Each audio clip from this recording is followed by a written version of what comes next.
Welcome to session number 2 of our time with the Alternate Dimensions Puzzle Contest, which I am judging and scoring in some fashion. We have at this point finished 4 out of 12 entries, and this one was the 5th one that we started working on in a previous stream of this contest about a week ago, and I spent a little over an hour on it, mostly just making execution errors instead of actually solving very much. So we'll try to continue it today, and we'll try to do it properly now that I'm a little better rested and can get into it with a clear head.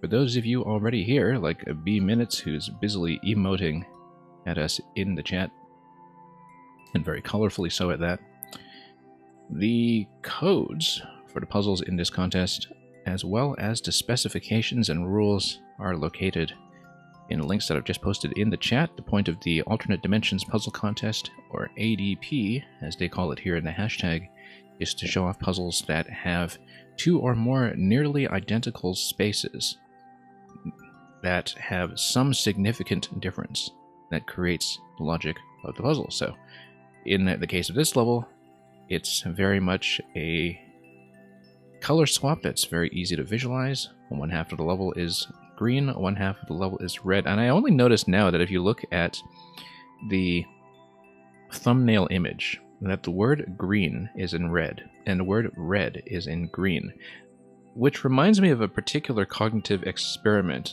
where you do that to various color words, where you just put all the color words in the wrong color, and it completely messes with people if they try to read it aloud, which is exactly what's happening to me here, as I, first of all, try to read the image, and secondly, try to solve the puzzle. So, without further ado, let's get into it, and let's begin.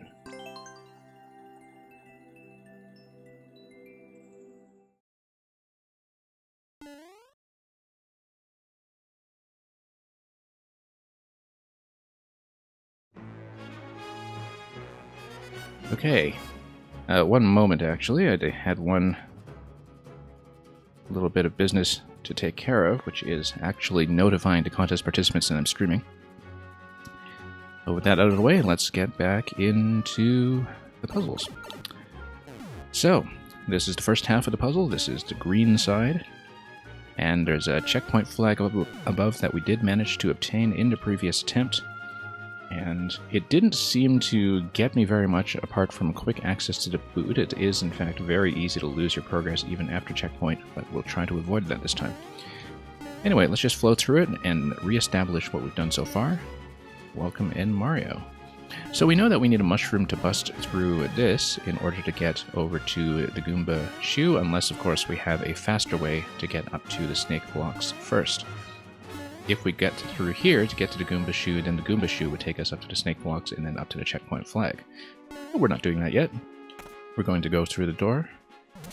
And so the main thing that I was stuck on in this puzzle is how to get the clown car over to the left side of the red room, or red rum for those of you who know it as shining, so we can bust open the ice blocks over here. Now the ice blocks appear to be the exit, because if you look at the key doors are just matched between the red and the green spaces, and I haven't established very much usefulness to them. I think I did manage to get through the key door last time, but there didn't seem to be too much of an advantage to it in terms of anything that I could do with that part of the progression. The same goes for acquiring the key coin. So we'll keep that in mind as something that we might have to do at some point that I haven't woven into the flow of the solution yet. Anyway, here's the thing that we were janking around with for far too long last time, getting the clown car up above so we can bust down this block that's located by the blaster. There's an easy way to do that, but execution-wise it's pretty easy to make some mistakes. Now, the thing about seesaw collision is that the seesaw isn't going to collide, as you can see, with a clown car that's been dropped. It will, in fact, push right through. It's not going to collide very well, or very consistently. If I get above it, though, it's going to squeeze me over. We had a lot of trouble executing that last time, but as long as we remain in the clown car, and ensure that it has collision with the seesaw while I'm aboard, then it's okay. Now, one natural thing to try here is loading an object like the mushroom into a clown car, so we can run across and have the clown car perhaps follow me, but it actually is quite troublesome to get it to follow me through the 2-tile gap, so we didn't manage to do it last time.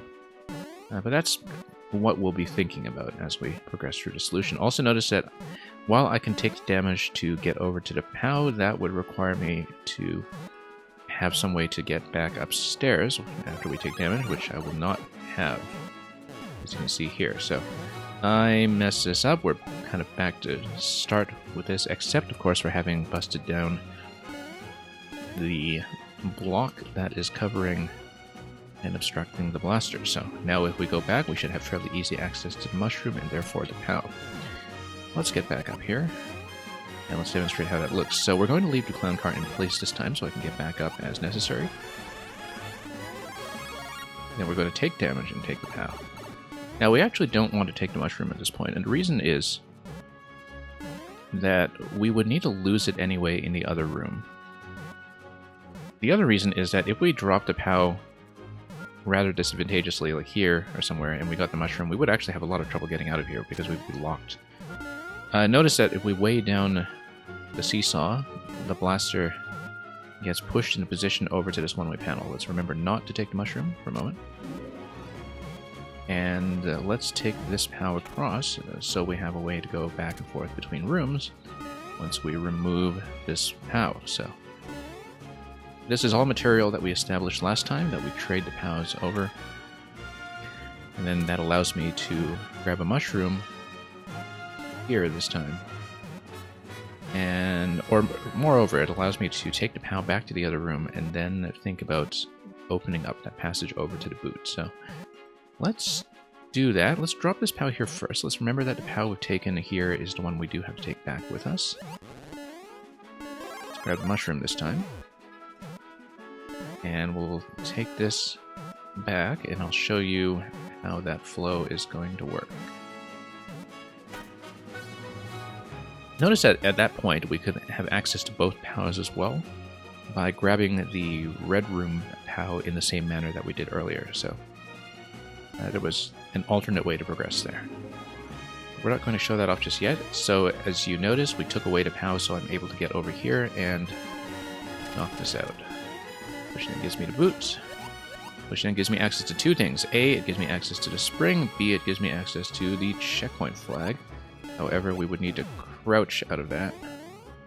And so I would probably need to take damage to do it, unless, of course, we do something like this. And yeah, if we lose the boot, no big deal. We just respawn from checkpoint or respawn through the door. Or we can do that. But if I want to crouch, I can't do that out of the boot jump. I must do it like this. Oh, we messed up. Let's take the boot now and let's do it this way. So if we respawn from checkpoint, we come down through here.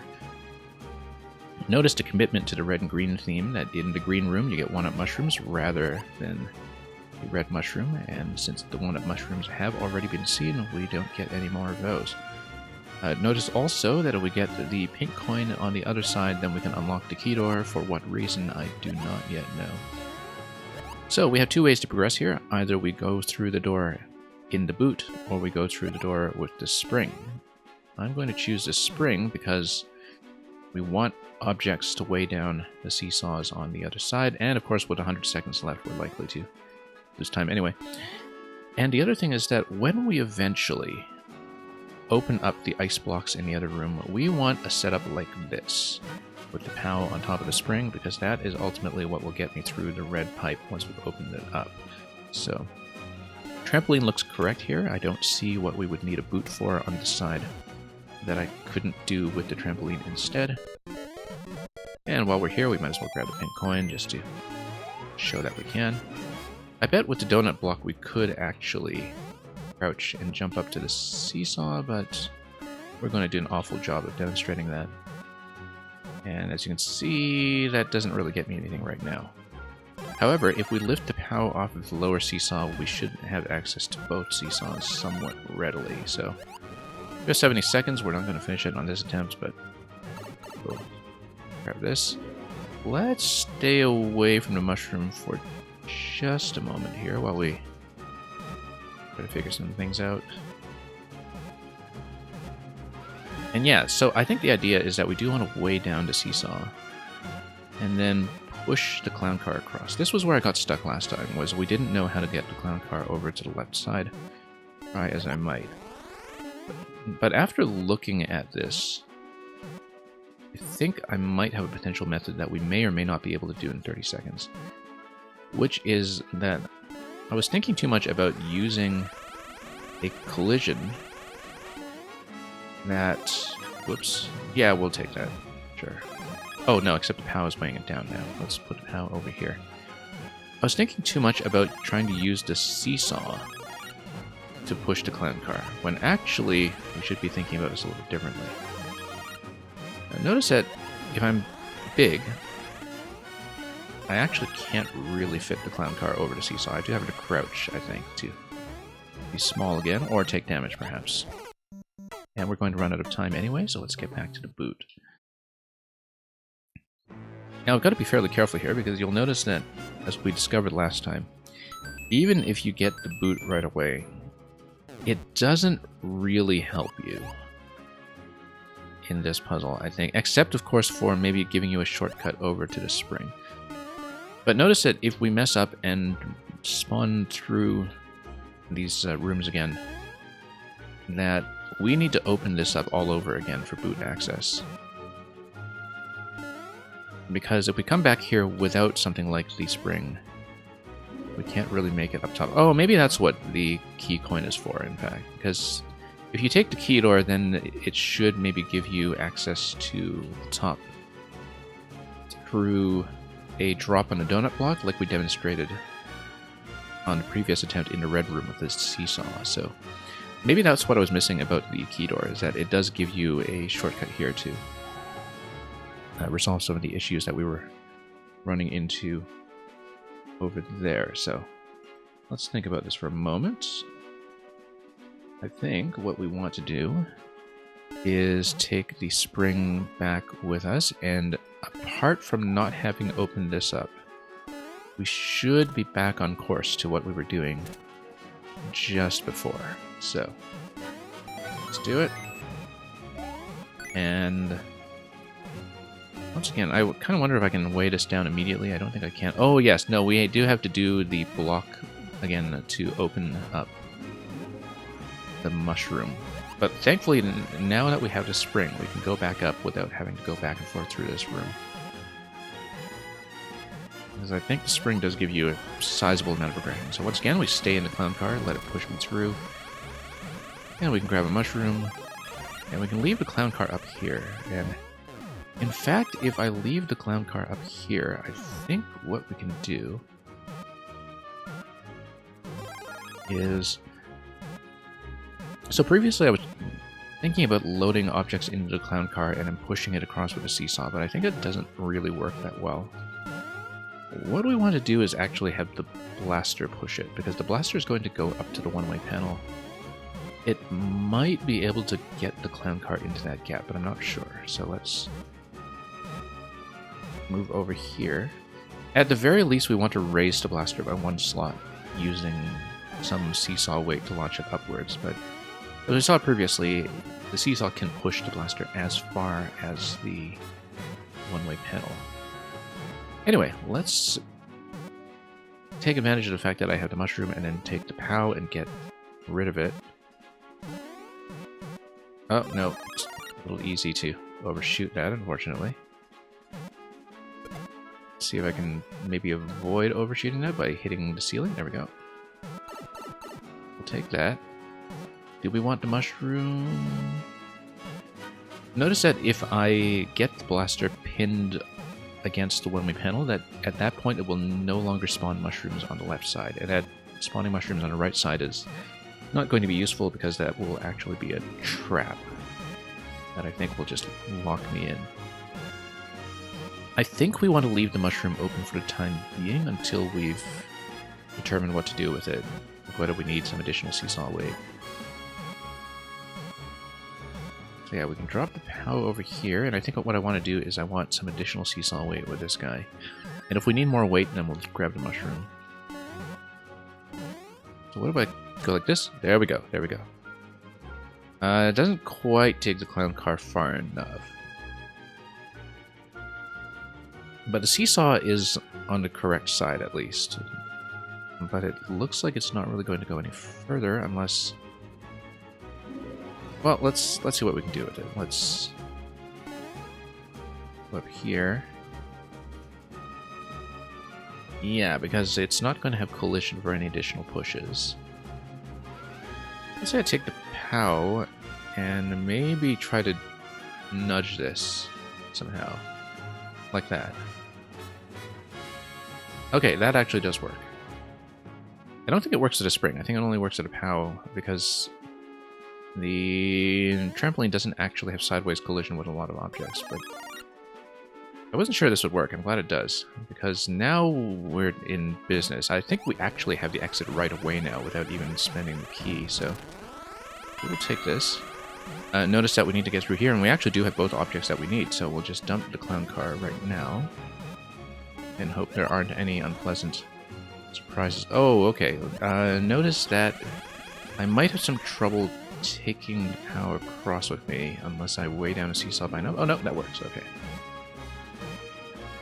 So we might not even need to spend the key. We'll just take it with us and over to the other side. And I think that is it. Let's just go.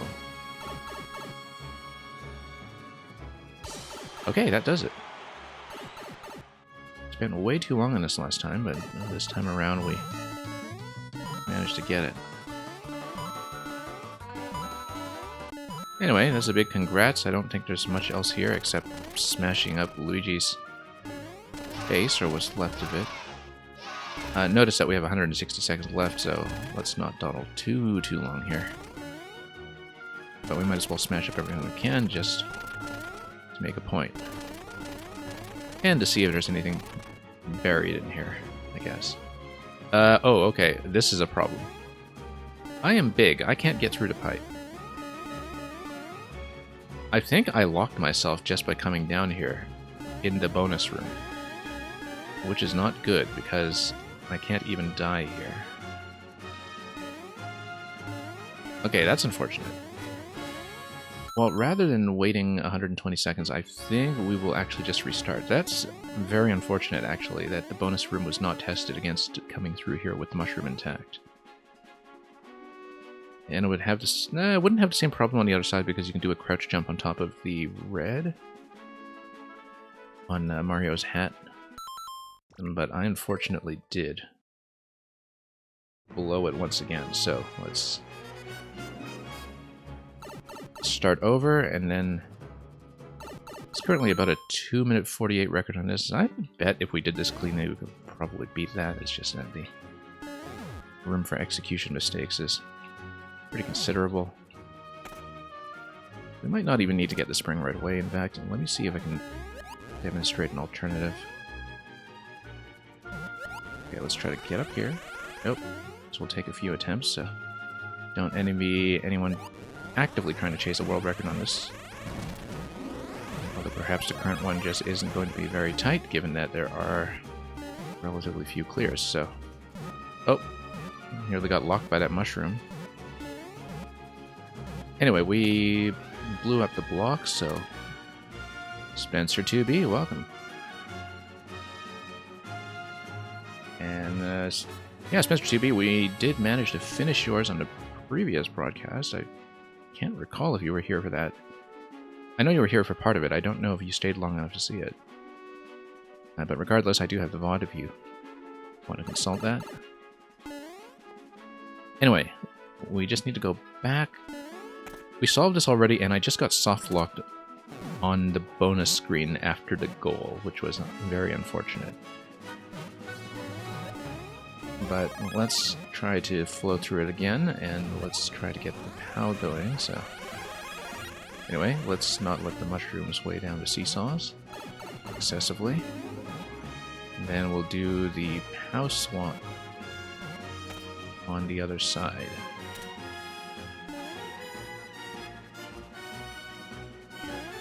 I think even with a 2 POW stack, I would be a long ways from being able to reach the spring up top. I believe you do need the boot to do that at some point.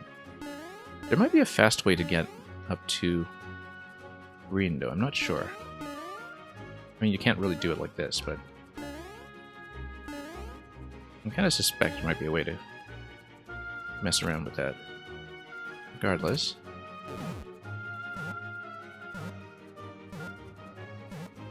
And in fact, you don't necessarily need the spring to be the object that you use for the POW push that we demonstrated earlier. So let's see if I can demonstrate what I can do if we use access to these POWs immediately, since we're here anyway and making a second attempt. Because if I just do the exact same thing that we did earlier with Seesaw Weight, the only change that we need to make is to load the clown car up first. Oh, that reminds me, let's not weigh down the Seesaw until we've done that. Let's put it up here. Yeah, we just want the clown cart in that middle position by the one-way panel as I demonstrated earlier, so the blaster can actually make contact with it. Oh, hang on. We might need to take damage to make this work, or just crouch into it. Spent way too long just getting clown cart over this column on the previous session, so I might just take damage. Expedite this a little. Yeah, let's just take damage. And not accidentally grab the mushroom too soon. There we go. Okay. We'll hit the mushroom this time, though.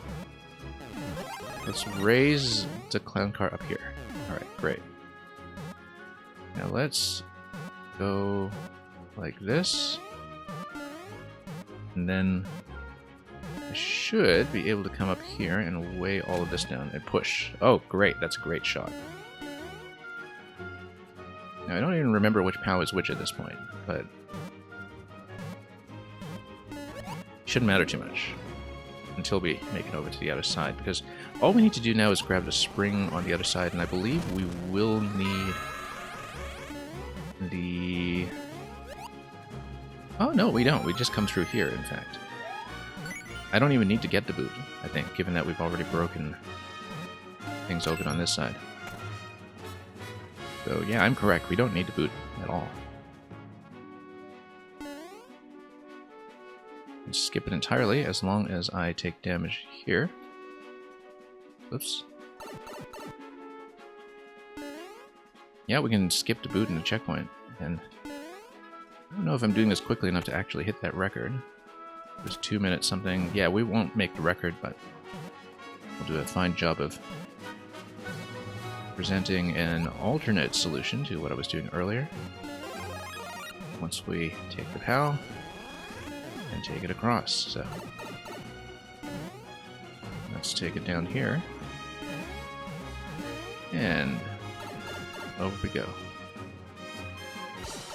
Now, 2 minute 48. How many seconds is that? Yeah, we've definitely spent way more than that at this point. So we might as well see the bonus room once again, just to make sure we don't get locked again. But if you're small, you should not be able to. It's just that, unfortunately, this was not tested against having a mushroom intact going into this room. So rather than get locked there again, we will just take this and see how we did for time.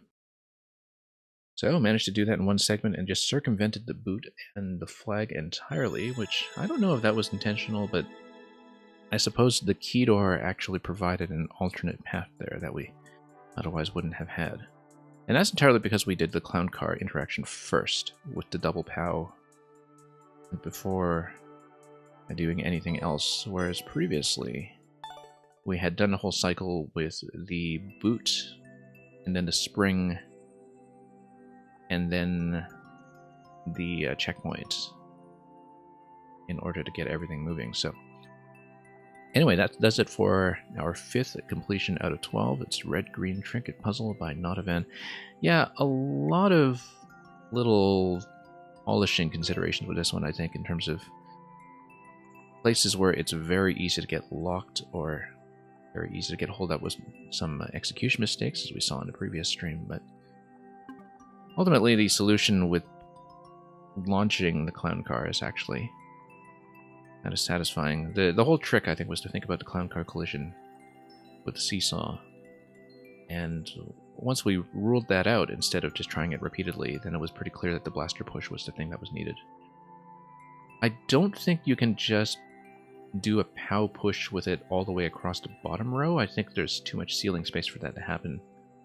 And that you can't actually squeeze the clown car across that way. But that's okay, we'll take the GG. And thank you for that, Spencer. And we will move on to the next one I have not completed, which is going to be by Dorlirametti, who occasionally joins us live and actually specifically requested a more EU-friendly time.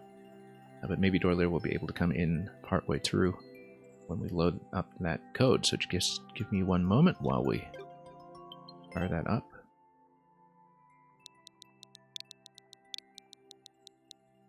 And we'll see how we do.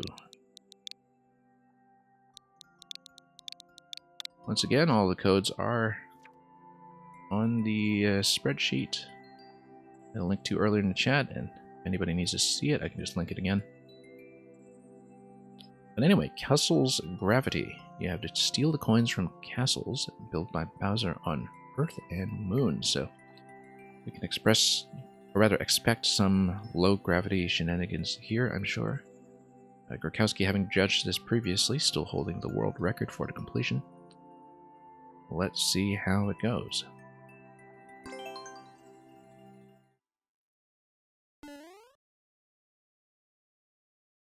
Reach the goal after grabbing all 4 coins, so let's not immediately forget about the clear condition. Also notice the way that I've been pushed into this screen with a scroll lock over here. I don't think there was anything in the opening screen that I really needed to look at, but let's just take a careful look again, just in case. Nope, nothing there. No pipes or doors or anything that would kick me in there. It's just there to make the bottom left corner part of the usable, buildable space for the puzzle, matching the other side in the subworld, because ordinarily the multiplayer box would block that off. Okay. The pipe transition is likely what's taking you to the subworld, where we will see some kind of gravitational change. Oh, I see. Okay. Let's figure that out, though. The first thing we need to do then is to place something here so I can actually exit. And that's going to be a POW block. It's just a question of which one. You would need something like a bone shell to... Again, also notice that the snake block can be reset using the reset door over here if needed. And that, yeah, bone shell is on the top right, so we'll eventually want to get that. Bone shell will give me the POW. Notice that this block, if I hit it, that's just going to destroy the POW and spawn a second one, which tells me that that will be useful somehow once we interact with the seesaw. Donut block is going to fall there. This just makes this a one-time jump, I suppose. Yeah, because I think eventually, of course, after the clear condition, after the 4 pink coins, which will fill up the 4 coin condition, we will eventually want an object here. And that will then allow me to get through the door to the axe, and grab the final coin, of course, which would tag the axe immediately if it is coin number 4. This might be an object stack if we bounce things on top of the bone shell. It might also be something with a trampoline if we somehow have access to one later on. Now for now, though, let's see what happens when we blow up the POW that kills the bone shell. That's a really important interaction to know. Let's see what's going on. Let's not die to the snake block, of course. Interesting, that snake block will actually follow that path. I sort of expected it to just drop out pretty quickly, but that's not the case, so we'll see where it goes, see what it pushes. Okay, it straight up kills the POW, that's also important to know.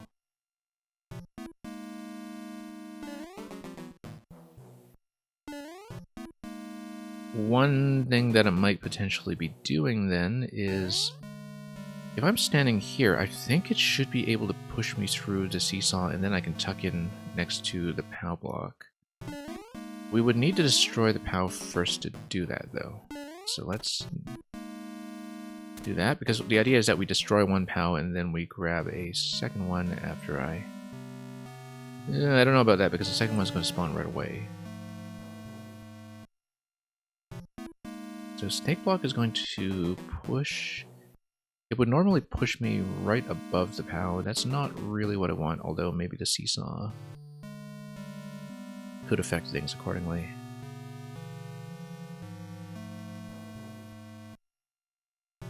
It might also be that, let's say we do this. Oh, that does nothing. Normally, though, if I hit the POW quickly enough, I will not be able to get pushed down before a second POW respawns, since it is a red pipe and it is going to work fairly quickly, so... Let's go back over this once more. Let's see this interaction first of all, just to see what the seesaw push is going to look like. Interesting, that it pushes me down a half tile. Okay. I didn't know that was going to happen, actually, that after the seesaw push it gives me a half tile instead of just landing me on top of the POW. Because I expected I'd just park on top of the POW and be stuck there, but it actually overlaps me by a half tile. And gets me to POW immediately, which is great because it means that now we have access to the other room here. And we can see what's going on. And it is Night Castle. Notice that because of the semi-solids at the back, the rooms are visually made to look identical, which is very nice. That's a very nice touch to get them to look the same, except for this one change in gravitational physics, which only applies to me, but which will allow me to grab the bone shell, which then allows me to take the POW on the other side. Notice, too, that I can get out of this room without having a POW in hand, which is an important thing to know. I don't know, however, how this object push here is going to work. But also notice that the bone shell is not going to be able to get me through to the left side in this room because I can't get into bone form without some kind of object pushing me. I can't get into bone form at all, rather, because that's the way the flotation just works. And if I kick the shell, I believe it floats up. And so if it floats up, I don't think I can really necessarily... Whoops, that's a mistake. I don't think I can grab the coin either. However, let's see what happens with the POW grab in case there is any kind of notable change here. Whoops, we can't outrun it, unfortunately. Might need a bone shell to outrun it. Anyway, we know what the first interaction is. It's just going to be a push to grab the POW. Then we grab this. Seesaw here just works as a gate that makes that collision happen, I guess. Let's drop this. The sensible thing to do is actually just to take the bone shell across with me right away back to the normal gravity room. Because we know that I will be able to use it immediately. We'll have to think about the POW in this room a little more carefully. I suspect that I actually need to whack the shell against the POW on the left side. But the problem is that the shell is likely to float. If I can send the shell over to the left in the kicked state, or thrown state, then it may be able to grab the coin for me. But before messing with that, let's get back to the first room and see what the bone shell does for me there. We'll eventually need some kind of object stacking, I'm sure, in order to bounce up here. It's 4 tiles high, but often if you bounce a POW on top of something like a shell or a Yoshi, it would give you an additional tile of height. So we actually just need 3 objects in order to go through the door, I believe. Or just something suspending our way there. And notice that I do need to get the shell up there. And that will not happen without something to stand on. I think we're 2 tiles short, actually, so I think we might need to, whoops, do a little better than just having the POW down here available for me, but yeah, because oh, okay, no. The issue was that I killed this shell. If I didn't kill this shell, then we would have access to 2 shells, and I think I would be able to do things accordingly. Notice that if we jump up here, I'm short by 1 tile, but if we have the POW down here, POW plus shell would give me the 2nd shell. But the problem with that is that we cannot destroy a POW. And that's okay, because we don't need to activate a POW in order to grab a POW first. Let's demonstrate this by wrapping back into this room. See, no POW activation. The POW is just destroyed without being hit. Now, let me just move some objects around so we can demonstrate a few things. Also, the other thing I'll demonstrate is the additional tile that we do get from the POW. When it comes time to do that, yeah, I believe it will actually... Yeah, it's not quite enough of a bounce for 2 tiles. I think we'll probably need both bone shells and both POWs then in order to do this, which we can do. 2 shells, 2 POWs. We can do it. But the idea is that I want POW here, shell here, and then we grab the 2nd shell. Whoops. I should be able to do it. With a bit of a run, perhaps, without entering the pipe. Yeah. We'll be able to grab 2 shells here, and the stack that we ultimately want is going to be shell POW, probably. Or something to that effect. So anyway... Yeah, notice that if I mean, I probably am supposed to be in the bone form to get over to the left side to grab the POW and take it down. But if I activate the POW, the coin on top of it should be collected. Let's go back over here then, and let's try to redo the interaction with both shells. And yeah, if I take the other bone shell through here with me, then I have access to 2 shells in this room, which may be useful. We'll have to see how we can use 2 shells here. The obvious thing, of course, would be to do the stacking interaction for this door in order to grab the middle coin, but we'll think about that once we actually do have access to the shell swap as needed.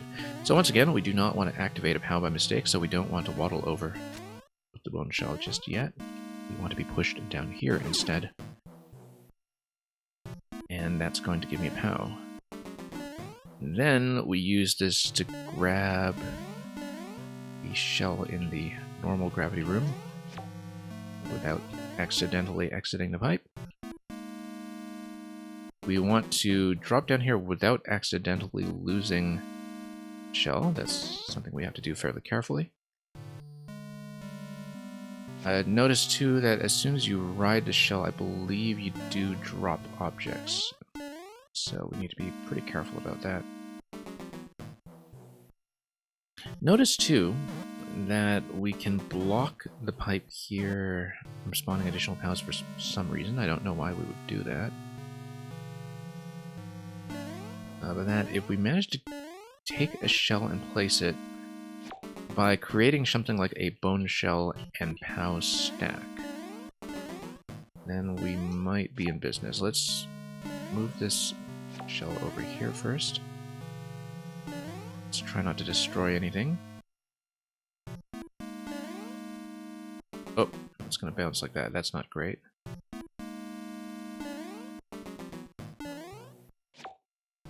Ideally, that doesn't happen. Let's see if we can... maybe... No, that's bad. Okay. No, we don't want to do that either. I do want a 2-object stack, though. We might have to take a POW over from the other side to do that. But then we would need access to a bone shell still. But yeah, a 2-object stack would have been fine if we managed to brace it somehow such that the POW is able to get me across. Perhaps if I put the bone shell down here... Well, we can experiment with this a bit. If we lose a shell, that's okay. We just need to start over, so... I think the POW might just bounce right off though, without, or just kill it without a wall to brace it. So unfortunately that's not going to work, so let's ignore the fact that we have 100 seconds on the clock and just reset back to the first stage of the puzzle. And to Brenton, just grab the bone shell over here. We might as well experiment since I'm likely to lose on this attempt anyway. For time, we might as well just show you what happens if I do something like a shell kick. I believe the shell is going to go up. Or, well, let's try to do the kick from below. No, it isn't, actually. But it isn't going to collect a coin either, which is what I was hoping for. I thought... What's a coin on top? Oh, no, because it's a pink coin. That's... I don't know if that should matter. Oh, no. Okay, no, I know why I was confused about the block logic there. That's okay. We'll not worry about that too much. Okay, we'll need to reset this for sure, given that I'm low on time and that I can never outrun this guy. Electro Dude, welcome.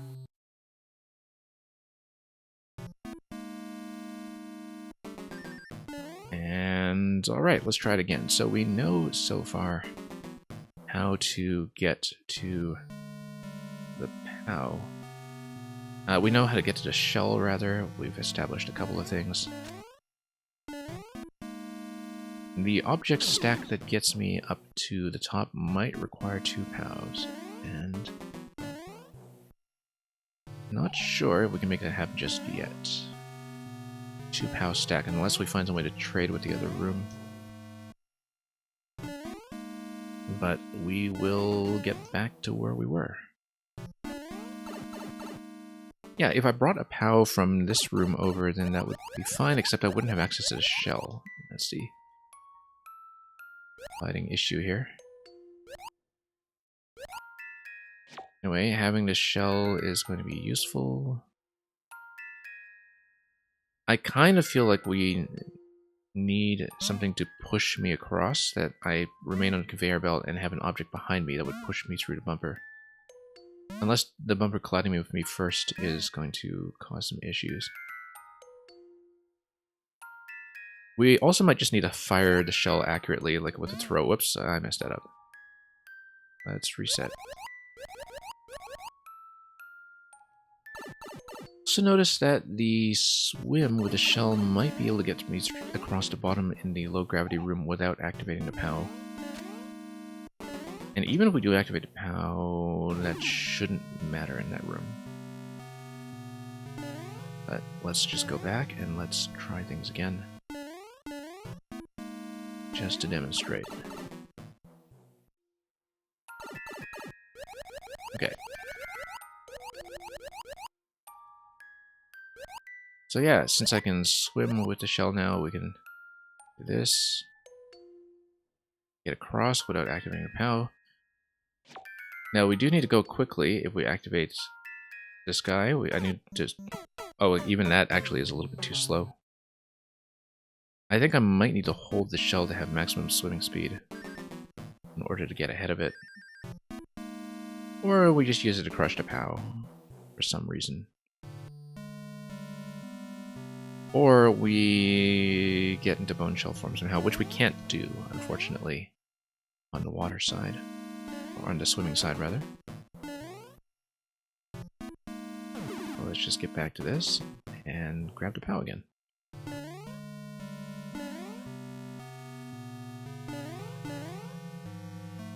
Then blow through this again to get 2 bone shells over on the same side. I think that's probably the best progress we've been able to establish so far, so try to create it somehow. Oh yeah, I can just get up to the bone shell immediately. Let's do that.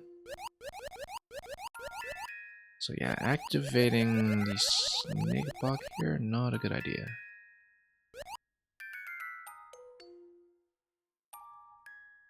Because I think even in bone form, that's not going to be useful.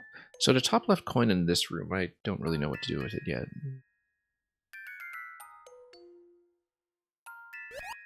But we'll have to figure it out. I think it's likely to just be a case of firing the shell. But we would run into a couple of different issues with that. So let's just wear the shell for the time being and take it over to the other side. Notice too that if you're wearing a bone shell, first of all, let's see if I can do this, by the way, without wrapping around with POW. That does save me a pretty important interaction if I manage to do it. And yeah, we can, actually, so we can have a bit of a time save here, which also retains the POW in place. And let's try not to destroy anything. I wonder if a high bounce on top of the other shell might actually be the way to do it. Where you crush the other bone shell as you go and do a high bounce. Currently the shell on the left is the one from this room. Let's try to remember that. So yeah, doing a POW bounce on top of the shell is not going to work. It's likely to destroy the shell more than anything. But let's say we drop this guy, then just crush it. There we go. Okay, we're in business. And we now have access to the second POW, which is great. Problem is, what we don't have access to is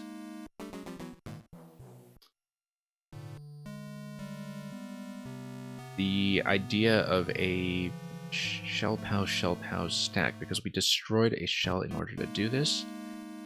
The only way that we would not destroy a shell in order to do this is if we had some other way to jump up here to grab this POW.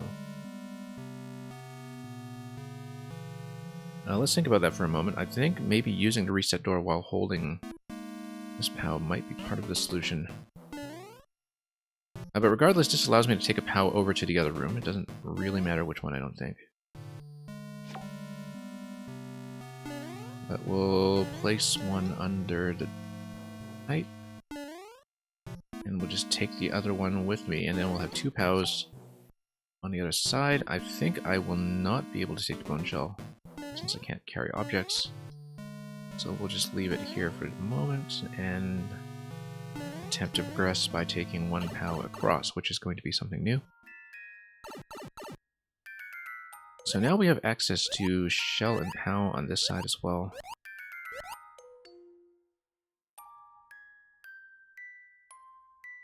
And I think what it is it is going to be using a POW push to get me across on this side. But if we fail at this, we're going to lose the POW straight up, so let's be really careful here. But yeah, because I'll get bounced like that. Oh, no, it works. Great. Love it when it works. Okay, we'll drop. And that's great, because we have access to 3 POWs and a shell. 2 POWs and a shell. Because we don't actually have access to the one under the pipe just yet, until I figure out what to do about the seesaw and the snake block push. Yeah, because currently right now the issue is that I can't outrun the snake block once I activate it. And I would need to outrun it in order to get pushed in the same fashion as in the previous room.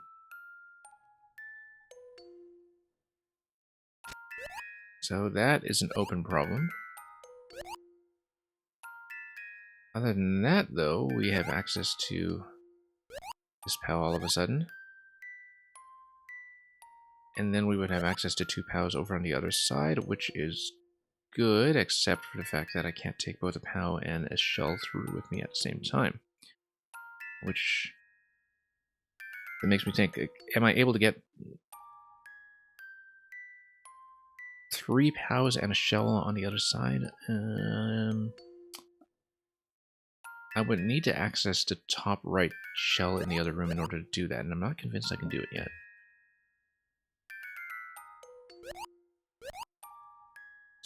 So let's grab the shell first and let's see if we can progress from there. Let's just put this aside. Again, open problem here is how to get the red pipe POW in this room. If we can solve that, then we're in business.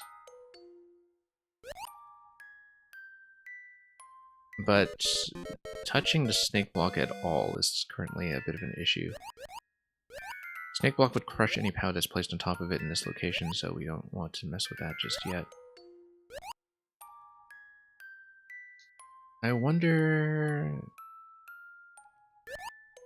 Yeah, ideally I have some way to access the snake block and get ahead of it and get pushed down perhaps in bone shell form, but I can't get in bone shell form here. That's a fundamental issue.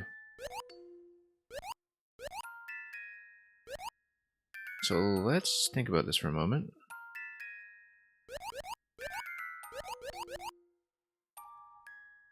We know that this stack will be insufficient, fortunately.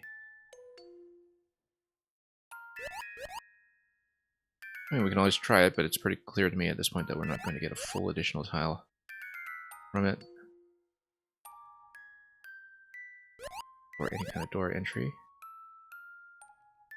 We would need the additional POW to do that.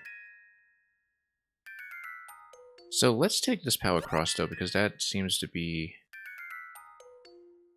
the biggest progression that we've been able to make so far.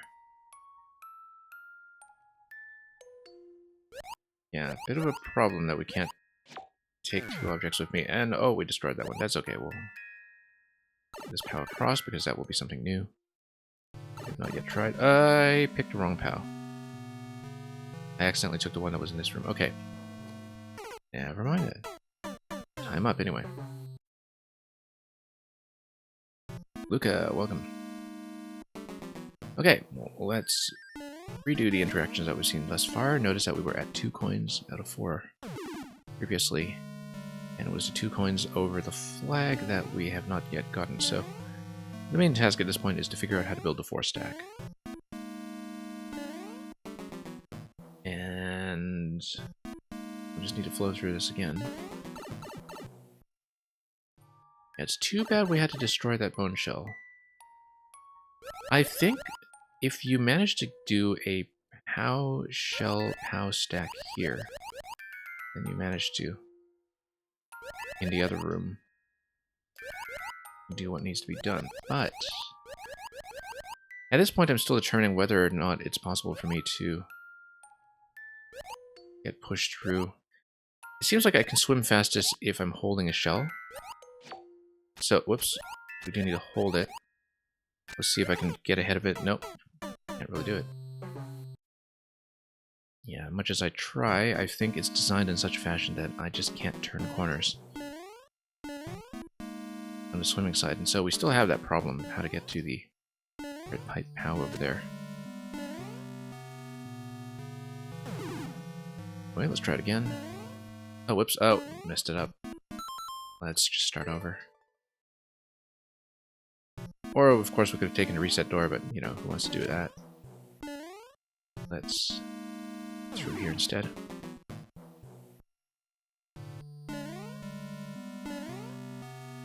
Okay. And we'll take this over. Drop it. Same idea as before. We know how to get the bone shell.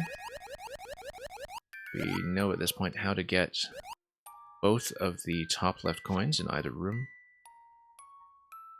We don't know how to get the central POW in this room. That's the main issue. But perhaps if there's another way that I could squeeze myself in without using the snake block, perhaps using some other kind of POW and bone shell interaction to enforce a ceiling. But as you can see, even with a 1-tile high ceiling, you can't really do much. But perhaps if I had an object drop push me down and push me through. Not really sure. But this is currently a problem. Anyway, let's take the bone shell through and let's worry about that problem later. Time being, we will do the same thing we did before and just kind of skip this way.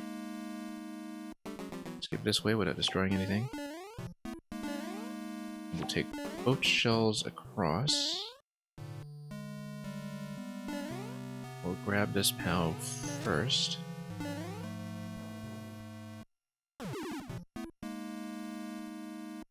And notice that if you have an activation on that POW, you can respawn it but have no ability to pick it up.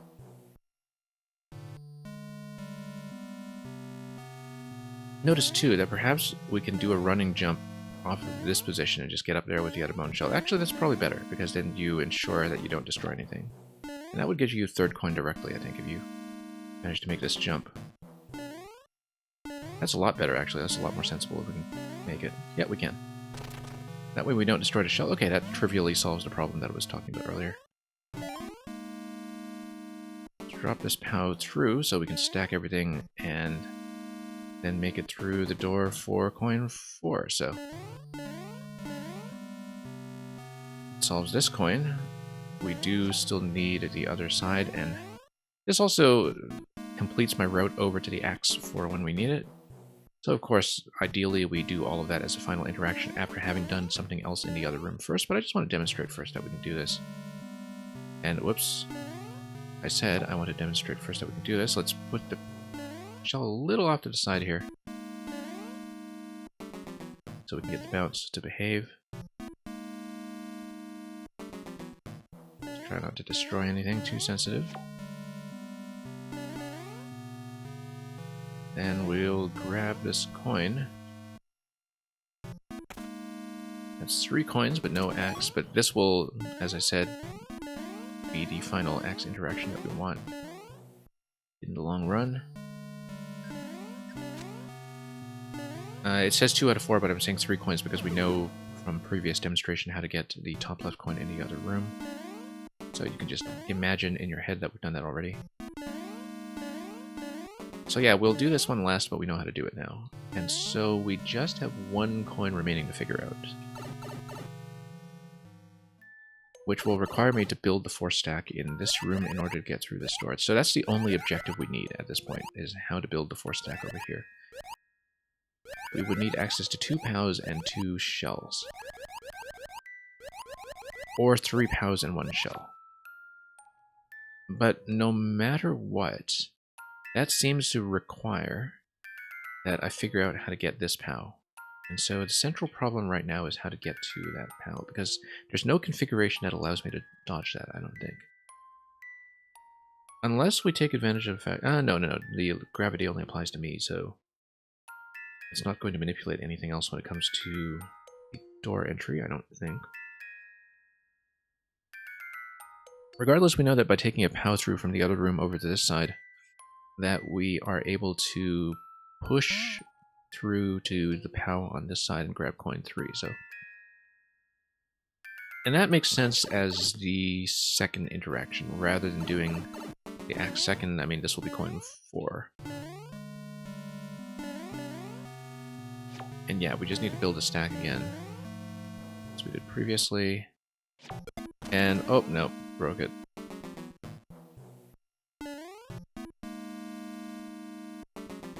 At this point, we may as well start over because there's no advantage to keeping the current coin order. We'll just do everything over again to try to find an ideal flow through it. But we still have 1 coin unaccounted for, basically.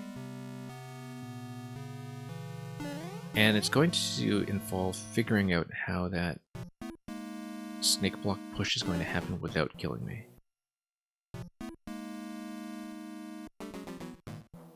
And we'll have to think about that on the other side.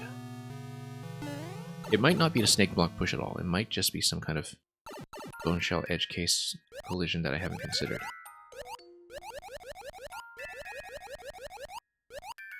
But we'll deal with it when we get to it. Do this. Let's come back over to this side. Try not to make too much of a mess here. Let's go over here. Yeah, there we go.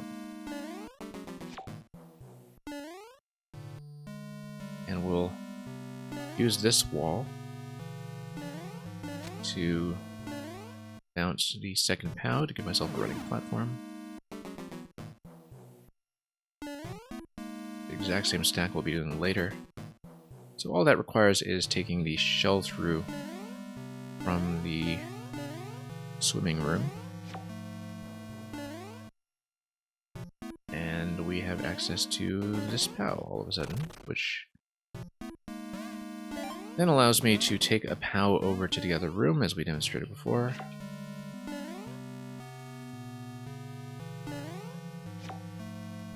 But I would have to drop a bone shell to do that, I think.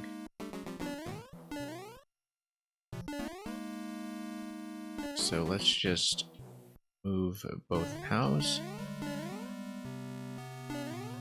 The one thing that we have not done as an interaction in the current solution pad is taking the shell from this room and taking it over to the other side to double up on shells. And because if we take a POW through, we are able to do that. So yeah, again, it's going to be a POW push to take me through to the other side. We've seen how to do that previously. We don't even need to grab a shell for it, in fact. We know how to take the POW out of this room.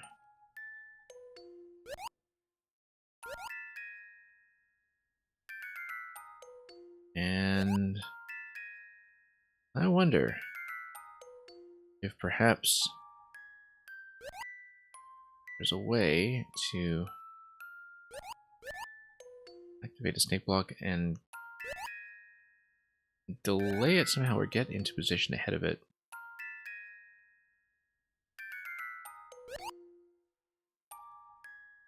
And I don't think I necessarily need a shell for that, but I do need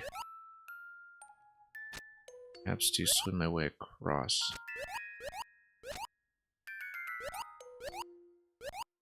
So the snake block would follow this path.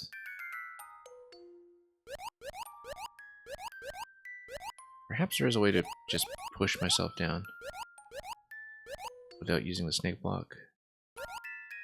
Not seen that yet, so... currently, the POW that is on top of the snake block should be the one from this room. Grab that. Now, either way, we need 3 objects here. If we respawn through the door, then that shortcuts the top left, but then it reduces me back to 2 POWs in this room, which is not what we want. I don't see a way to do it without taking the middle POW somehow.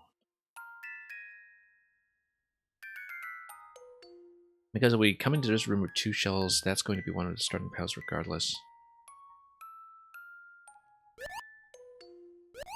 The other thing, though, is that we can do a drop and perhaps enter the door as drop is happening. Like, yeah, it's a little bit janky, though. I don't quite like that. Yeah, no. Work. No. We need to bounce on top of something for that to happen, and yeah, that would be likely result, so... On the second thought, let's not do that. Let's regret our life choices here. Moment. Does it give me the top left POW in this room, though? And we would have 2 POWs once again, which is fine because... Let's just do it. Also, I haven't checked if we can enter this pipe. We can't. Okay. That's an important thing to know.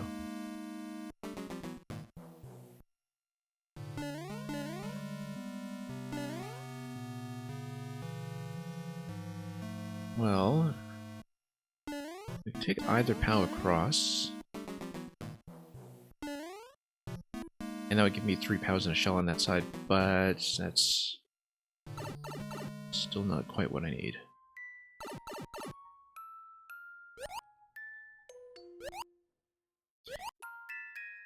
I wonder if it is possible to outpace the snake block if I'm swimming with a held object. But I just don't see that would be the case.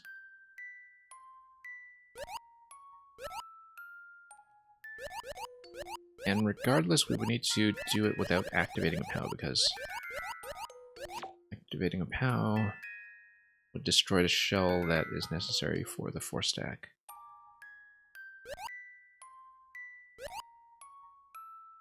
But yeah, even if you're relatively quick, I think... Yeah, even if you're holding down into that spot, there's just no way. I don't see myself outpacing that. So we do have to figure out that interaction, but as I was saying, one thing that we just haven't dealt with so far as part of the solution is what happens when we have 2 shells on the other side and go for the 2-shell, 2-POW strategy. That just hasn't been sufficiently inspected over on the swimming half. So, we will POW and try that instead. So yeah, once again, we have 3 coins accounted for at this point. 3 coins and the path to the axe accounted for. We know how to do all that. Anything we don't know how to do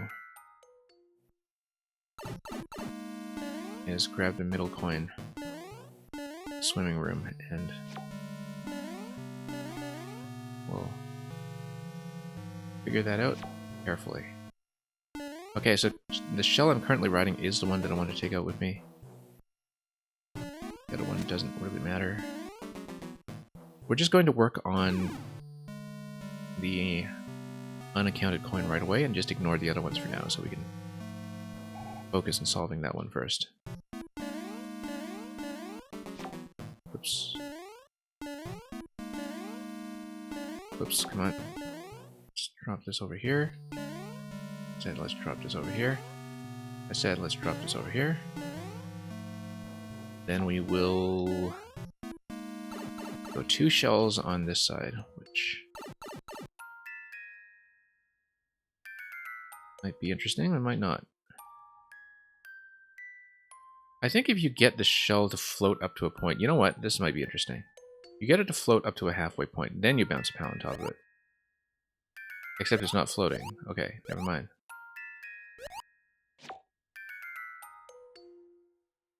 And how do I get the shell to hug the ceiling? I can't, because the shell will drop. Yeah, once again, I have to remember this is Night Castle. The dropped objects all follow normal gravity. It's not like a water level where the shell will naturally rise by itself.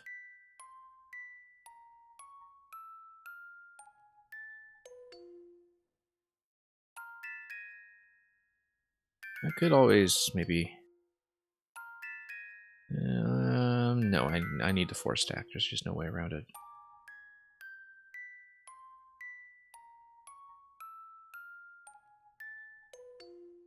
But even when we have access... So, in order to get access to the power up on the top left, I do need to be pushed through by another existing POW, so...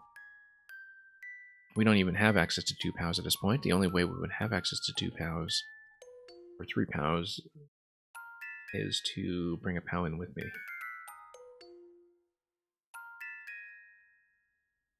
I'm just thinking about this for a moment. We haven't really thought about how to use a reset door strategically, though, so that's something we must keep in mind. Yeah, no way to get into bone form here. I wonder if there's something else I can do.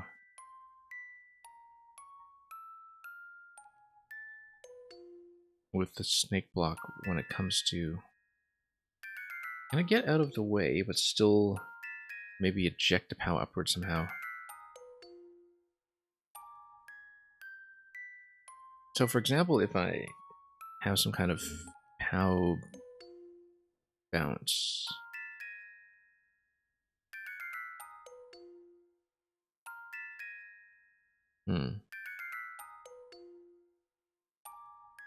If I can get the POW above the seesaw gate, that would be ideal. Instead of getting pushed down myself to grab it. I currently don't see how to do it. Whoops, that was accidental. Not what I wanted. So yeah, this goes around. There's a push. And then the next item would spawn from there. But I cut through somehow.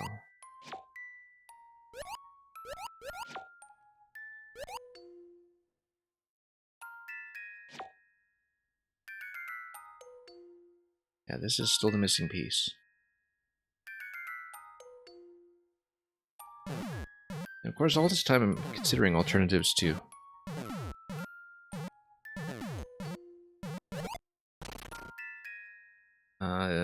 Maybe there's some kind of remote POW interaction that we could do. Then, fundamentally, I just needed some way to either get ahead of the snake block or... I mean, there isn't really a remote activation. The only thing I can do is step on it. But then, it seems like this specifically blocks you off from trying to swim across. And even with items that are held, you can't quite get back there quickly enough. And I don't think it's going to be something like a race. I think it's going to be some kind of puzzle interaction that gets you in that location. It's going to be bone form either. Question is, do we actually need a 4-stack here, or can we take advantage of the water somehow to perhaps do some kind of head bump followed by a slow descent? It wouldn't be a slow descent, it would be a fast one. But we can do a 3-object stack that gets me through the door. That would be useful as well. I don't see how it's going to happen currently, so let's go back and see what we can try again. At this point, it's probably wise to just reset, but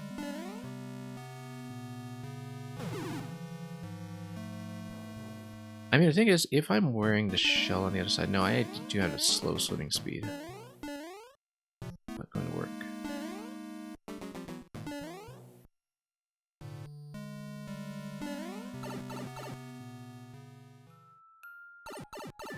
So once again, let's think about the shell.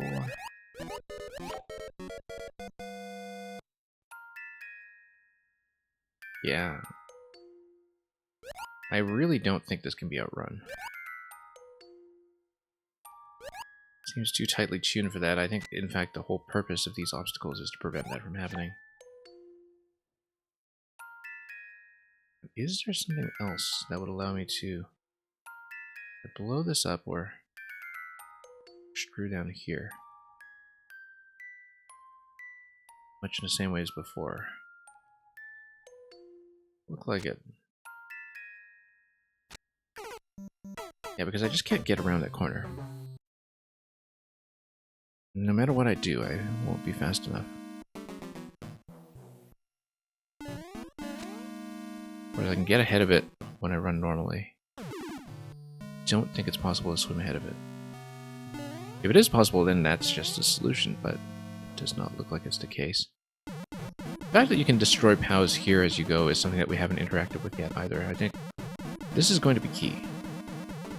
If we're thinking about how to perhaps launch a POW into a position that is a little friendlier. So for example, if we dropped something like a shell over here.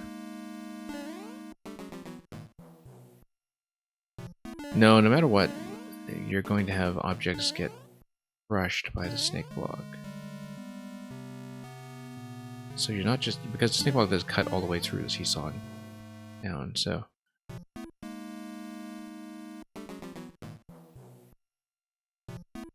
I don't see that it's going to push things in a way that is helpful. Because even if you stacked an additional powder or an additional shell, the snake block should straight up destroy it.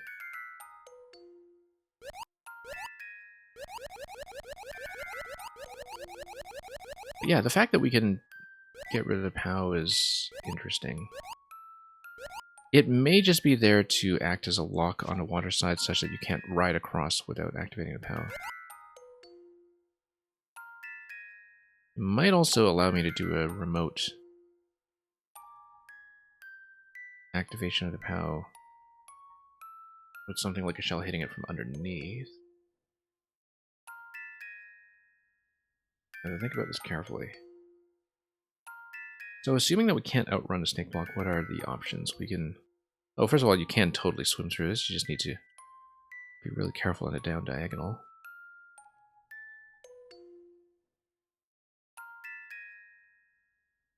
But yeah. Assuming that I can't push through, then what are my options? Well, notice that activating the POW, now that I'm wearing the shell, doesn't affect anything. But that's, like I was saying, anything that you send through here will get destroyed. Unless the snake block just pushes it out of the way, but I don't think that's the case. I think it's just going to straight up destroy it. Watch it here, it is going to blow it up. No, it isn't. That's the solution. Okay, okay, okay. We got it. And that gives me within range. Okay, no, we solved it. Okay, that gives me access to coin 3, and that solves the entirety of the puzzle then, because we just need 2 shells in this room now when we do that interaction, and that's solved. 2 shells or an additional POW. Okay, we have this. Let's string it all together. Yeah, this weird collision business, and the fact that the POW will spawn on top of the shell when the shell is in that location, the shell will not block the pipe. That was the other important thing we needed to notice there. Was that I was concerned that even if we did push an object into this location, it would block the pipe spawn, but with the shell that's not the case. And a POW will spawn on top of it just fine in the other room, so let's flow through it. We have the whole solution at this point. It's just a matter of putting things together in sensible order. Beginning with the shell swap.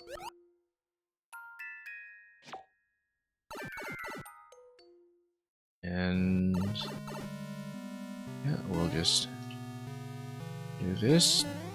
On this pass, I should be able to get the top left coin in this room.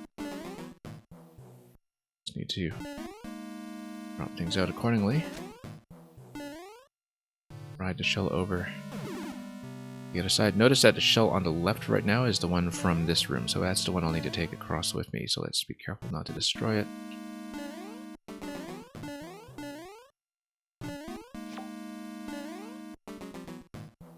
And we'll run across this way. Whoops. Run across this way.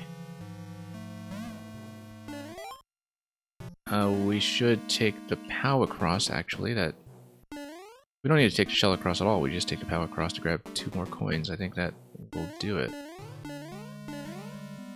Except we need the other POW to act as our step.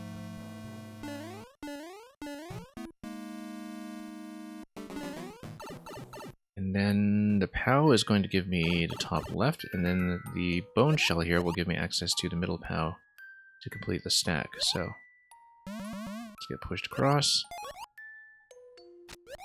Oh, whoops. Oh, that's a mistake. Hang on.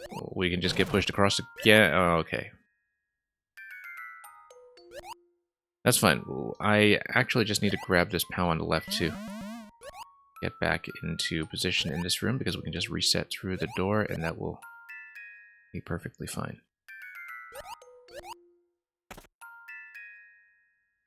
Okay, so a bit of an imperfect execution there, but just drop this first of all without falling down. Put the POW, and then drop this.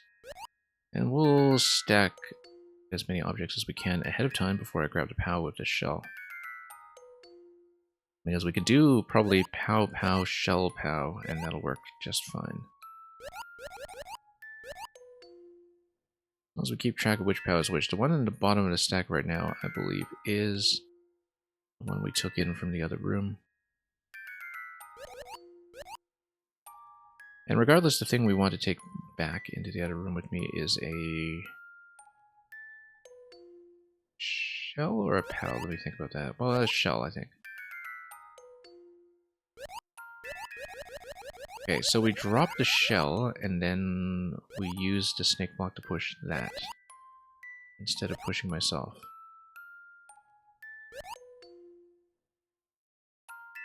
Just be very careful not to activate the snake block.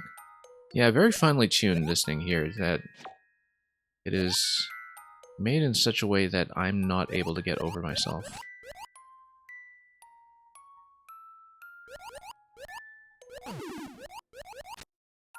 And, oh, this does lose the shell though, doesn't it?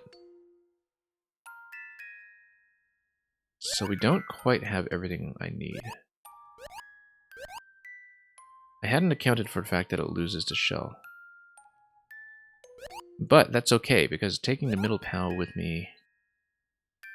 Okay, this is a missing piece of the puzzle. We didn't think about what to do with the shell afterwards. Taking the POW with me and resetting into this room, though, allows me to have access to 2 POWs and 1 shell.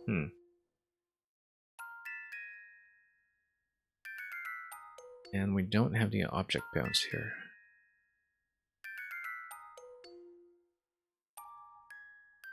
Okay, this is a slight problem then. Because we can't...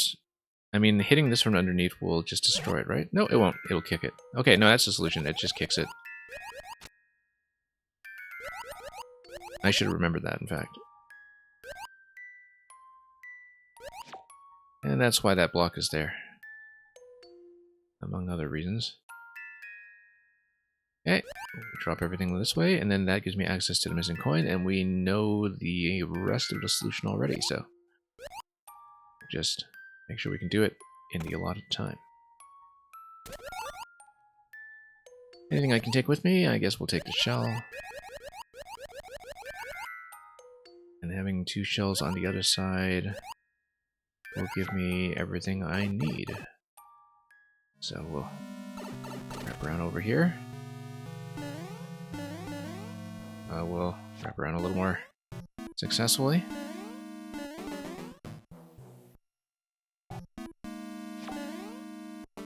We'll do the same kind of bounce as before to grab the additional POW.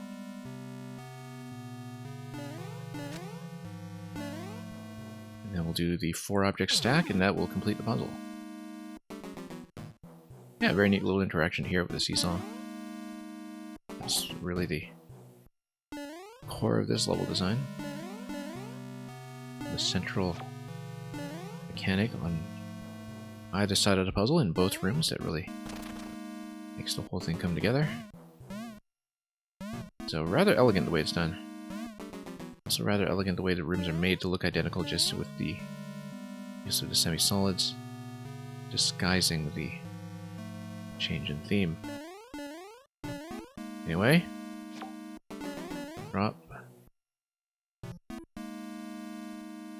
Try our best not to destroy anything. Oh yes, that's right, I do need to drop it slightly off-center to get the POW bounce to happen in the way that I would like. Let's not destroy anything by mistake. There we go.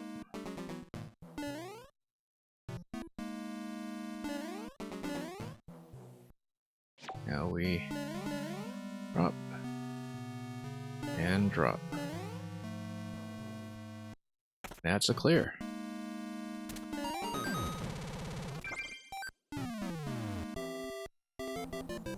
And we even have the pink coin key popping there at the end.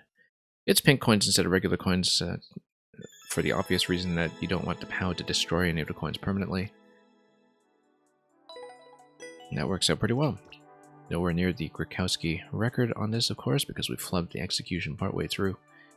But a pretty satisfying solution there.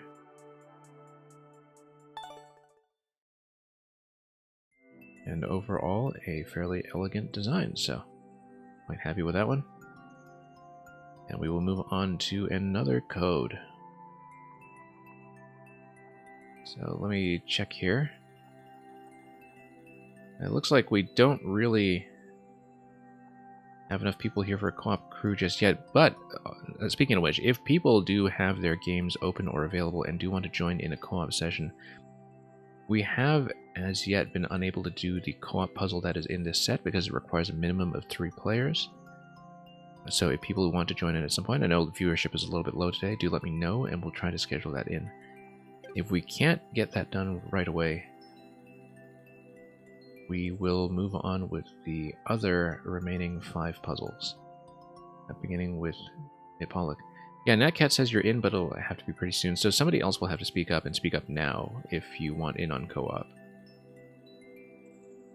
Otherwise, we will have to run it on a different day, hopefully at a time that's a little more cooperative for people who can't make it this late in NA time or this early in EU time. So, co-op players speak now. In fact, if we have anybody doing co-op, we will exit the puzzle I'll pull up next and pull up the co-op one instead.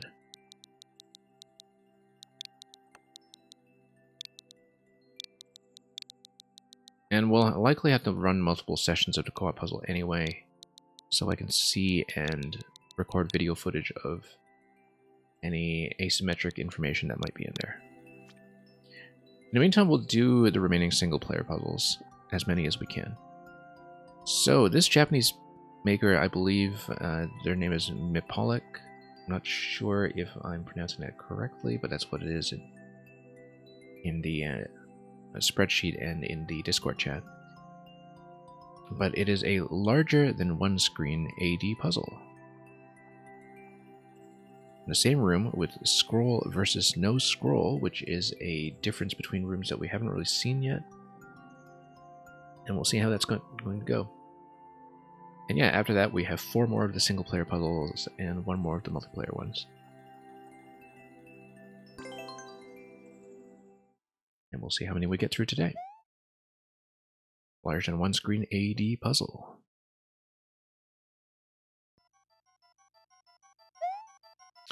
Okay, so we have 2 keys and a checkpoint, and getting to the keys and a checkpoint requires a P-door. I guess the keys are just there to save your progress at checkpoint. So by the time you get to checkpoint, you'd be expected to unlock at least 1 door. And you have a death spike over here. That's interesting.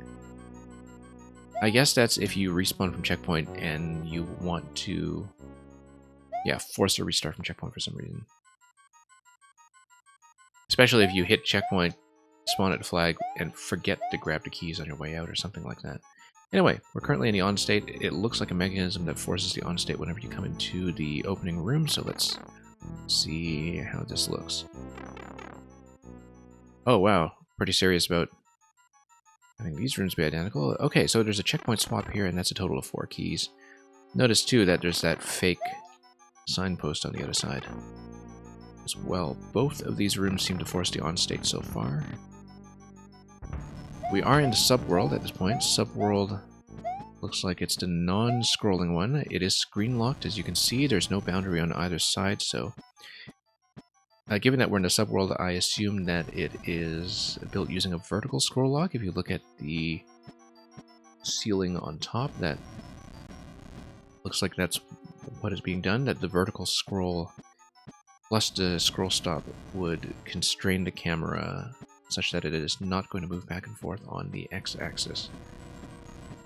Anyway, let's take a look at this and see what's going on. We know that ultimately we would need a P-door in order to get to the checkpoint. The key door seems like it would match up to a similar room. Yeah, I think the flow is that we need to activate the P-switch somehow in this room. We go through the P-door, we grab checkpoint, and then we would have keys. Once we do that, we can go back into main world. We would pop open the key door, and then we would see the equivalent of this room, which is likely to be the scrolling version. Oh, this does scroll. I shouldn't have spoken so soon. This does scroll.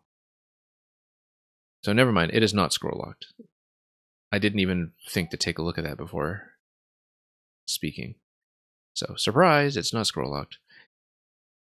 But a P-switch plus the activation of the snake block allows POW to come down to this position. We need to see what this is. Okay, this can be hit multiple times, that's important. It does mean that a POW, if it drops into this position, I would be able to activate the POW while being disallowed from picking it up. As you can see, there's no way to ever grab the POW myself. So the idea is that we want the POW to get into a location where it scrolls over here with this block still available, and then we pop it. And so let's respawn through that room again just to see what's going on. Once again, we are still in Subworld. Notice that this is potentially destructible. If we want, for example, the blaster to 3 tiles high, it would be blocked if it lands on this location. Anyway, activation of the on-off switch is something I can do manually with my head. Then activating the snake block would drop the POW on top of the P-switch. Then the question is, how do we activate the P-switch?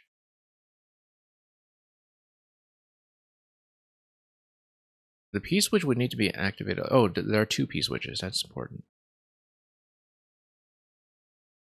If we manage to drop this platform, which currently we can't do. Notice too that you need multiple directions here. A very neat mechanism, by the way, to get the POW to land consistently on the left side, even if you are respawning it from the right. You drop the POW, and then you'd have to reactivate on-off switch to get back out. One thing we haven't seen yet is what happens if we unblock this blaster. Nothing. But it does block the key door. So basically, if you activate the on-off switch at all, you lose access to the key door, which is another important thing to notice. Yeah, so if we have the shell hit the question block, or anything hit the question block, that drops the P-switch onto the conveyor, and then the P-switch would be able to come down. Once the P-switch is in this location, you're able to pop it up to hit the muncher. That would activate the P-door. It would be P-switch hitting the muncher. That's what it is. And then you would be able to activate the POW somehow. Oh, that's important. We didn't see what the snake block interaction is. So snake block drops the POW down here, but it prevents further POWs from spawning. That makes a lot of sense, because if the POW drops down to this location and you activate it, you don't want any additional POWs to pop up. We'll need to reset the room now because we accidentally activated that, but let's see what else we can do first. Notice too that having dropped the spring in this location, that the P-switch would be prevented from overshooting, although it would be potentially possible to destroy it with a carefully, or rather carelessly timed activation of on and off. Notice too that this question block looks like it can be activated from the side.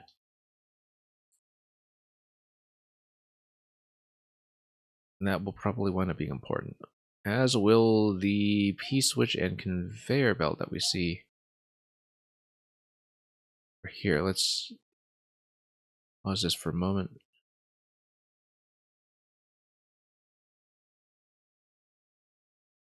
Do we have access to any kind of remote activation of the on-off at this point? No, we do not. So the question is, can we activate a P-switch somewhere such that I can destroy one shell? Then perhaps we can get something else to drop the P-switch for me. One interesting thing is that if we manage to get a bomb to destroy the block, that would also drop the P-switch. I missed 75214. Welcome. Should have acknowledged you a minute ago, but here we are. Also, yeah, okay, no, this is the one thing we haven't interacted with yet is this on-off switch, which allows you to use the muncher to activate the P-switch once it flies its way up. That's really important. Also notice that this will give you bomb ignition if the bomb walks down. Notice that muncher will need to jump on top of that location, and then once it jumps again, it will activate the P-switch. And then it would drop the POW over here. It would also give you the P-door, but P-door would not be accessible. So the main purpose of this interaction is to lower a POW down to this spot over here. Or Once a muncher has been located top, you might be able to stop it.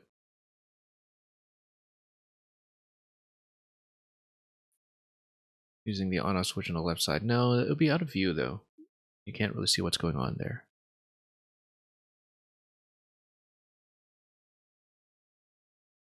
Regardless, we know how to use the POW now, and the purpose of using the POW would be to likely destroy the spiny shell. But then a second spiny shell would just spawn until we have some way to make it not do that. Time's up anyway, so let's wrap through this again. We've made some progress.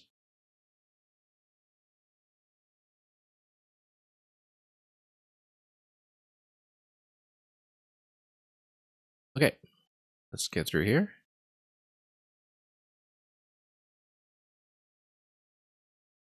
And yeah, that's going to bounce to POW. Notice that the spring itself also comes out of the blaster. That might be important if we do manage to destroy that trampoline somehow at some point. So let's do a series of interactions. First of all, drop a POW. Okay, the fact that it's located here is probably important. Because once we activate a P switch, we want the POW to remain loaded on top of the snake block. If it's loaded on top of the P, it's going to disappear. If it's loaded on top of the snake block, it stays in place until we come back over here. So we activate the snake block after the P switch has already been fired. So to do that, we send a muncher up this location. We let it do its bounce, and then we release the POW. Then we activate the POW. Notice that activating the POW kills the muncher that it would need in order to get the P switch, but I think maybe the muncher respawns from the blaster up top, so perhaps it's not an issue. The question I need to think about right now is, do I want an on-off switch on when I activate the POW? What happens if we destroy the shell? I think another shell just respawns, right? So that's not really helpful yet. Currently the POW is going to destroy the muncher and destroy the shell, but we have not yet devised a way to raise the blaster on the right side. I think in order to do that, we need to activate that question block. And if we activate that question block, that I can access from the side somehow.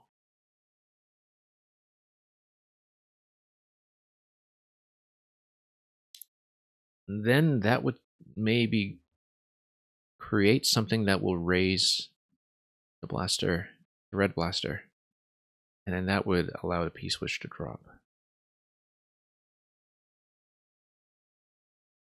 One other thing is that if the blaster is firing towards the right, so for example, if we toggle the on-off switch to move the spring out of the way, then we could potentially spawn a new shell on the right side, but bounce against the spring and perhaps be sent flying upwards. That might be the idea. So let's destroy the shell and then run all the way to the right quickly. Now what we do is we move this on a conveyor. Perfect. That's exactly what I wanted. But then we need a new muncher on the left in order for the P switch to go where I want. Should give me another muncher, right? Okay, and then that will activate the P switch and then get me through the door. And that's progress. And Miss 75214, we're doing fine. Cleared a couple of puzzles today already, and we have a few more to go. Hopefully we can do as many as possible. We do have 2 key doors accounted for so far.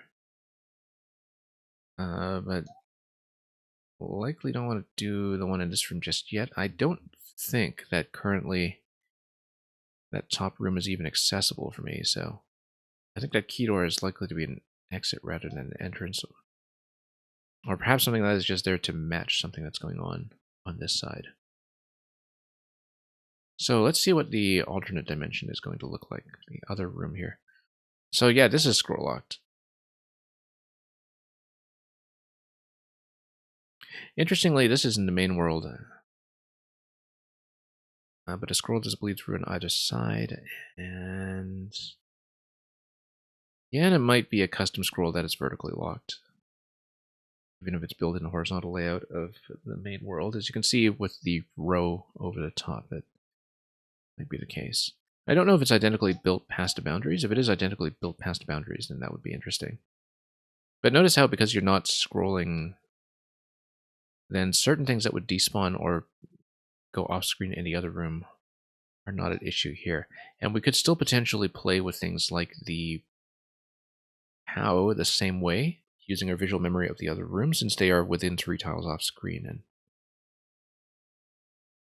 everything will remain interactable and loaded. So, given that, what is our objective here? To go through the P door and grab more keys, perhaps, so we can save what would then be checkpoint 2.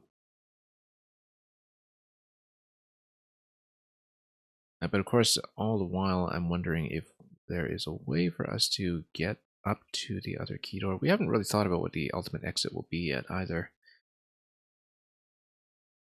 Probably through one of the key doors, but we haven't determined that yet. Yeah, because we don't actually know how to get the goal yet. But the fact that we're given additional keys and the fact that you have key doors and accounted for on either side does raise some suspicions. We'll have to see how to do that, though. So let's go over here first. Probably the bomb has something to do with it. If you're able to bomb some locations, especially using that burner.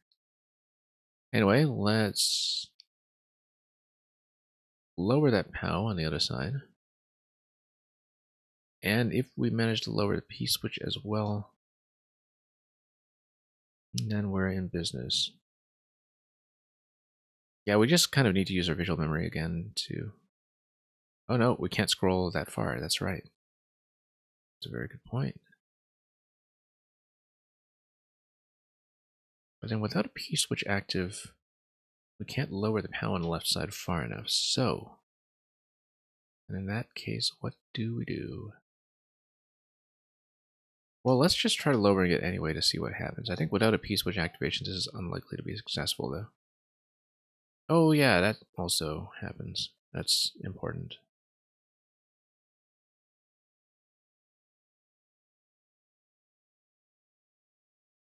Checkpoint 1. We don't have anything to blow this up.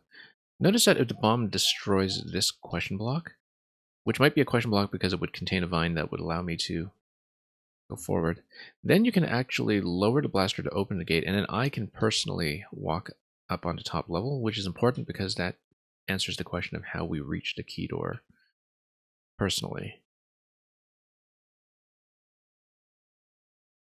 It does look as though...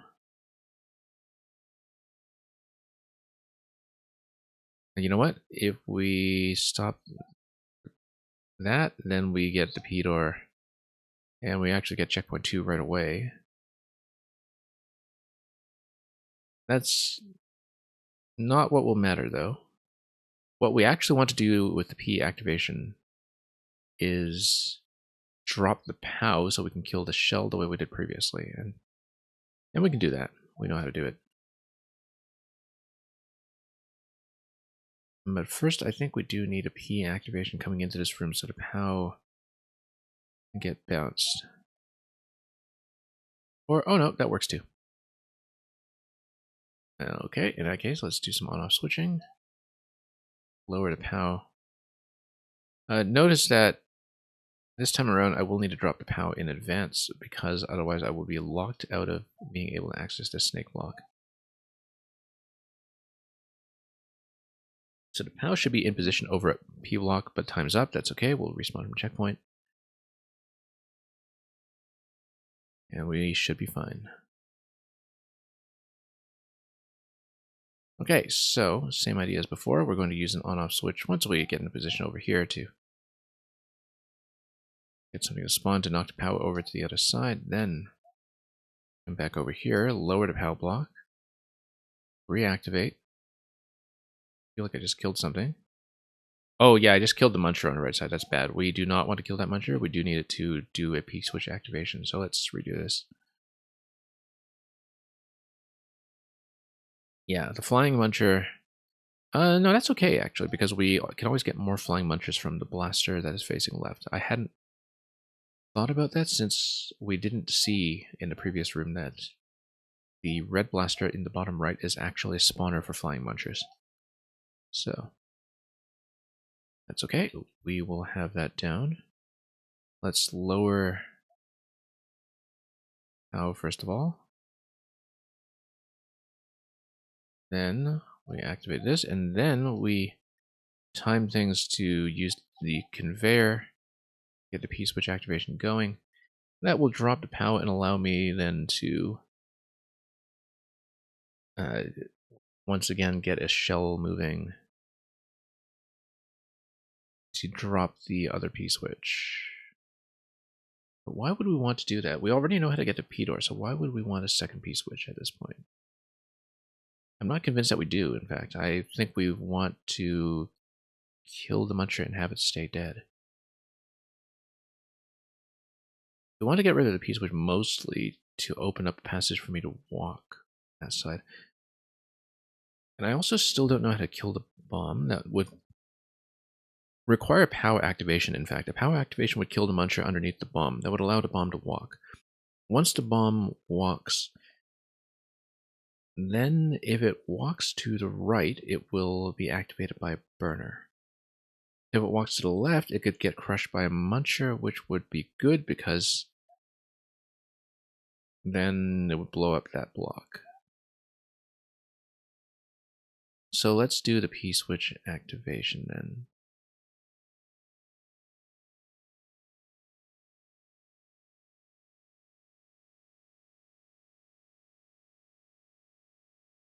Nope, hang on.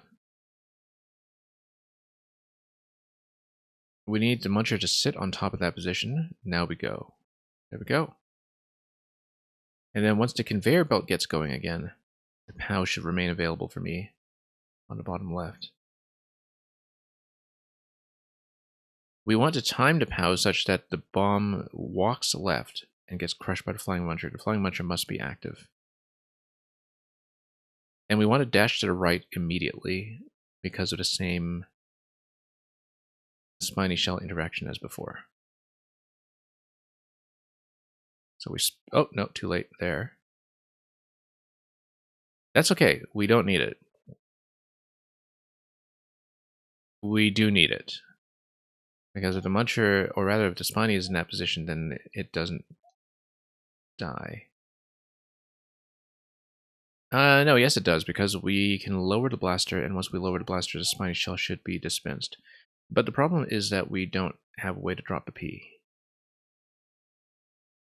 So we are missing something. Oh no, we have a helmet. Helmet allows me to break things. Like breaking the hard blocks on the left side.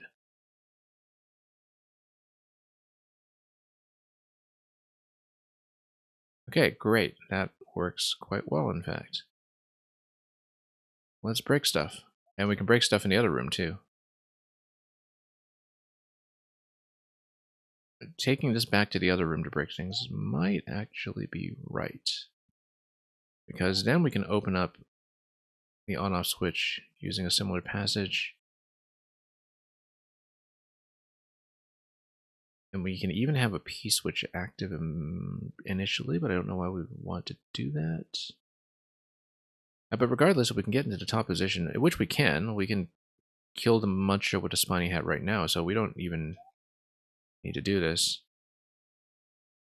The main thing is, though, is that we do need the off state, and we can only do the off state from this position from the other room.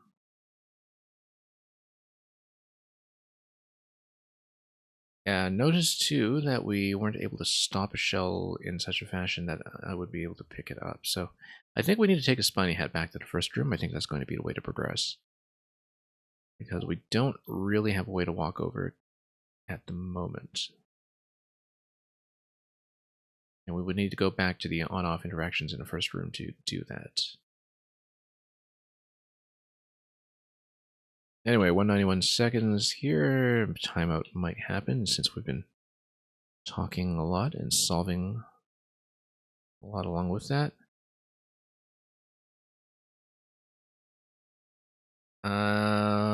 We can kill this. We can kill the Muncher. That would lower the blaster completely. Do we want to do that? Or do we want to move the snake block first? Oh no, this is on top of a semi-solid, so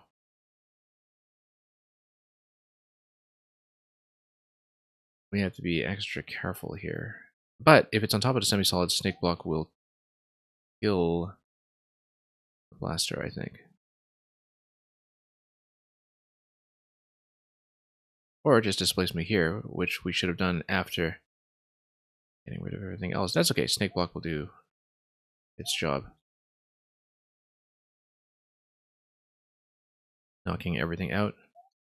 Except, of course, the trampoline is in the way now. I should have accounted for that.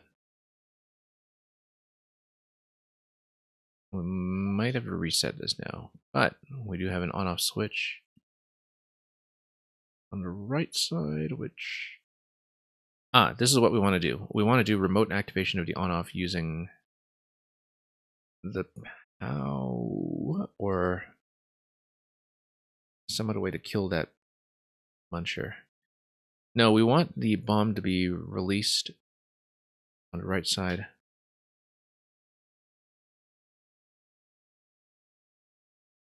We might have to grab a shell over here to do that and activate this question block, because the idea here is that the bomb has to do a remote activation on the on-off switch in order to open this gate. So the idea from there is that we would come over here and we would be able to sneak under before this drops. Maybe, I'm not sure, because snake block would come here and then that would drop immediately.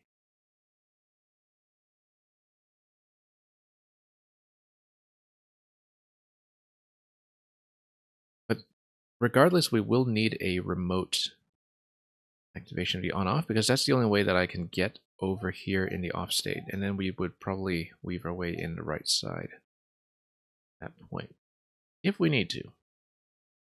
But the burner's clearly for something, and that's the likely candidate, given that the well over the on-off switch is this 3-wide well where the bomb is going to hit in any location there once the burner has activated it. So the question at this point is, how do we get the bomb to walk? We need to do so by destroying the Muncher underneath it. We can only do that if you have a POW within range, which fortunately is going to scroll way out of range over here. I did not make this level. I will type in the codes here. If I made this level, I would know the solution. If you look at the spreadsheet that I've just linked, the first spreadsheet that is under level codes, the one we are currently playing is one from Mapolic. And so the code is going to be there.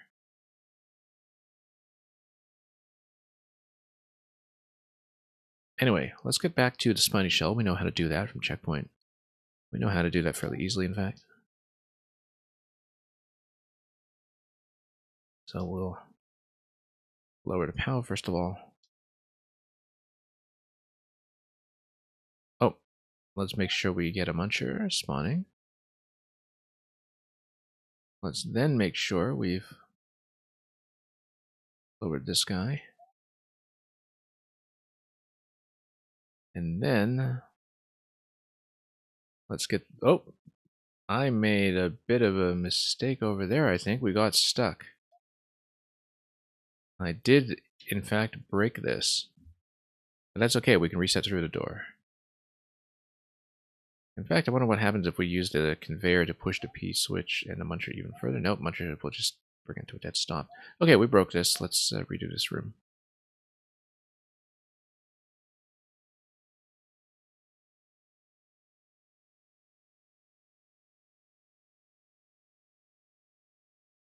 In that case, let's try it again. Let's get the POW kicked over to the left side.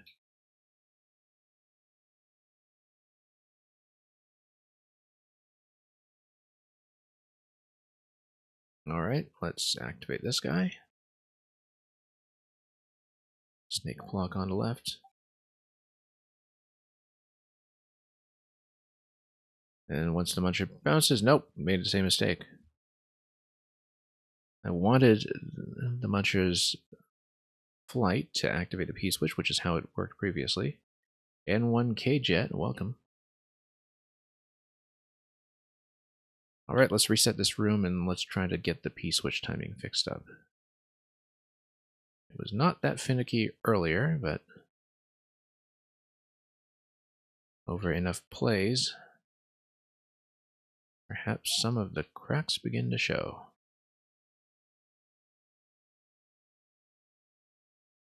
Get the Muncher spawning on the bottom right. Good. Release the snake block, and then we'll try to get the P-switch activation going so we have access to the POW. POW access will then allow me to do the bomb crush.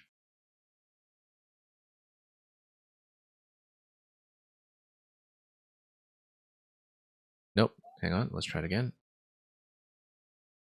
Yeah, as long as you don't dislodge the blaster, this is not too bad to execute.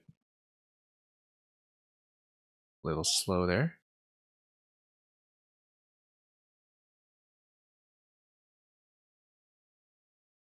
Oh, a little slow there once again. There we go. That's what I want. We do not want to go through the P-door. We want the POW to be available on the bottom left, and then we want to use the POW to do the bomb crush. And it's okay for the shell to respawn in that position once it has been fired because I want to grab it as a shellmet anyway, I think. Okay. New shell is going to spawn there. We just need to be very careful here now. And as soon as we grab the shell, you're going to have additional spiny shells spawn on the right side. On the left side, rather. Notice that I'm able to take a P-switch with me at this point, which is not something I'd considered previously, and that I'm able to break this block, although it would respawn. This is interesting. I didn't think previously that I would be able to do this. Interesting. Because if we're able to hit the P-switch, that is actually significant. For one thing, it allows me to have the shell spawn directly through. Am I on Wii U? I am not, because this is Mario Maker 2. Mario Maker 2 is only on the Switch. I have streamed Mario Maker 1 on the Wii U a couple times in the past, though. We did quite a lot of it in the early months of 2022, in fact. Okay, so that prevents anything bad from happening, as you can see. The vine makes the block respawn, and the shell just goes across directly. So holding the P-switch here won't really break anything, I don't think, but we will need to go over to the other room. Also notice I can break this at any point, which would then give me access to a POW if we're careful about this, that I would be able to hold a POW. And if I'm holding a POW, that would resolve the question of how to get rid of the Muncher in the other room. Thank you for the follow.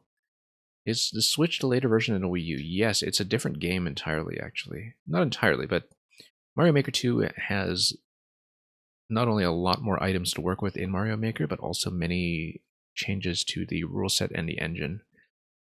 And some of those changes are quite significant. So here's what we're going to do over here. We're going to lower that. I should make sure the POW... Do we have a POW on this side? Let's respawn into this room just to make sure I have a POW, so I don't lose track of where I am. I didn't expect to have access to this P-switch, and I feel like I don't know if I'll be able to duplicate that later, so we'll have to work fast here. Probably not fast enough. Because what did I do to raise that shell? I'm not sure. But we're going to bust this open. And then going to lower the snake block over here. Come on.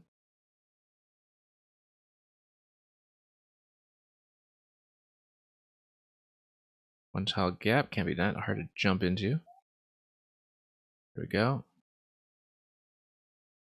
We hit the P to get the POW. Once the conveyor decides to bring it down with. And then we'll go to the other room to use the POW to do the remote activation with the burner. We have to work quickly, but I think we might have it. The only question is, really, at this point, how we can reproduce this interaction of grabbing the P-switch, because... But even if we don't reproduce that interaction, I think breaking the question block and grabbing a POW into this room will be sufficient to get me what I want. Because the idea here is that we just need... I don't know if we need a shell to drop the P again, we might. Because that would stop the conveyor. That might be significant. Yeah, because we do not want the sideways trampoline to fall down, so that is important. If we activate the P-switch, we must activate the P-switch because that prevents the bomb from walking to the left and getting stuck there. We need the bomb to walk to the right. But maybe the same on-off interaction here can activate the bomb on the left and blow up the question block. We're going to run out of time in this attempt, but we know that at least. Yeah, because activating this on-off switch will not spawn the muncher on screen in this room, which is why the muncher consistently spawns on the right side over here. But if we activate the P, then we activate a POW, bomb will then walk to the left, hit the one-way panel, walk to the right, come down here, be activated by the burner, and then toggle the on-off switch remotely. So that's the interaction that we're going for. This is not Kaizo. This is a puzzle. We don't need to be particularly precise about jumping or using items here. We just need to understand the item logic of how different interactions create a series of locks and keys. Anyway, let's get back to where we were. First order of business is to grab the spiny helmet, so we do that by activating the POW. The POW is off screen. We activate on-off switch, drop the POW, create a muncher on the right side. We come back here, we drop the snake block. We then activate the P using the muncher on the right side, hopefully with good timing. Not quite right. And yeah, this is quite a nice puzzle so far. It is for a contest that I've been judging, where all of the puzzles in this contest, which again I can link in the chat, we've solved about half of them so far. We've solved 6 out of 12, and all of the puzzles in this contest involve multiple rooms that are nearly identical except for one big change. So in this puzzle, the change is that we have a near identical room that does scroll freely left and right, and we have one copy of this room that is scroll locked. And because of the way that objects appear or disappear on screen in either half of the puzzle, and the interactions turn out to be completely different. Right now, I'm just trying to keep track of what I'm doing. Oh yeah, we need to hit the P switch. There we go, activate the P switch. We do not take the P door. We need to grab the POW activation on the left. POW activation will allow me to drop the bomb. This is non-scrolling room, as you can see. Bomb goes down to the right. We then get over here. And then we try not to die to the muncher. And then we grab the shelmet. Okay, so that's the critical interaction that I was looking for, was how did we manage to raise the shell by one level? I think it was with this platform interaction that I was doing to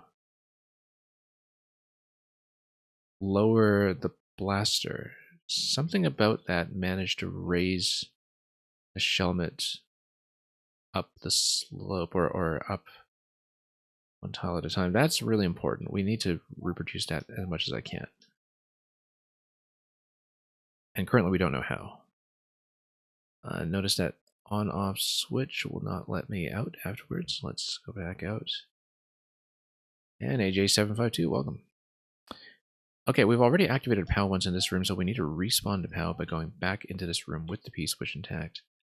So we can do a remote activation of the P-switch while we also destroy this block so we have access to the POW on the other side. So same series of interactions once again. We hit the on-off switch. It lowers the POW off screen. And then come over here. We don't need to take the P-switch with us in order to make this work, but it helps. Once you hit the P-switch, then the POW becomes available. You take the POW over to the other room. And then we do a P-switch interaction once again when we're over there. Oh, that's bad. No, I wanted to grab the POW, not do that. And we lost a P-switch, which is not good. Yeah, that was unfortunate. If we can activate the P-switch, though, then we can come through here. And yeah, no, we just need an on-off switch to activate a P-switch. Let's get the POW bounced over to the left side first. Bounce to POW. Break the block. Lower the POW. Had to be fairly attentive. Sound has scuffed. Derbashad Visser, thank you for letting me know. We will fix that. I don't know how long it had been dead. But hopefully not for too long. Let me fix it up very quickly. And yeah, sound is dead, so that's the first time that's happened today, I think, but it might also have happened some time ago, and I just didn't know. Give me one moment, we'll fix up the sound, we'll be right back.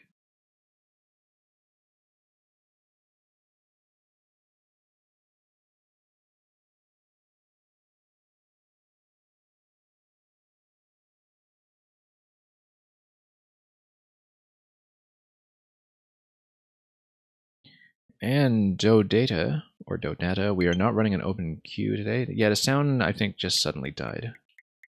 But it should be back at this point. Let me just get back into the level. We should be fine. Yeah, it sounded like the game is muted. It should be back now, yeah. No, it should not sound like the game is muted. That is a problem we have on a stream sometimes when my computer starts running a little bit hot, the sound starts cutting out. But we should have fixed that. Hopefully that was not going on for too long. Although, thankfully, there aren't any critical sound or music cues in this level, so we should be okay. Except I lost my place. Where was I? Oh yes, we need to activate the P-switch. Did I lower the POW already? I think I did. Let's drop this guy as well. Come on.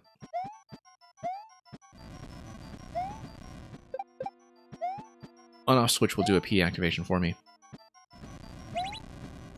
Same way as before. Raise the muncher, and then with the next jump, we hit P switch once again.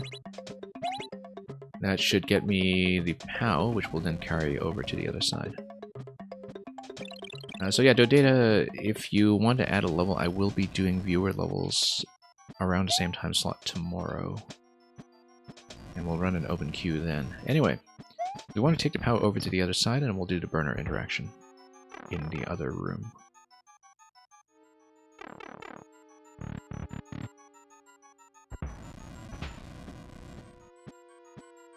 But before we do that, we want to do a little bit of advanced preparation. We actually don't want the trampoline to spawn at all. And so I want to activate a P-switch first.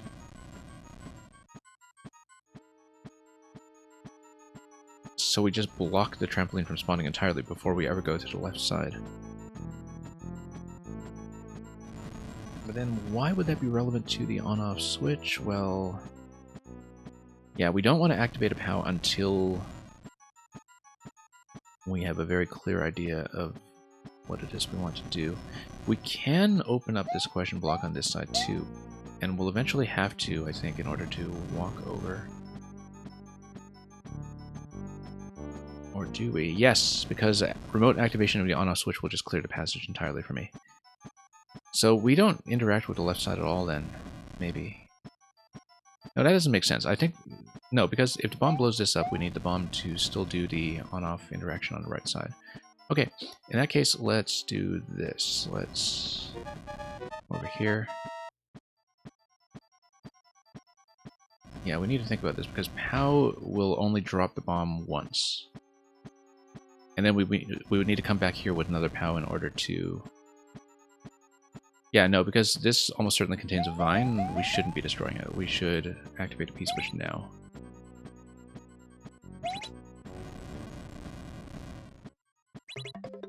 Okay, walk the POW over.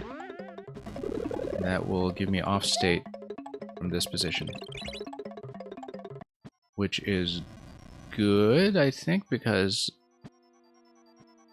Not good, in fact, because we no longer have access to the on-off switch.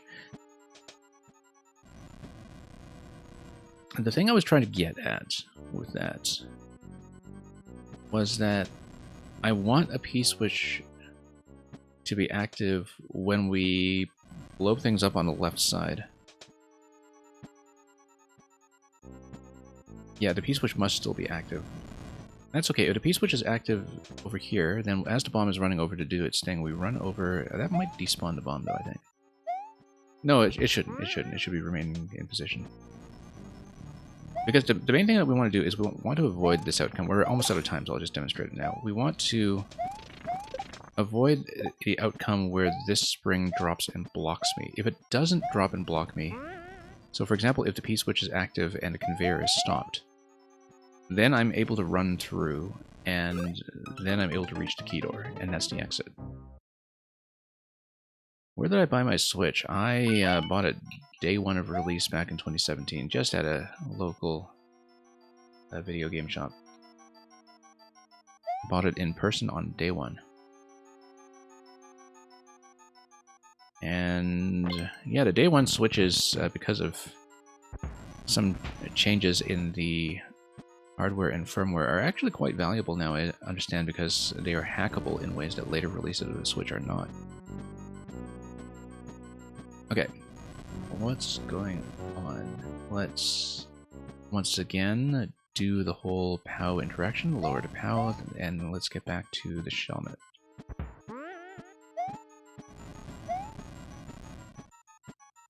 Okay, lower the POW.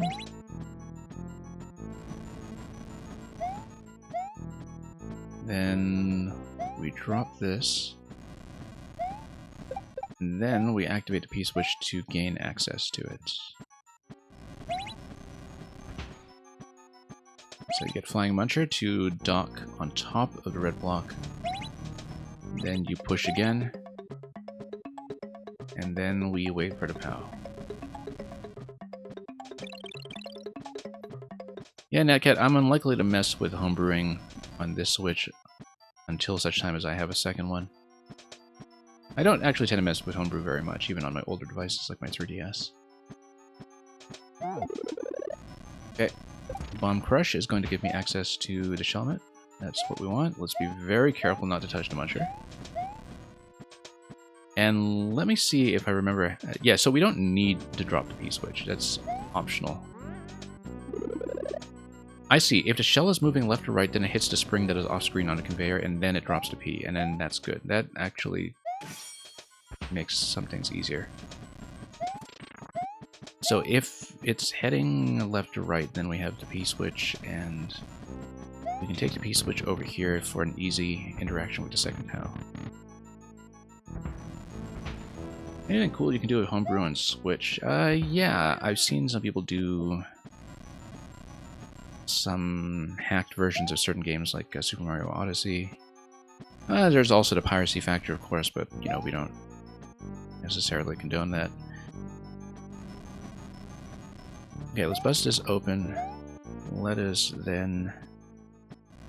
So having access to a P-switch also allows me to freeze conveyor belts on demand, which might actually be helpful as an alternate solution in the other room. No, not really. We would still need the bomb interaction, and that would still require the POW. But let's think about this for a moment. Let's... First of all, yeah, I dropped the POW already. Let's make sure it's down. We will then drop the off-screen POW using the snake block. Hang on. Come on. Let's push this over here.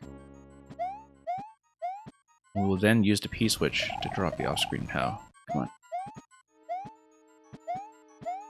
There we go. Nudge that thing. Off-screen POW is going to come down. We do not want to accidentally activate it. I want to pick it up and take it with me. Multiplayer Odyssey? No, not necessarily, but there are some Odyssey mods that do change some of the level layouts. Like an advanced Kaizo Odyssey. And I've seen some streamers specialize in stuff like that. Also things like randomizer mods for various games. Right, so we take the POW across to the other side. And then... let's see what we can do. Okay, same interaction as before. We do want to think about dropping the P-switch, though, because dropping the P-switch would allow me to...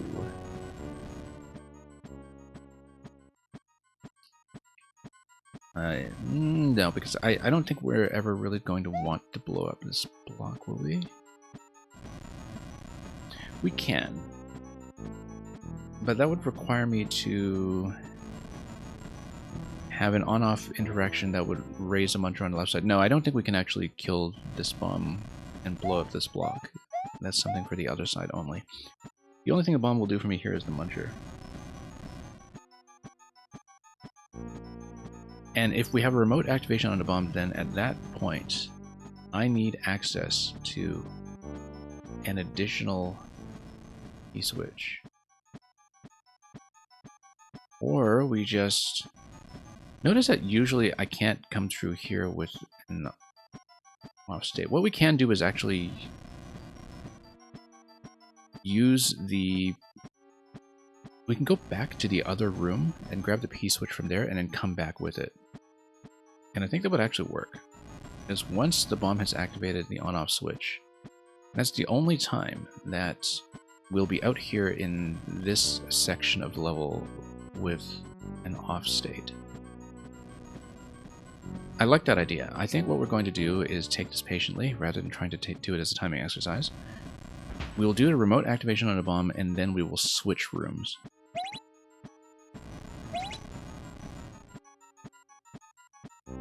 Okay. Bomb is going to hit the burner. After the P-switch expire, we go out the door. And that's perfect. We will do that, and we'll grab a P-switch from the other side. Oh no, you can't, because it reverts the state to on. You do... Okay, we can't do it, because whenever you change rooms, you always start with the on state, so... that method does not work. And so we have reset back to an earlier state puzzle. We're going to run into time trouble, I think.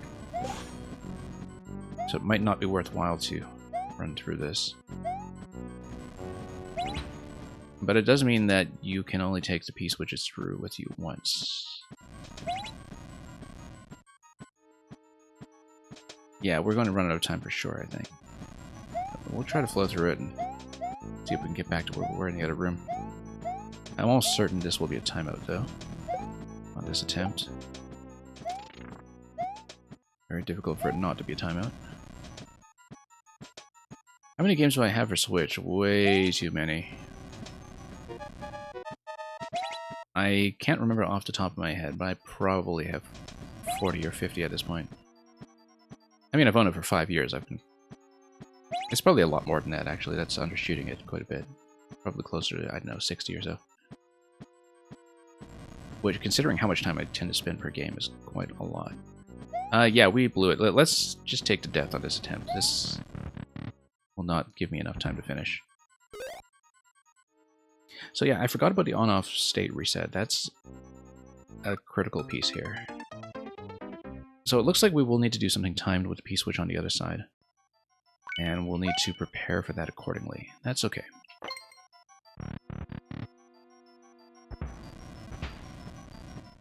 Okay, same idea as before. Bounce to POW, lower the POW.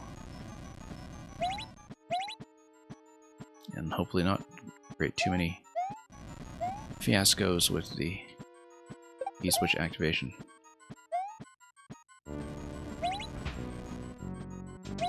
Okay, we'll wait until the next jump on a muncher. That will activate a P. That will then lower the POW. POW will then give me the bomb break that gets me up to the Shelmet.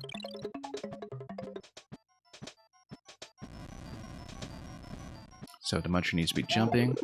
Bomb walks over, that's going to crush and blow that up. Let's be extra careful. Now we want to lower this as the shell is going left to right, because then the shell will be projected up to the upper level. It'll be projected up to the upper level regardless, because it'll bounce on a P, so the timing actually does not matter. The shell will always go up. Grab the P. And we'll go. Do I have Mario Kart? Yes, I do. And I've also been playing the new courses that have been added as part of the DLC pass. The 3 packs so far, so there have been 6 cups that have been added so far to the Switch version, and only the Switch version, over the past year. No, we want to take the P back to the first room. Oh, actually, this is interesting. What do we grab the POW in this room instead of the one in the other room? Because then we can have one P-switch interaction give me that. No, because the first P-switch activation is going to give me that bomb. Yeah, that's not going to work. I was thinking, what if I take a P with me, then we have 3 P-switches in this room, then I have an additional P to freeze the conveyor after we have collected POW. And by collecting it here and bringing it over, rather than activating it indirectly we had previously. I think that might work. The only issue with that is... that might work, actually, because second P-switch interaction followed by second POW. This might actually work. Then we use a conveyor freeze later on in order to prevent the spring from dropping. So let's do it this way. Let's do it this way. We'll take the P-switch with us for now. Oh, I despawned the POW. Okay, that's why it doesn't work. Never mind. Because walking back and forth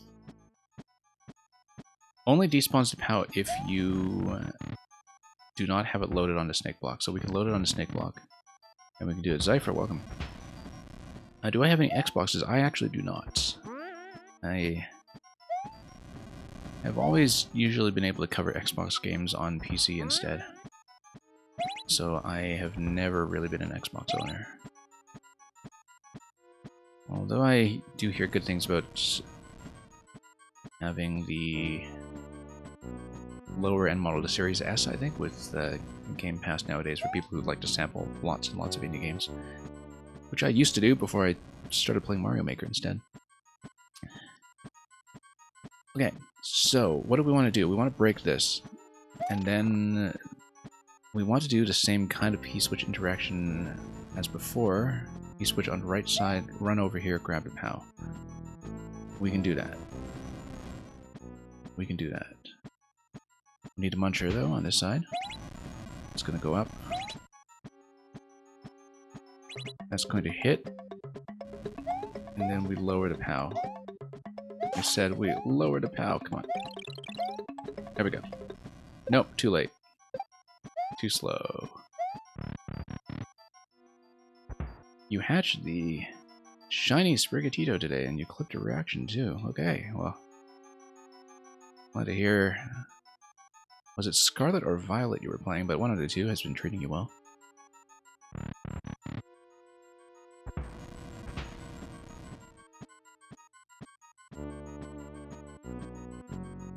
And, oh, sorry about that, Cypher. It should actually allow clips. Let me permit you properly.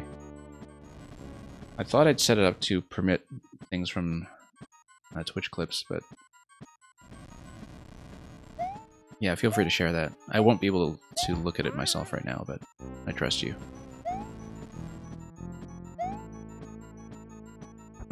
And so, yeah, absolutely free to try that link again. Okay, let's do the same POW and P thing as we did earlier, except this time we will try to hit things more precisely.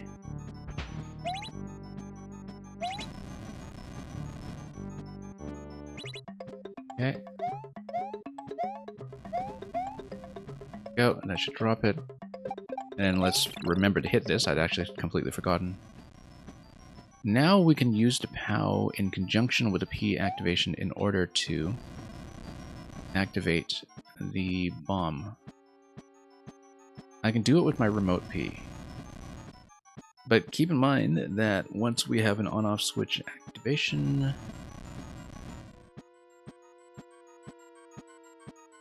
even if I lower the top P, I will not have access to it, so we might still be down by one P-switch interaction.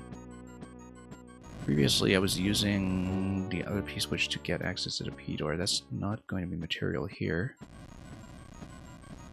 And we'd have to despawn the spring. That's fine. We might actually be able to just straight up despawn it. Let's see if I can do it. No.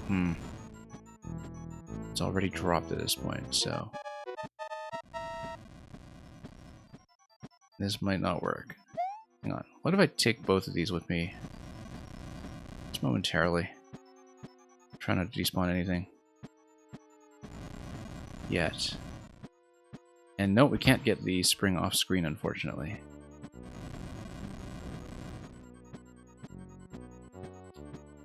P-switch plus bomb, though, would be able to get me a remote activation anywhere I like.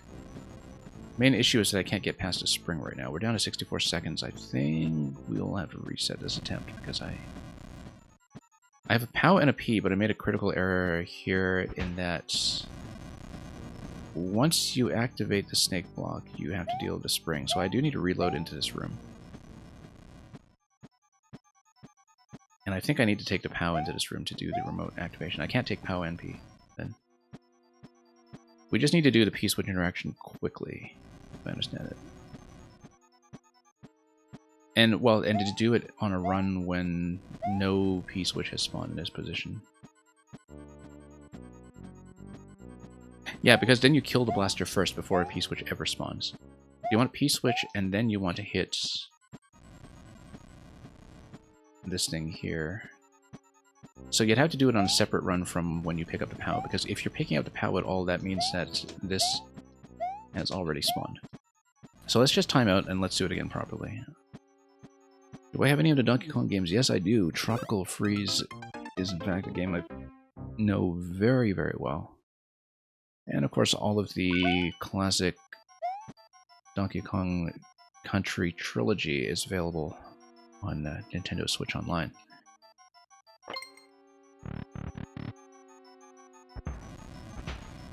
Let's take a look over here. And now, same thing as before, let's get the POW over to the left side. So yeah, the idea of retaining P and POW in the scrolling room will not work because of the snake block logic. Okay. Let's lower this first, and we'll do the P activation, and then we will do the path to the Shelmet again. And yeah, I also double dipped on Tropical Freeze because it is a game I absolutely adore. It's funny because it cost more on Switch than it did on Wii U originally. And I just did not mind.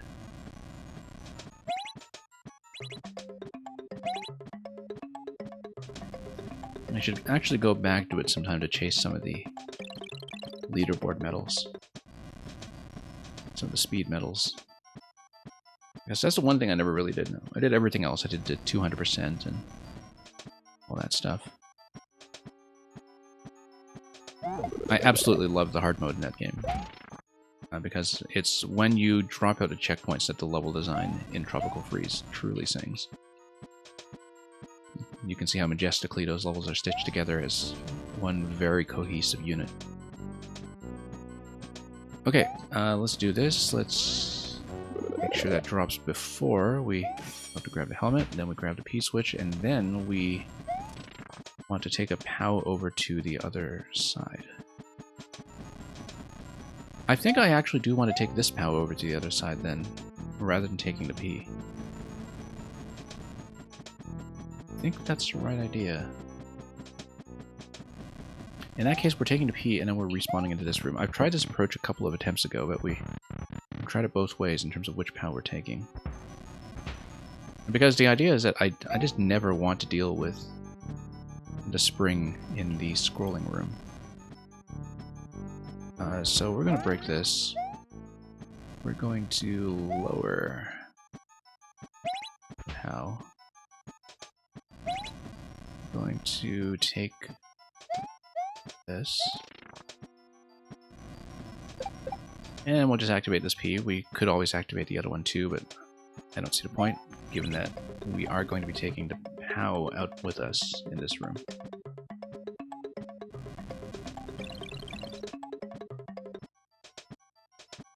Natcat, I wish I could say that reading that I could hear the DK rap in your voice, although of course nobody on Twitch has ever heard your voice, so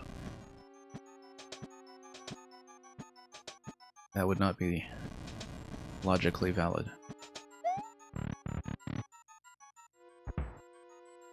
Alright, back over to this side. Back over here. Yeah, DK Rap, most easily accessed as part of Smash these days, ever since it appeared in Melee, if I'm not mistaken. And of course it was originally from DK64. Okay, so we do not want to cross over to the left side at any point. We want to activate a P-switch and then activate a snake block to kill everything. Hopefully quickly. While a P-switch is active, if we take out both blasters, then we prevent a spring from ever spawning. And that should be fine. So we do not want to cross over onto the left side until a P-switch has been triggered. And it may have to be this one, and we may have to be quick. Okay. We gotta be really quick. Everything's gonna die. Great, no spring. But also no access to... okay. No. No. I needed the snake block to kill this, and the only way was to kill the Muncher first. Which means that I needed a POW activation to happen in this location. Because the Muncher needs to be on the screen, both Munchers need to be on the screen, so I need to throw the POW here, and exactly here. Otherwise this doesn't work. And you also need the bomb to walk over onto the right side. Which, if I despawn it, also does not work, so... we have a timing issue here, unfortunately. Or do we? We do. We do have a timing issue with this approach. I may need to go back and get another POW then, unless I can just grab this one. I can just grab this one. Okay, let's drop the POW, except of course, yeah, spring is back in action. POW is going to remain loaded onto the snake block. Let's... since the spring is out anyway, let's kill this. Let's activate a P-switch and then maybe follow the snake block over. I don't like that because you do still need the remote activation with the bomb, and it's just not going to happen quickly enough.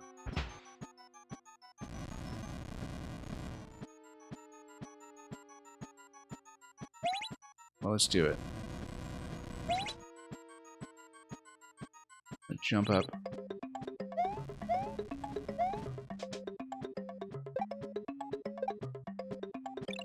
Oh, yeah, we needed the POW to activate the bomb. And we despawned the POW, which is awful. So I messed that up completely. We are going to take a death because I'm too low on the timer to do much on this attempt.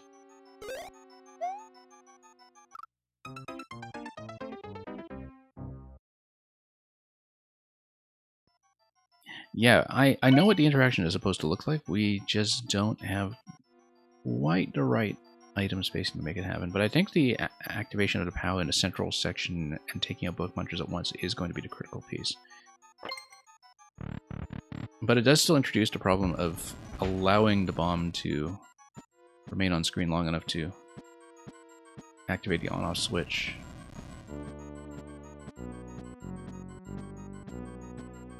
I think it can be done. I think it can still be done. But we need to redo this stuff. When did Twitch get banner ads? I don't know. It was sometime this year, and unfortunately I don't have much control over that. That's the problem with being a smaller streamer, is that Twitch keeps blasting your audience with ads that are really just an annoyance and don't bring you anything. I keep telling people, you're always welcome to ad block my stream if you really want. Just want people to have the most pleasant viewing experience possible, so.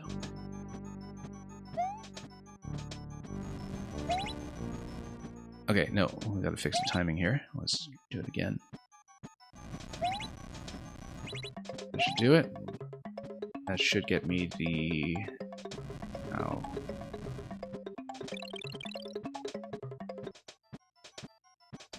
Okay, now we do the bomb crush. And then grab the spiny shell.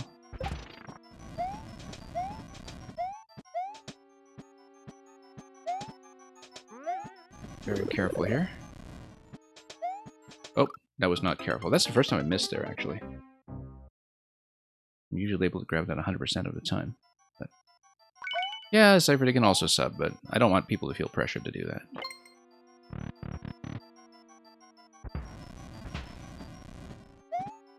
I appreciate everybody who subs, obviously, but...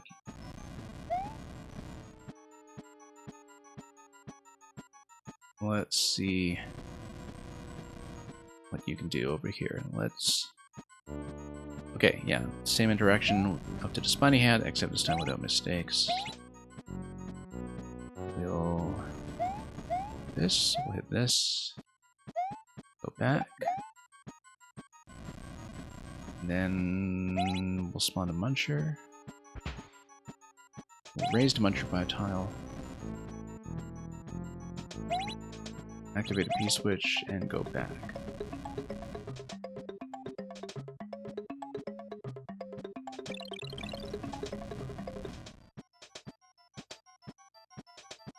Okay, bomb crush.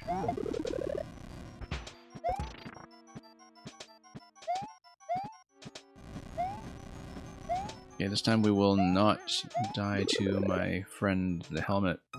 Whoa, I died to my friend the muncher. Okay, never mind. Just nudged myself a little bit too far over. First time I've had that happen too. In fact, we're getting a little bit sloppy. Let's not be so sloppy. A little bit impatient, I think, to get back to the part of the puzzle where I had made it to already. That's what happens when I'm thinking ahead to the step that I actually want to do, not the step I've already done.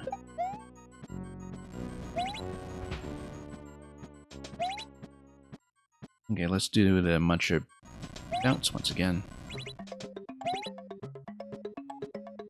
This time we will not die on the way to the helmet. It is a bit of a tight space over there, so...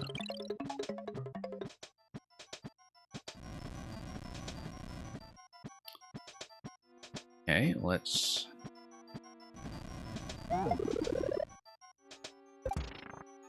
get rid of that. And then we'll be very, very careful this time. Sure.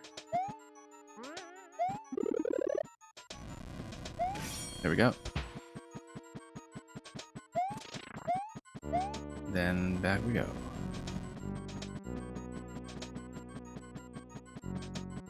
And take that, you muncher.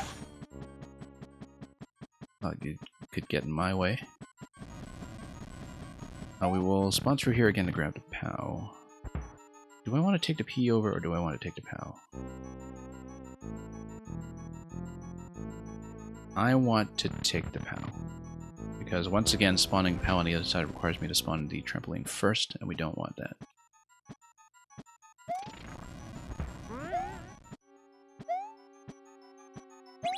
Okay. Do this.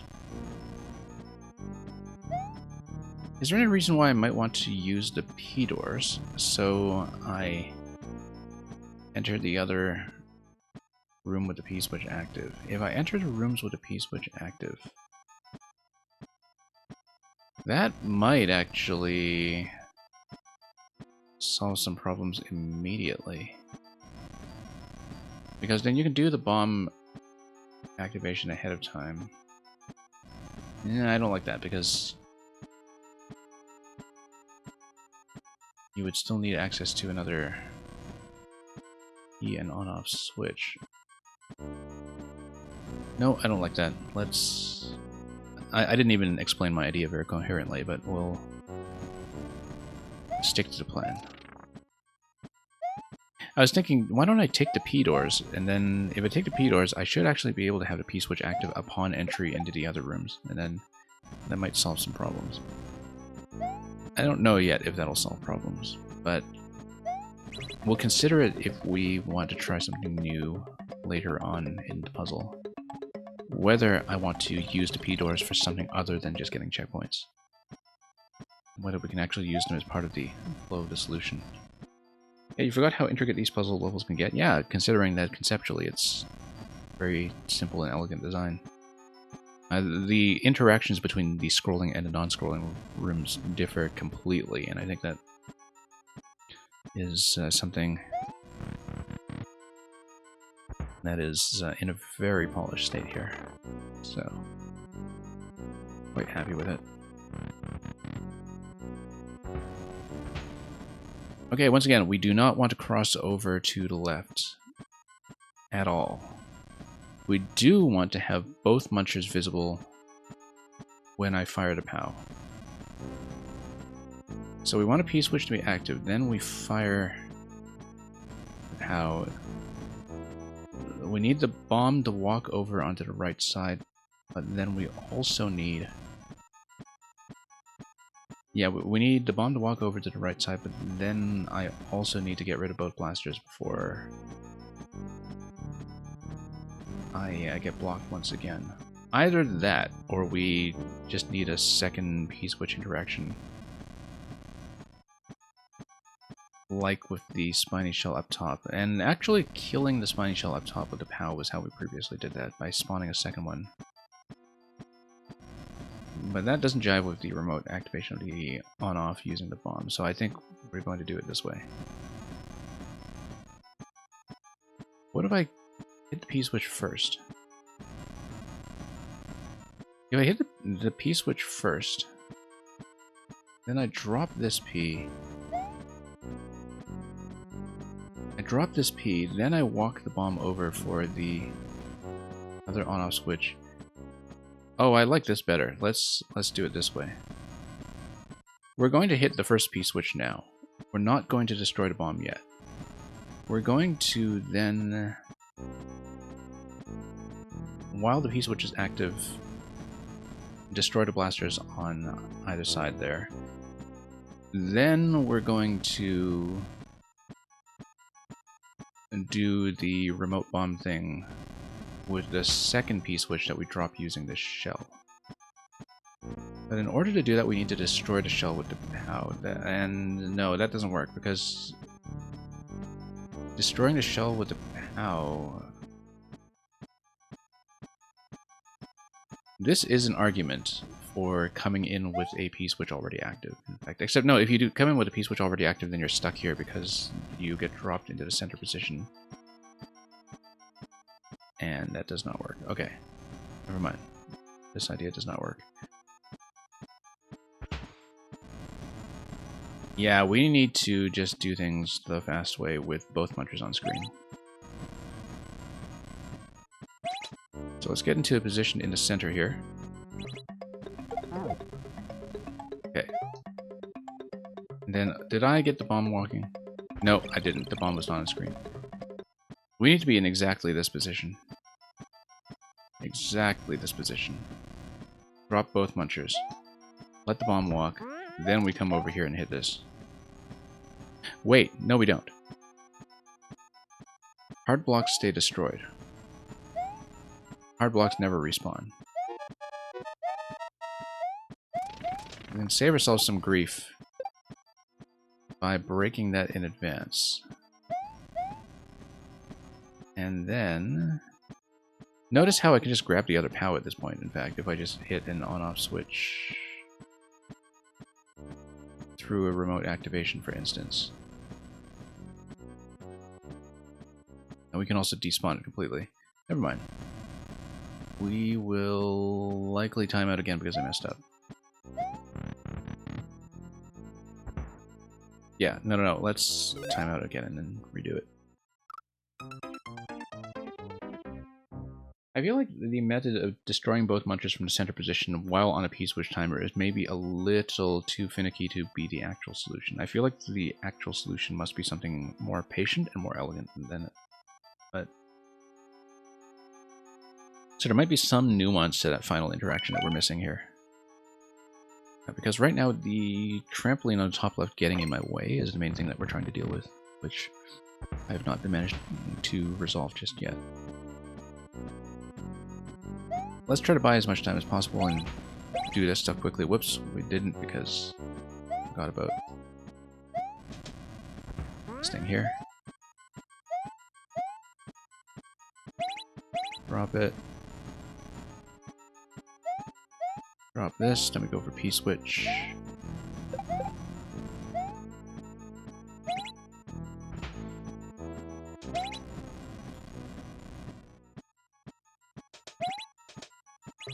Okay. Notice that if the muncher is in that position, it also blocks the bomb.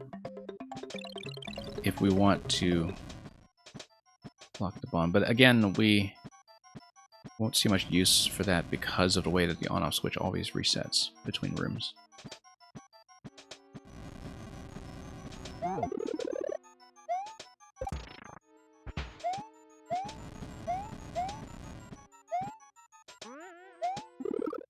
Whoops, once again, walked a little too far into the muncher. That's unfortunate. Always a little bit sad to lose a few minutes worth of attempts from tripping over something like that. We'll try it again. Anyway, yeah, POW on the left side. We drop it.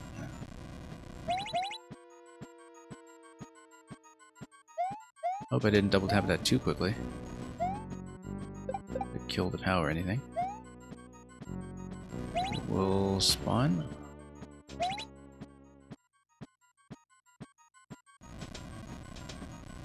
Oh, whoops, let's try it again.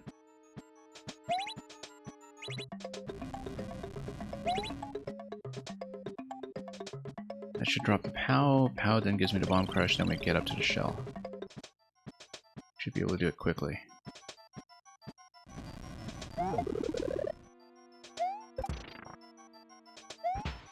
I wonder what the creator clear time on this one is.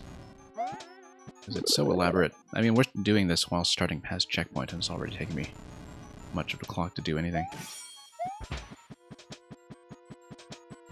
The fact that I can grab this P-switch, but that so far I've only used it for optional purposes, is something that has struck me as potentially curious. Because we're using the POW on the other side, and if we're moreover breaking... Oh, here's something I haven't considered. This might be it, in fact. We take the P-switch with me. And then we break everything here. Because, again, hard blocks stay broken. if hard blocks stay broken, and we can respawn through this room. And we can just grab the POW directly while a P-switch is active. We have P-switch number 1 active. We can then punch through both of the blocks and grab the POW manually in this room. I think this is the solution. Because that way we have a POW available and the blasters will be dead. But the question is, do the blasters respawn? I don't think they should. Let's try it. So we're going to hit P-switch. We're going to destroy the Muncher, then we're going to destroy both blasters with the snake block. Then we will have free access to the POW.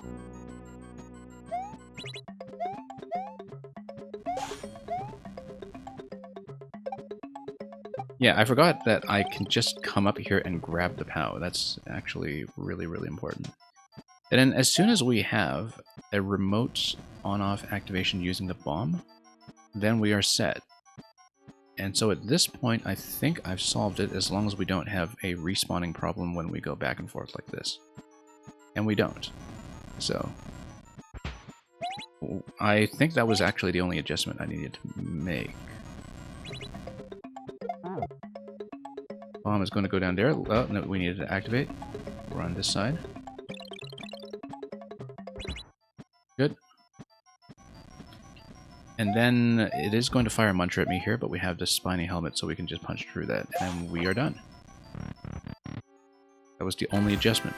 THX 1138. Poor naked pipe over here, but I suppose there are only so many ways to spit me out. Notice that if I want, I can drop through this panel. Oh, you know what? We should check the pipe. That's totally what this is for. That's got to be a bonus, right? Oh, okay, that's the actual exit. Unless, of course, the other pipe... Should I try the other pipe? Maybe the other pipe will just spit me on top of the goal. We're going to try it. We're going to try it. We made it all the way here. We're going to see everything. Does it just connect over here? Yes, it does. There we go. Why not? Anyway, that one was a lot of fun. Very intricate. It just took me a while to figure out the precise sequence for the final one, and the only thing I was missing there was that the hard blocks stay destroyed. So we've been playing with a spiny hat for so long, and it just took me so long to realize that breaking the blocks and then respawning the room is the way to do it. And that keeping the P-switch rather than keeping the POW is also the way to do it. That's so very simple adjustment at the end to make that happen.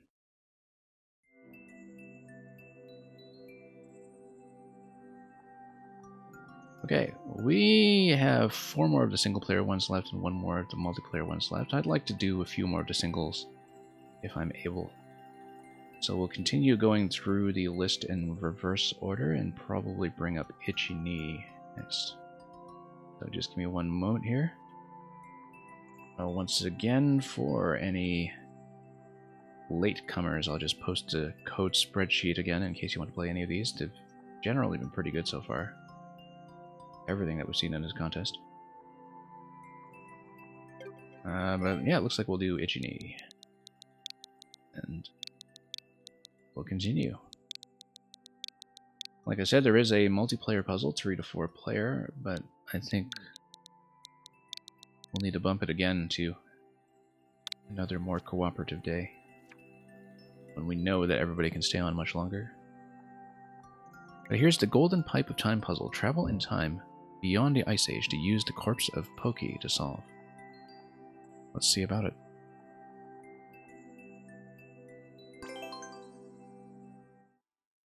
So for anyone joining us late, the theme of this contest is puzzles that have 2 rooms that are nearly identical, 2 or more rooms that are nearly identical, and which just have 1 critical change.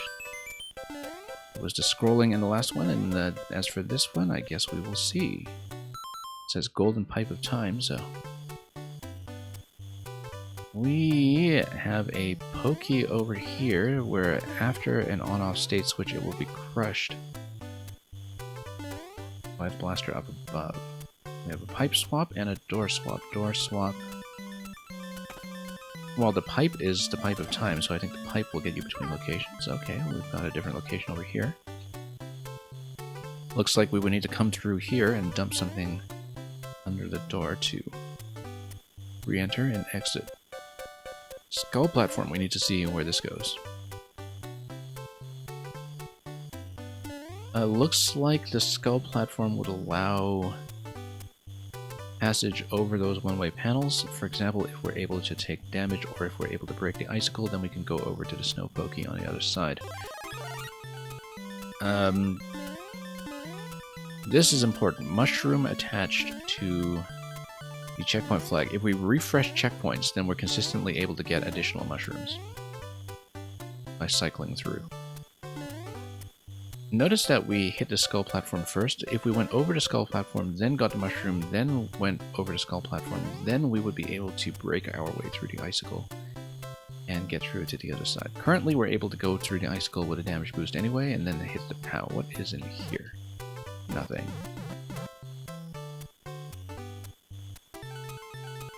Four pink coins. We didn't really see what was going on as far as key doors go, but we also haven't entered the pipe yet, so... Let's take the POW, and let's go through here. We do need to change to the subworld in order to grab another checkpoint anyway, so we'll see what this does. This does kill the muncher on this side if we ever need to go through, but we don't have a way to stomp on the stump just yet. And yeah, stump is a stump on bomb interaction when it initially spawns. Also notice that the POW is able to get me through doors if I'm able to take it back underneath and use it as a platform. Also notice that we have access to two POWs here, as well as a bone shell on the top right where the pokey used to be. So I guess everything has melted, it is no longer winter, and the pokey is just now a pile of bones, which may or may not be accurate to the lore. Bone shell would potentially be able to get me to the on-off switch, and then you could just damage boost through to walk your way over to the pink coin. Notice too that if you stack two POWs on top of each other, they would also create a bridge of sorts that would be able to get around the one-way panel. I think, though, we will just want to walk across and take the bone shell. Bone shell would allow me to stomp on a stump as well, which is important, especially once we get rid of the muncher. So let's park the POW. Okay, never mind. Let's park the POW over here for now, so we can grab the bone shell.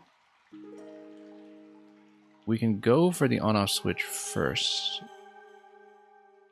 and then do the other bone shell interactions another time. No, we don't need to. We can... We do need to, because of the icicle. I mean, it looks like the coin underneath the key door will be the last one anyway, because fourth coin will give me the key. We go through the key door, that's the exit. So we should do that last. Because we'll do that last, we don't worry about the stump now. What we'll do instead is we'll hit this. And then we'll grab a mushroom on the other side.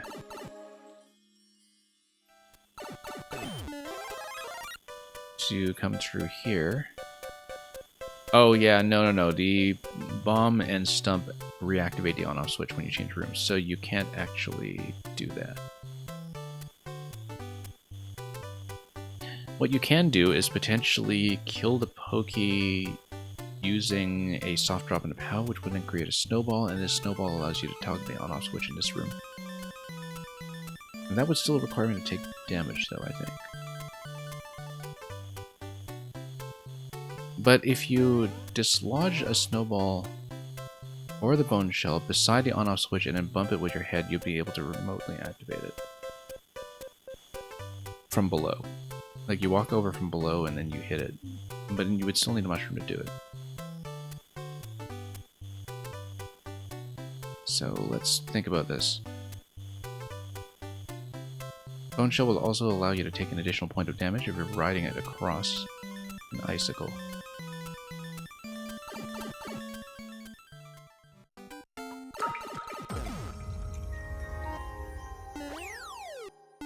Yeah, bone shell would allow you to take it across. Let's think. You go up to the bone shell, you can drop the bone shell beside the on-off switch, hit it from below, but in order to do that, you would need a mushroom. What you can do is, if you already have a mushroom, you can refresh checkpoints and go around. And then you save a mushroom for later. You can't do it in this room yet because of the ice coins, but basically you tag the checkpoint and then you go around the left side. This way there's one additional mushroom that is still accessible. At this point we ride a skull, we take the bone shell, and then we take a damage boost down below after we grab a second mushroom. And that will allow me to go over. Okay, we can do it.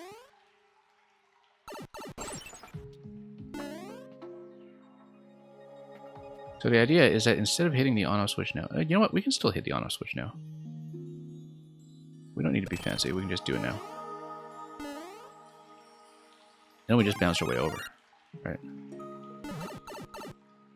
And then we can hit the on-off switch again if we really want. But notice that we would want it off when we eventually stomp on the stump on the left side.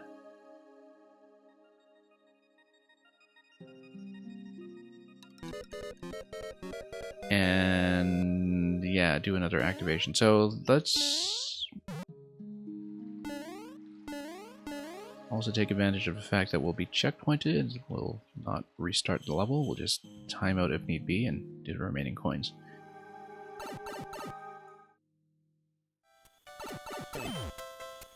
Anyway, so yeah, we know how to do the jewel mushroom on that side, we know how to get a mushroom and probably a snowball on this side. Actually, just a straight up POW interaction would probably get me pokey as well, but we can do that. And a snowball is nice to have. Snowball allows me to just nudge something from below and hit the on-off switch, I think. But we would need a mushroom here to...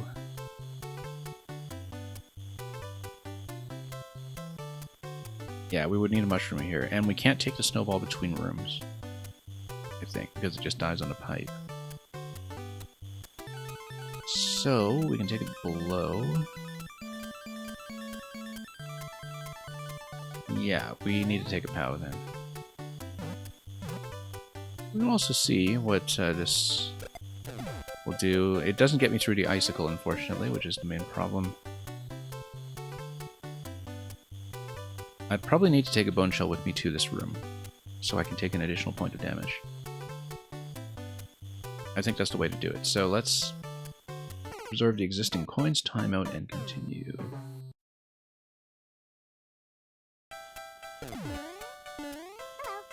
Yeah, because expending the bone shell on the other side is something we don't really need to do yet. Let's... first of all, do checkpoint refresh so we have a couple of interactions available. Multiple damage boosts here specifically. We'll take the bone shell. We don't need to hit the on-off switch with it, so we can keep the bone shell for other purposes.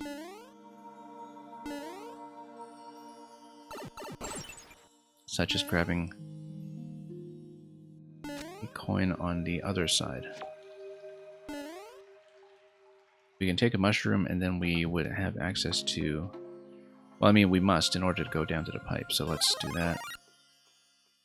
Also notice that we would have to be small over here, taking damage through the icicle, for instance, in order to stomp on a stump. If we took damage on the icicle, then we would be able to maybe grab the bone shell from below, hit the on-off switch, and then the POW would then get to the muncher. We can demonstrate that later. I roughly know how it will work. But for now, let's worry about coin 3. I think I do know how it should work. Okay, at this point, let's think about it. I have access to 2 damage boosts minimum. I will need to hit the flag in order to make it across. We can also maybe kind of do a partial jump and throw on the other side. No, we can't. For a number of reasons, but yeah, let's drop the shell here then, so we have an additional point of damage to take. Let's take this across to the Pokey, which... oh yeah, that's a problem. I would need to activate the POW to get the snowball.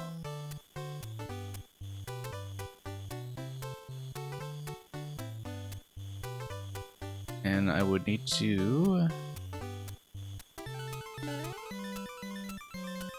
not kill my bone shell with the POW.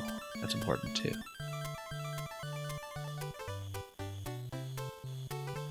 But Snowball gets me on off, and riding the shell gets me the damage boost to get onto the right side. So I think we're fine. I think we're fine. We take the POW. We're going to be very careful with the bone shell, and the way we avoid doing anything with it is we're going to stomp the POW. Gives me a snowball.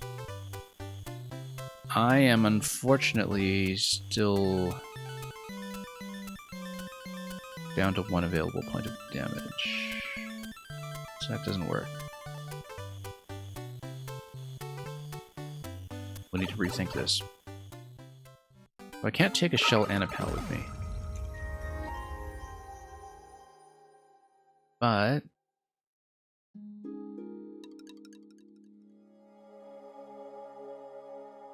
we would need to activate a POW first in order to get the snowball going. Let's grab the mushroom before anything else happens. Do need to refresh checkpoints. Bone shell might not be the right thing to take with me here. However, yes, it might be, because if we ride on a skull, then we would be able to get across without taking damage. Yeah, we ride the skull then. I think... oh no, collision's not going to work here.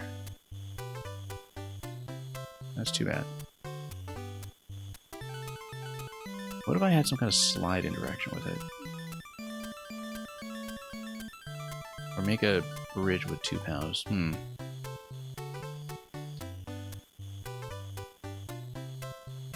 If I take 1 point of damage, use the... there's no reason to trade a shell for the Pokey, though, because...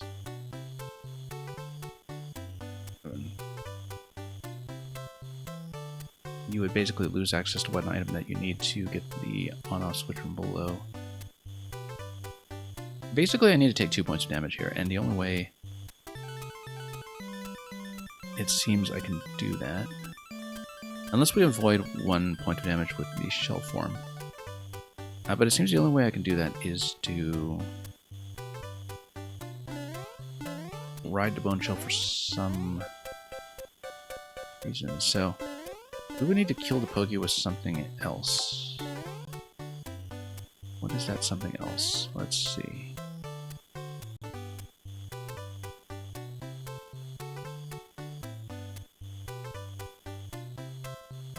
I wonder if I've taken damage, I'm able to do something else with Pokey. Outside. Like if we run ahead and then break the icicle and then get back and cycle through the POW. Okay, let's try something.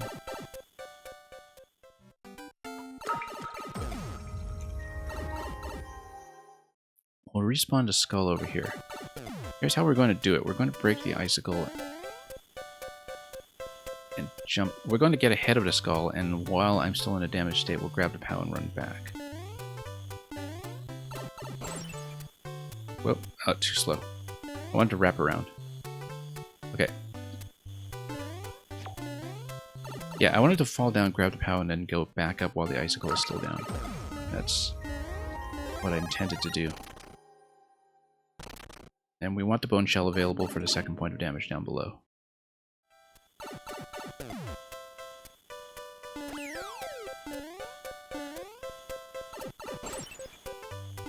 Nope. Nope, no, no, no, no. That was wrong. I wanted to grab it, not do that. Okay, let's grab the bone shell. Again.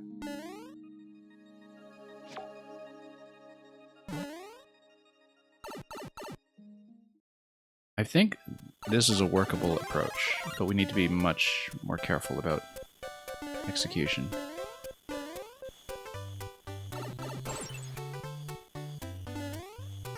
Nope, too slow. I still think it can be done. Maybe we would drop on the left side of the panel and grab it immediately. We'll experiment with this a bit, actually, just to see the timing. But let's grab the bone shell first, because that will be necessary in any case.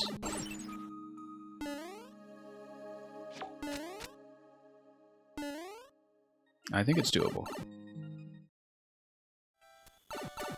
If we have 2 POWs in this room... No, we need to take 2 points of damage, so that's not going to work.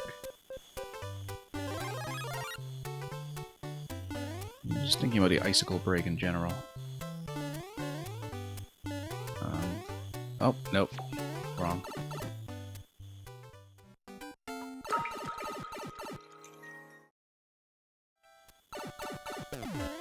Okay.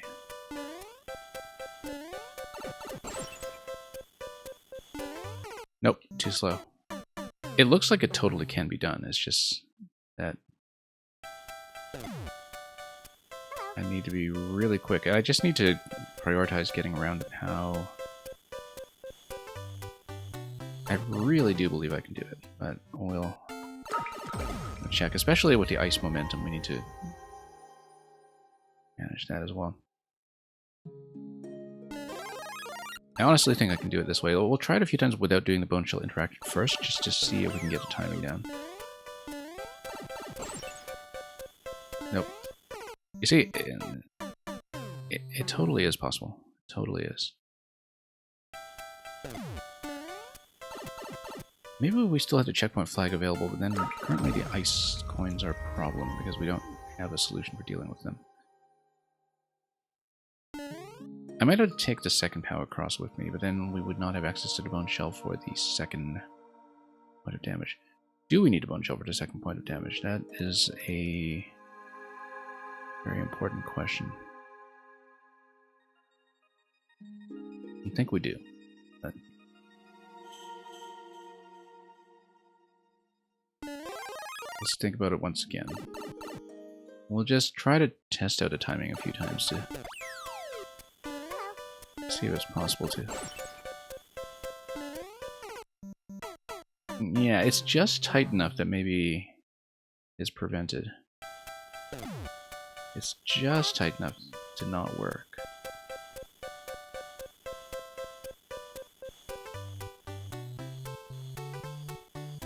What if...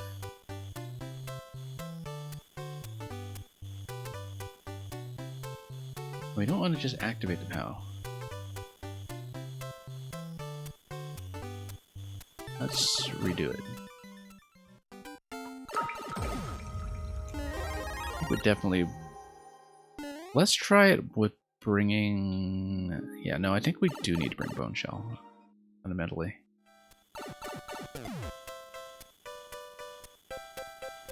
I need to think about whether there's another way to break this.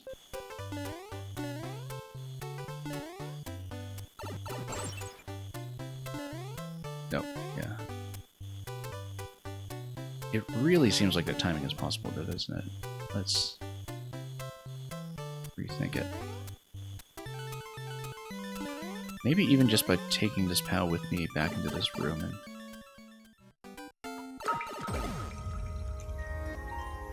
then... what would be the purpose?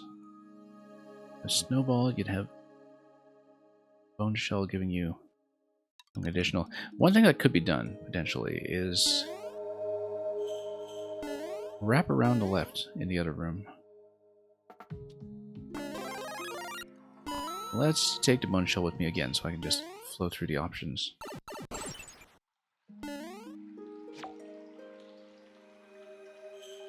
And Mark LV, if I'm reading that correctly. Welcome. Always take a moment to read the names sometimes. In case I'm just completely misreading something that's supposed to be a Roman numeral or something.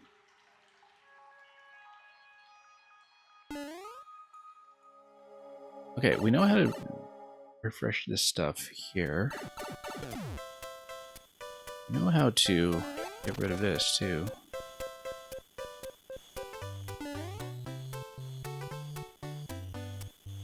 Maybe if we wrap around the left in such a way that we... So, here's what we can do. We can go to the right now and take a point of damage. And grab the POW downstairs that way. That does not help me get the coin. But then it allows me to grab a mushroom for a second interaction. And that might potentially be useful. So what I'm looking at here is doing this first. Then we would still need to flow up to the snowball, and that's a problem. But at least this way it allows me to take 1 point of damage and grab the mushroom for the second point of damage. But the problem is that we'd still need to go through the lower passage in order to grab the coin, and so that doesn't actually help.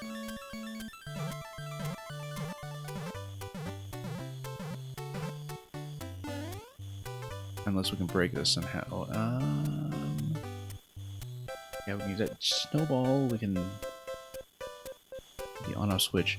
However, if we do hit the on-off switch, then I'm able to wrap around the left side. No reason whatsoever. And exit out the initial door. I kind of want to see what that looks like. Let's wrap around down here first and let's just get rid of the piranha. And the munchers and everything else. Except now I have no platform to go through the door, so never mind that. And I would need to take 1 point of damage to get to the snowball to begin with. So that's not going to work. And yeah, snowball is not preserved across rooms. So... Gordon. Yeah, unfortunately my Spanish is not very good. So, we will have to stick with English for the time being.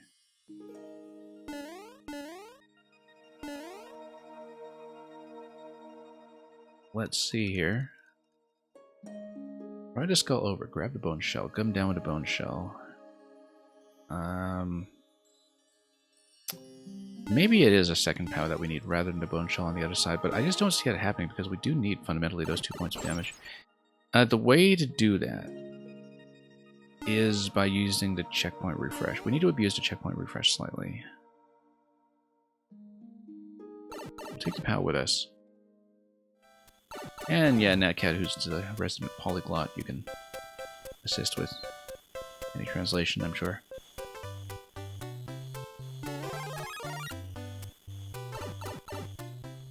Okay, so what we can do, we can go through here.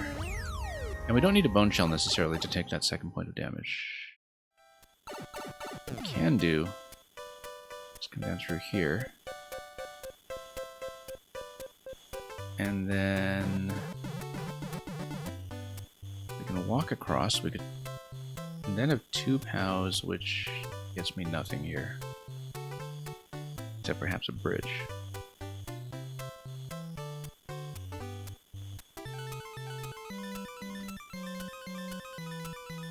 Yeah, I don't see having 2 POWs as being useful here, unfortunately.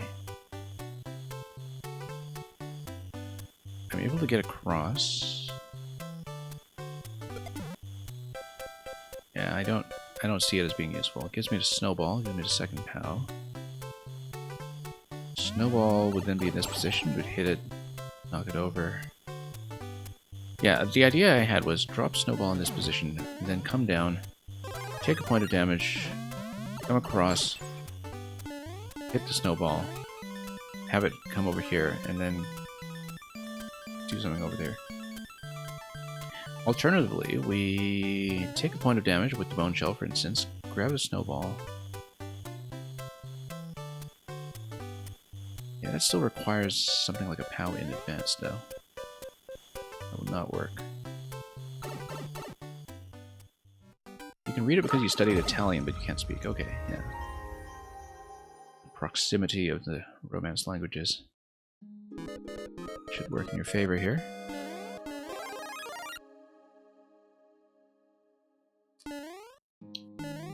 See about this again. We can always go around. We can go... Yeah, no, it has to be Bone Shell, I think. Just don't see the POW being useful. Absolutely should be Bone Shell. Get the mushroom up eventually.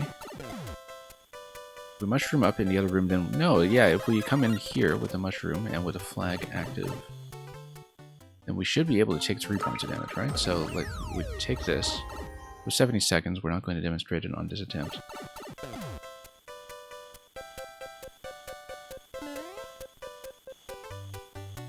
And I am not actually from America. I am from further north than that. But close enough. So we take 1 point of damage. We then grab the POW. We can take a 2nd point of damage for the Pokey. Then we hit the Pokemon flag. Yeah, no, this is a simple adjustment. Why didn't I see it? Simple adjustment. We have access to the snowball. This was staring me in the face. And we have 35 seconds left, so we'll have to do it again, for sure.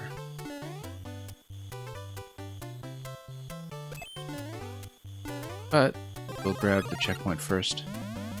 We'll grab the coin, and we'll try to wrap back to the checkpoint within 20 seconds, so I can continue from there.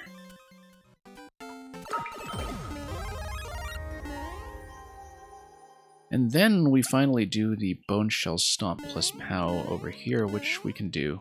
We'll have to respawn in 12 seconds first, but let's map it out. We'll take the Bone Shell in this room. We will then need to be small plus Bone Shell, which just requires the Icicle. We'll need to disable the Muncher by then, which we can do with a POW. And we'll need to toggle the on-off switch, which requires me to use the Bone Shell to stomp this first. And so let's get powered up as much as possible first. Let's take this so I have 1 additional mushroom available to me on this end. Now that I have 1 available mushroom, we'll get across. We'll get the Bone Shell. We'll get the POW.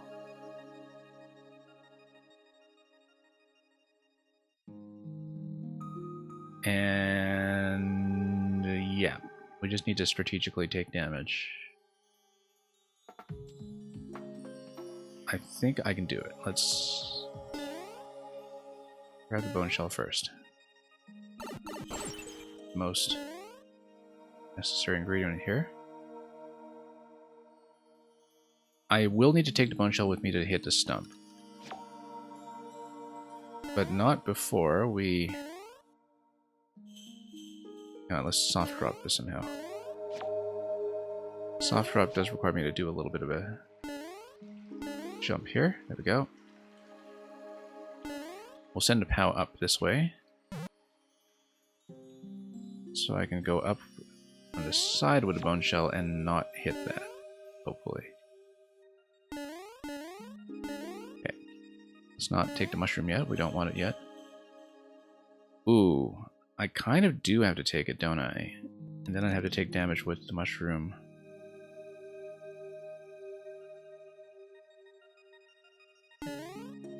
Yeah, that's not good. We take damage with a mushroom. We grab the shell, hit the on-off switch. We'll need to stop the POW with the shell so we don't lose the shell. That's something we can do now. There's no disadvantage doing it now, I don't think. Except we need the POW to get through the door, but we can do that eventually. We need 2 POWs in this room in order to do that, actually. We need to go back to the other side and grab a 2nd POW over here, because 1 POW will be used, 1 POW will be the stepping stone. So we are required to grab this one. No options here.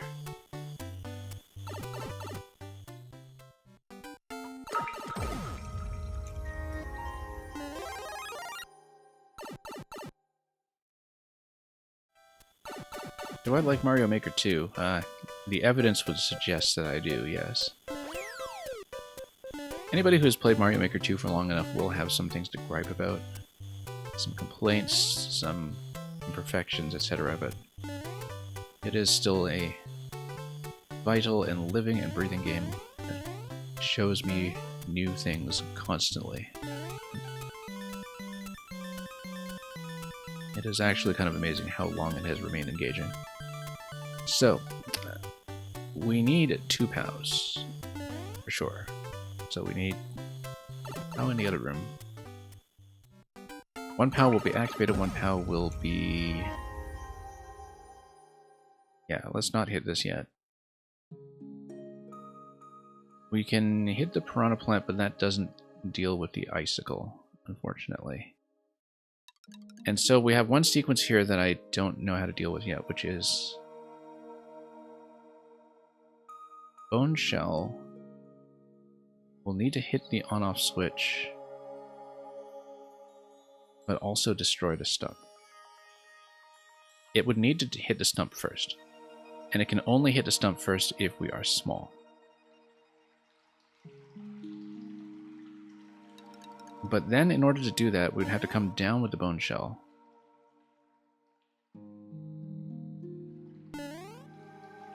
Unless we squeeze under it somehow. We would need to come down with the Bone Shell. So how do we do both of these things at once? Bone Shell plus on-off switch.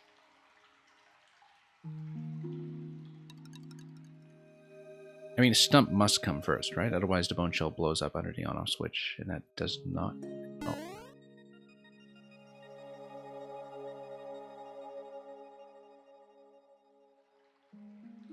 Let's think about it. We need to... Yeah, in order to squeeze under this tile, we must be small with the Bone Shell. I'm pretty sure, anyway. Either that or we get squeezed down somehow, which I don't currently see being the case. If we're small with the Bone Shell, we need access to an additional refresh at that point to get through this guy here. Maybe. Unless we've already taken damage at that point. So... let's say we're down here with the Bone Shell. What do we take damage from? We take damage... and we'd have to drop through the middle, and then we'd have to drop through the middle while small, so the flag has already been taken.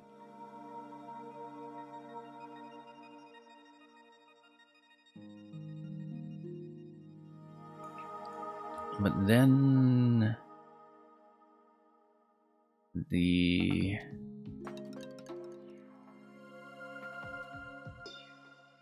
skull platform, if it's carrying a POW, maybe it can push me through.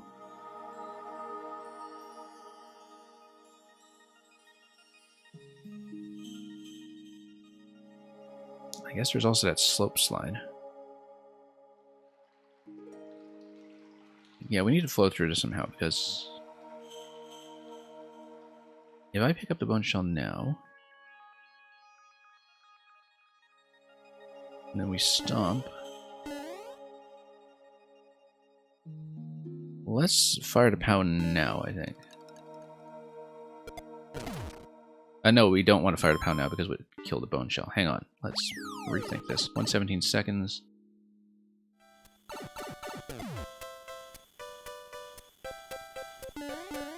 And yeah, video games are actually a fantastic reason to learn languages. We've heard about that from many people, in fact, including a lot of people in the Mario Maker community who originally learned English from video games. But yeah, Luigi's Mansion and Mario Odyssey, we played all of that. Had a great time with it.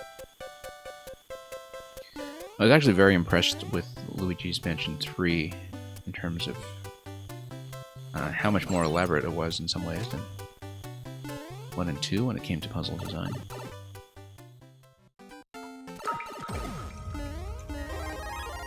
Okay, let's say we grab this right away, because we would have to anyhow. Let's say we come into this room while big. We can walk across. We would then have 2 POWs on the right side. We would then be able to grab the bone shell.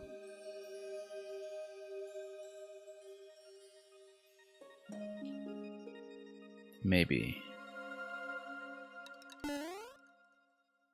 Because let's say we did this, right? The POW does stop at this point. But if you had 2 POWs laid side by side, that would still not be enough to push the bone shell over shell form. I was hoping it would be, because then, you know, you would kind of push the bone shell to the right. And then that would avoid an additional point of damage. 20 seconds remaining. We will need to theory craft that some other time.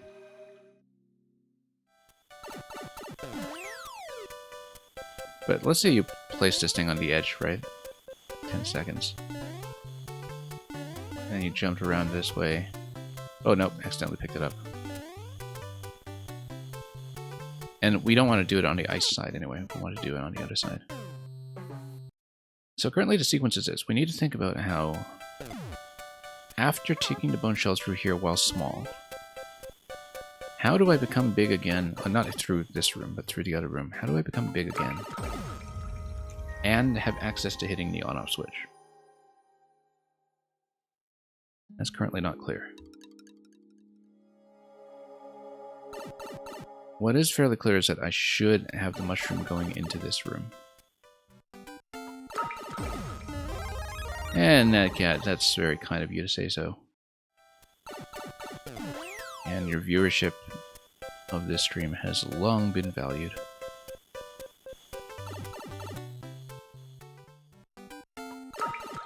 Yeah, like I said, we definitely need 2 POWs in this room. Let's do that. No need to wait for the skull or anything, we'll just take it.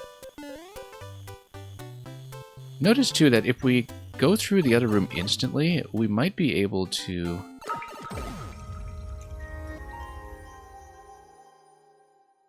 prevent the on-off switch from activating. It looks like the bomb here is within a 2-tile range of an on-off activation. So if we come through a pipe and throw a POW instantly, maybe that prevents that from happening.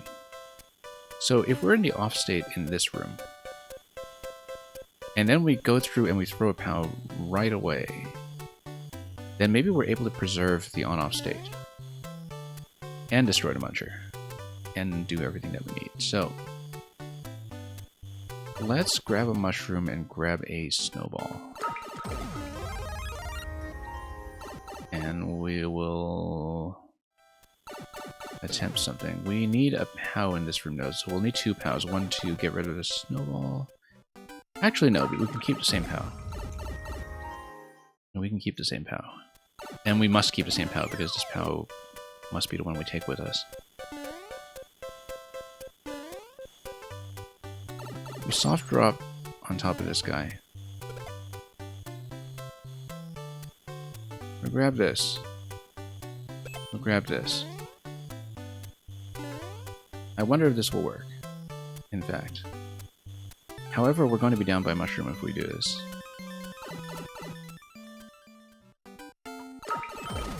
Nope, nope, too slow. It does activate instantly, unfortunately. And in fact, it's not even that one that activates, it's the one on the other side, isn't it? Yeah, this just gives you the stop. I think it's something else on the right side that instantly activates the on-off. So I don't think we can break the reset. I think we would have some trouble.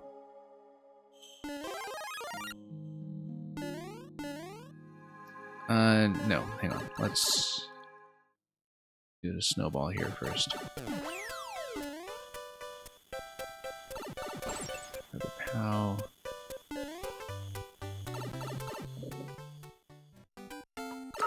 No, let's just think about the sequence. I'm probably just missing something really obvious, like I was with the previous coin.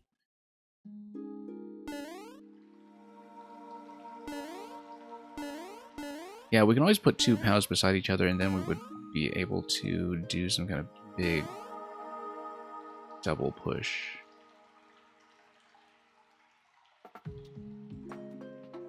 Fundamentally, yeah, take a point of damage with the icicle. You stomp on a stump. I'm in the bone shell at that point, and I'm small, and I would not have access to anything else.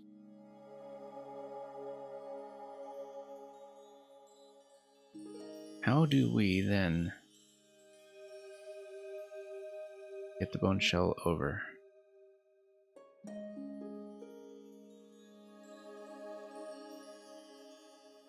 Possibly if you have multiple objects pushing me over. Okay, so we grab the bone shell, we come down here, we...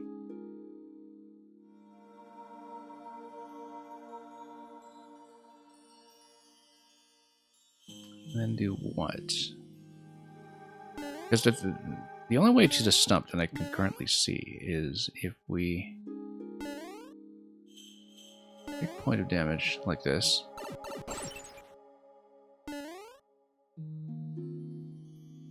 Notice that I can jump across, but I wouldn't want to because I just hit the icicle.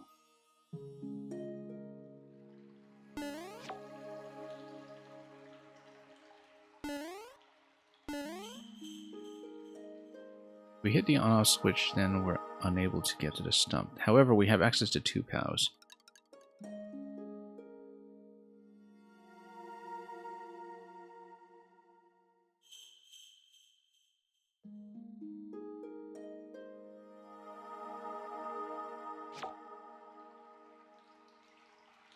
So let's see if we activate a POW. We should have taken that one through with me so I could take it to the door. Activate this. Is there some kind of firing angle here that allows me to? And then send this down to the other on-off switch? I don't think so.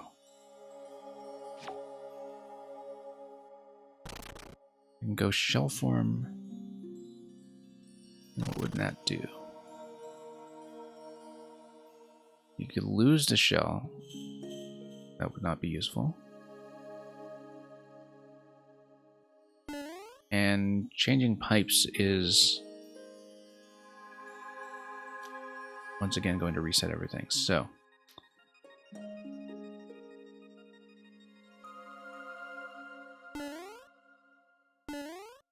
break an icicle, come over here, break this, the icicle will respawn by that point.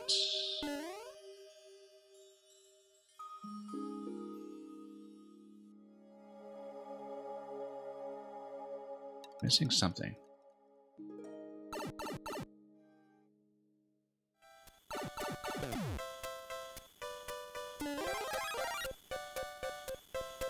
If we come through here with the bone shell, then we're missing a POW. And we do need a POW to activate. It must be 2 POWs in that room. There's no other way.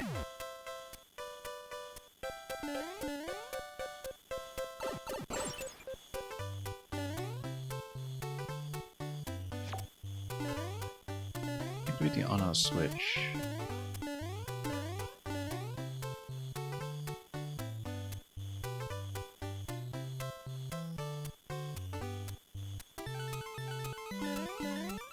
I'm gonna think about this.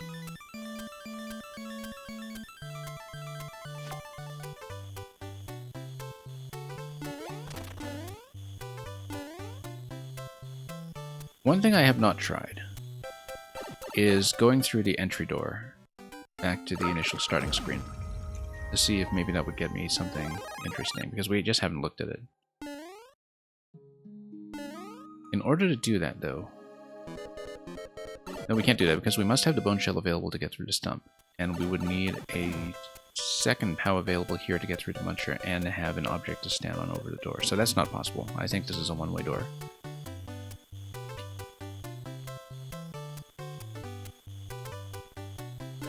No, it must be POW.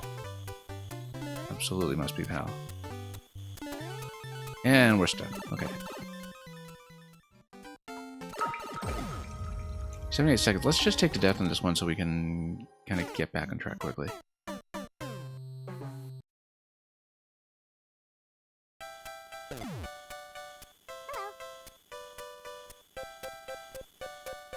what do we got? Let's see. We can take the POW, we can dump it. Yeah, once again, need to think about the extra power-up we can get and the fact that we can dodge a power-up on this side. Maybe. Let's grab the bone shell first.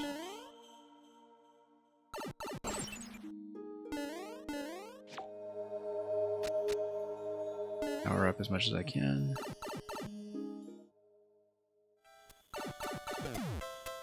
I can't take a POW and a shell with me, so I do need to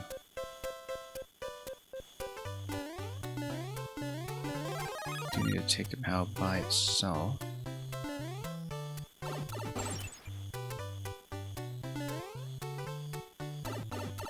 We'll try to go for a mushroom here just to power up maximally. Refresh checkpoints. We'll have a shell available.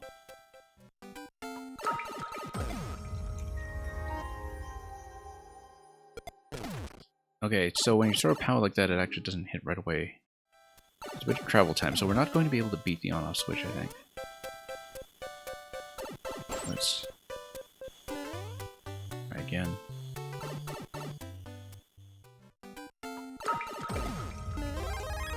And we'll grab the checkpoint and refresh through this room so we have the flag available.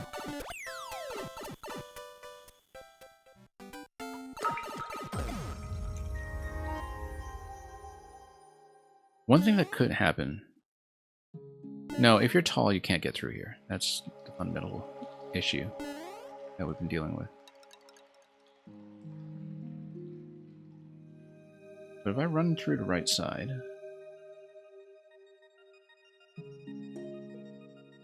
Nope, that's not going to work. Grab the bone shell. Bone shell goes for stomp.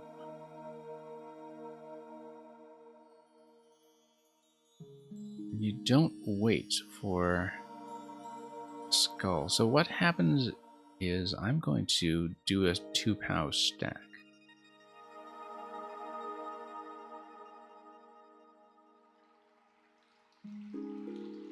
Yeah, the problem is that I must grab a mushroom falling through here and grabbing the flag. That creates tons of issues. In fact, tons of issues. Because it means that this flag is essentially wasted. Let's see. Because even if you go around, you have to fall back down through the middle. And... yeah, what if we create the bridge with the POW? That makes no difference. Thank you for the follow.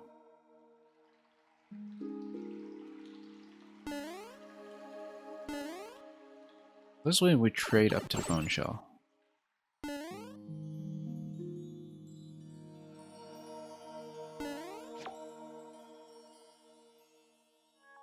We then get rid of the stump, but then we would need to take a point of damage to do so. Unless there's somewhere else to get across that I have not been seeing. Or some way to activate the on-off switch that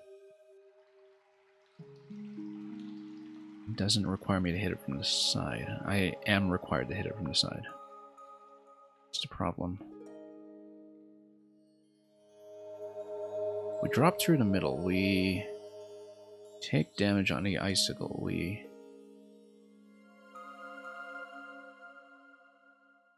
bounce over, hit the stump.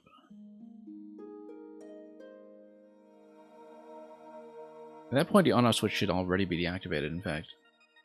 But to deactivate it, we would need to fire this at the on-off switch. Lose it.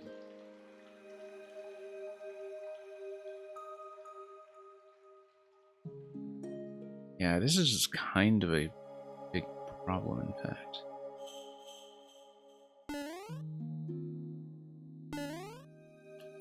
And we must take that point of damage here. Or rather, yeah.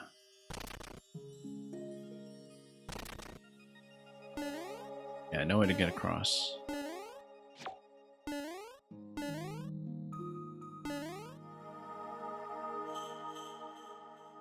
there's a way to send it down to the on off.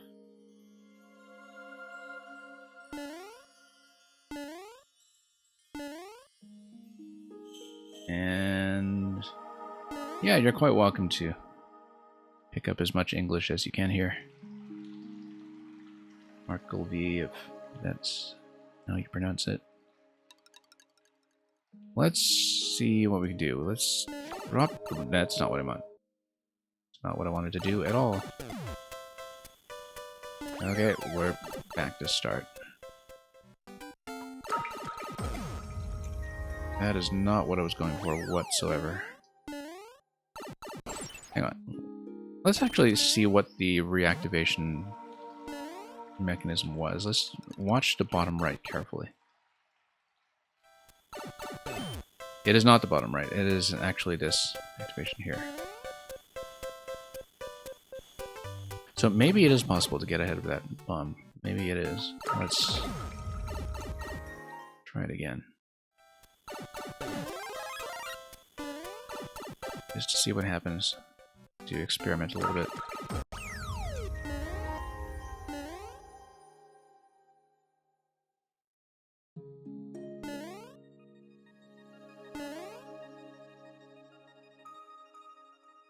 No, I don't really think so. I think you spawn here, and the time it takes to release the switch will already be going.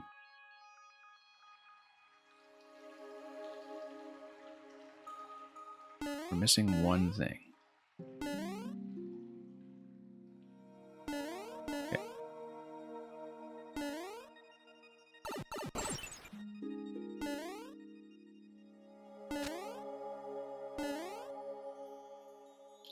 Because basically we do this.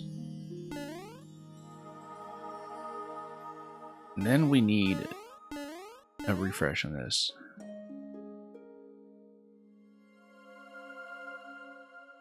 Unless there's some way I can safely transport this across and live to tell the tale. Once you kill the stump.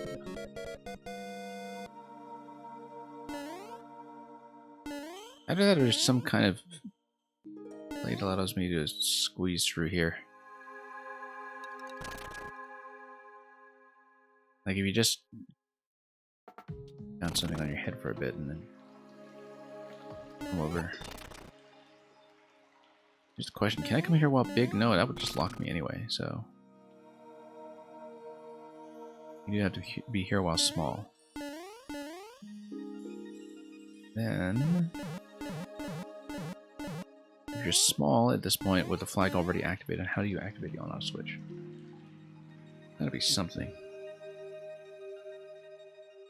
I just don't see it yet.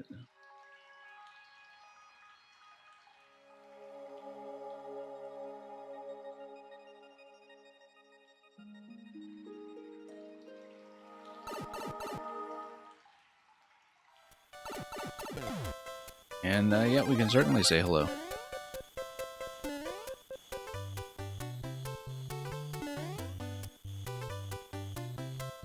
What happens when I just... If you remove the POW, it goes down... It's not going to deflect, though. We just don't have a good firing position for the on-off switch at all. But...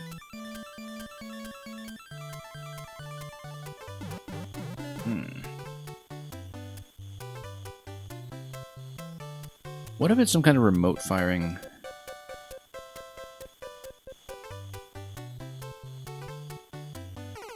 Let's see.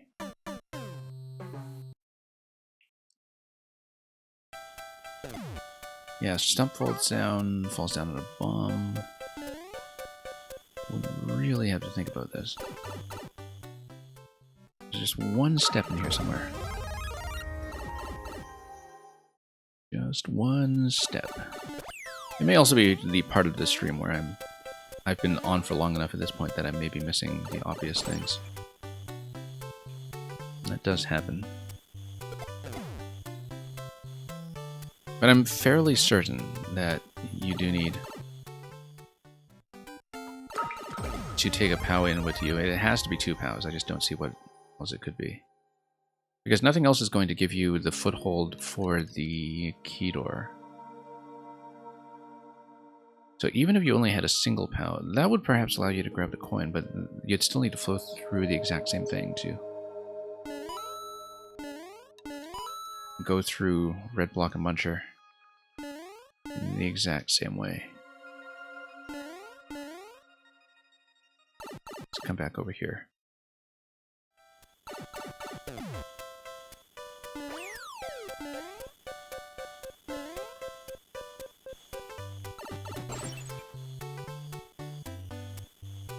Yeah, because let's say we grab this POW and come back with it, so that we don't need to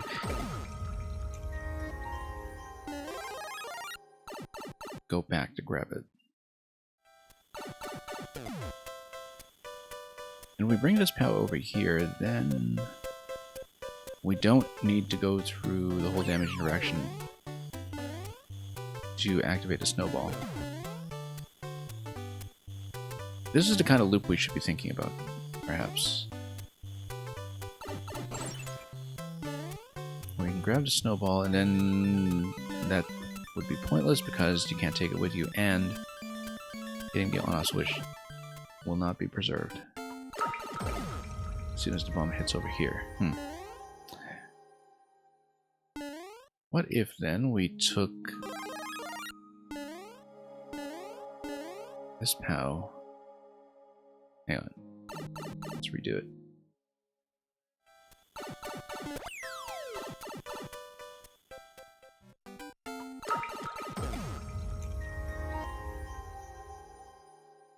We ride the skull over, we take the POW, we dodge this first to keep it for as long as possible. But again, whenever you come back downstairs, you must hit the flag, so... What if we're hitting the flag while holding the shell?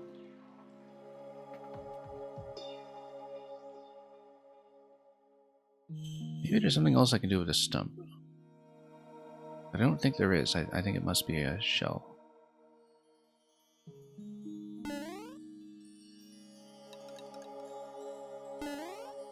We need to get back to this idea of maybe doing the double POW push.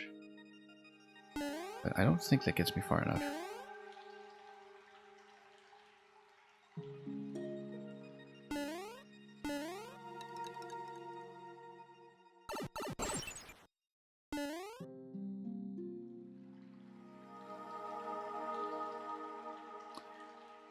Hit the on-off switch and then I have no access to the stump.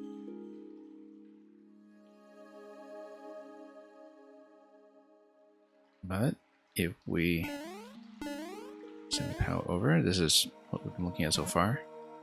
We send this over. Oh, be extra careful.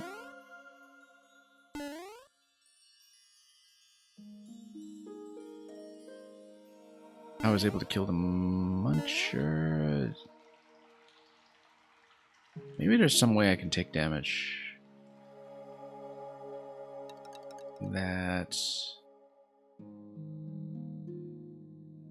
Like if we take damage and we have invincibility frames, and then... Invincibility is not going to last that long.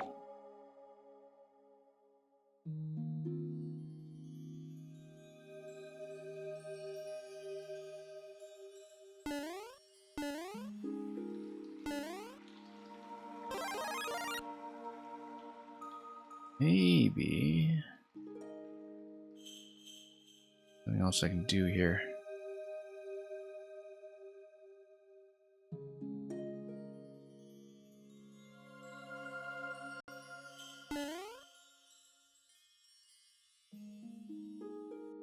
Okay, so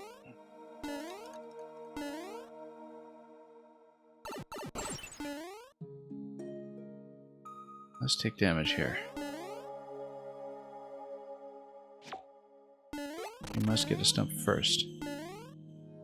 Then how do we activate the on-off switch? Imagine that we have a second POW here, because we can do it. Let's inspect this really carefully. We've already used a skull platform.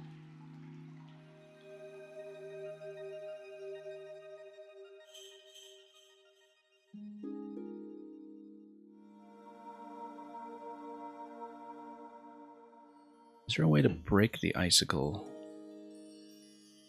I haven't considered, other than just taking damage with it.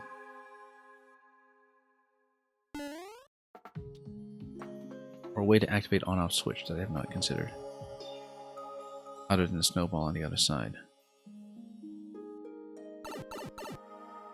Can't believe I'm missing this one. It's going to be something really quite obvious. So for example, let's say we take this, then we take a mushroom, then we activate the on-off switch and hit the POW, and...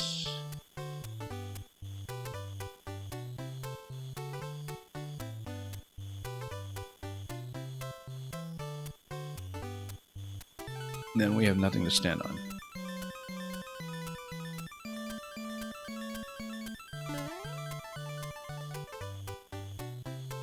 And what if I don't hit the flag? I must hit the flag.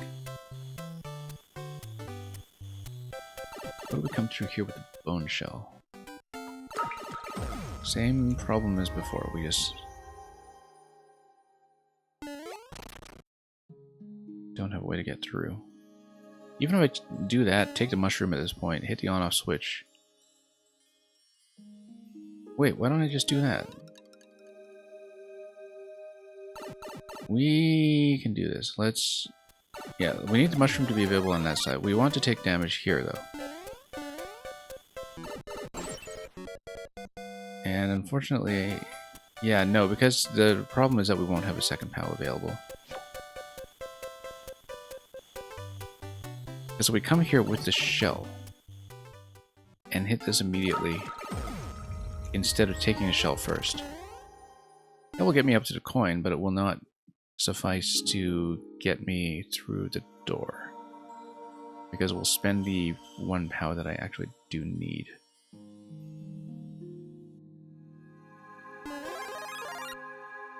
Because let's say we take that.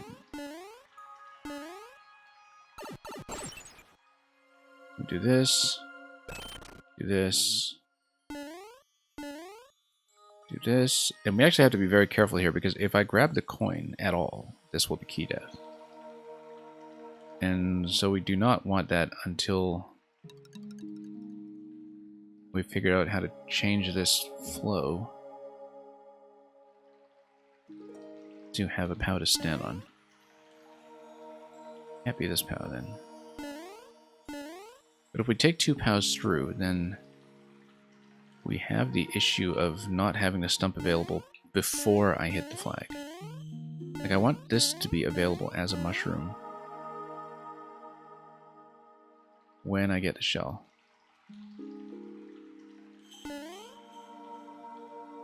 Because you have to hit the shell and have 1 power-up unused. Which is why this order works, to get me up through here. Why it doesn't work at all to actually get me to the door.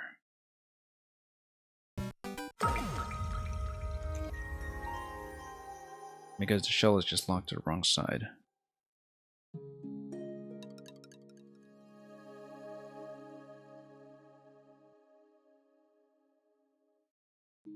There's no way back here except through the flag. Unless this flag is the most recent one that has been obtained.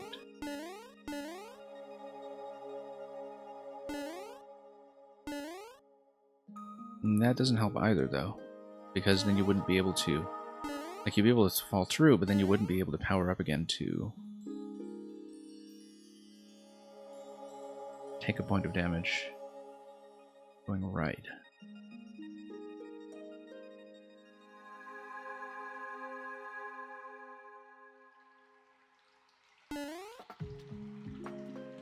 It's got to be something to do with the bone shell push, I think.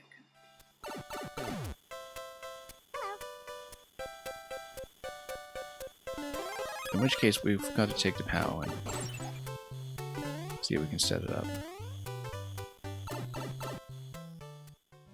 Considering that I've been talking about this potential solution for some time, I should have tried it long before now.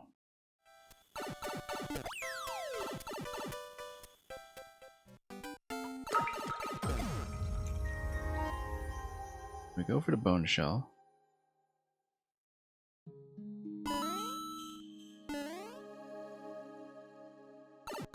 Yeah, we walk through here. We drop this. Jump. Jump.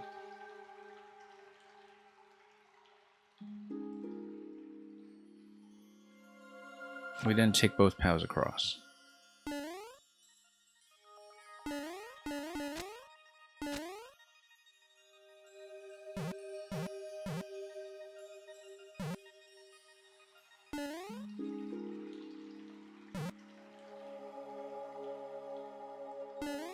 Then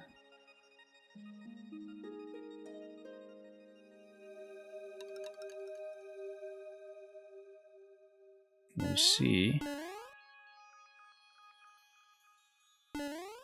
if I can do some kind of object push.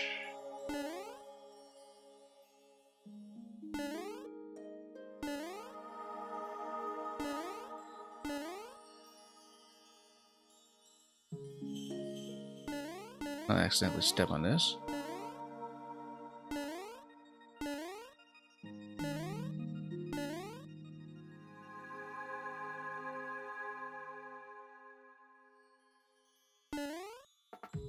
POWs don't need to be absolutely flush with each other as long as we wind up on the right side. The idea is that I get into bone form and I'll let the POWs push me once they get loaded into each other.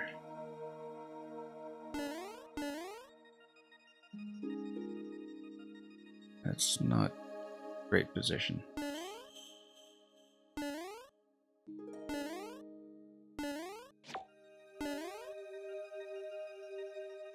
Let's activate and then let's go bone form. Nope, not even close. Not even close. They both drop off at the corner, as I could have predicted.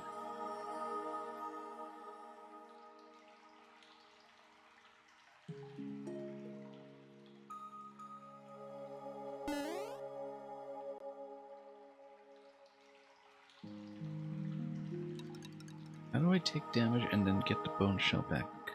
Let's see. Maybe there's some way that allows me to circumvent the flag on my way back down, but I don't see it.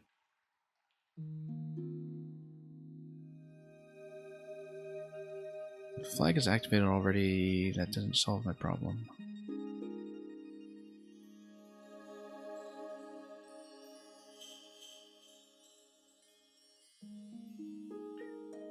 Because I must take damage to get over here while small.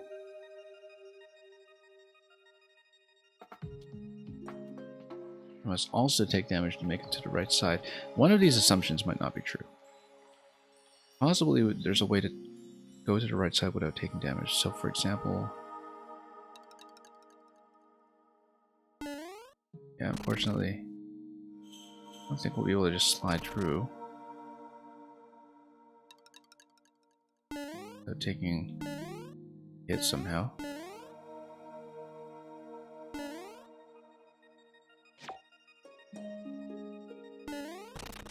Nope, not even close. I don't think that works anyway. It would work in the ice zone, oddly enough. It would work in the ice zone, oddly enough. That's something we haven't taken advantage of yet. Let's not start over. Hang on. But this would work, wouldn't it? Let's see what that actually gets me. Let's attempt something with a bone shell here.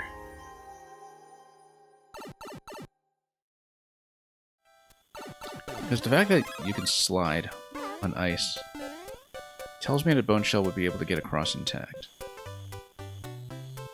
That isn't useful at all.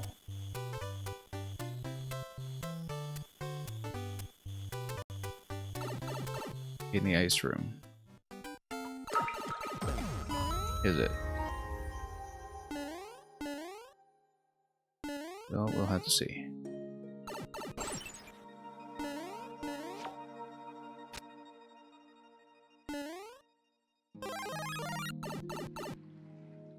Why would I want to do that?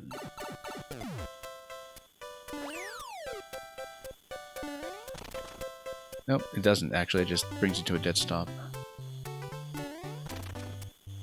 Or underneath.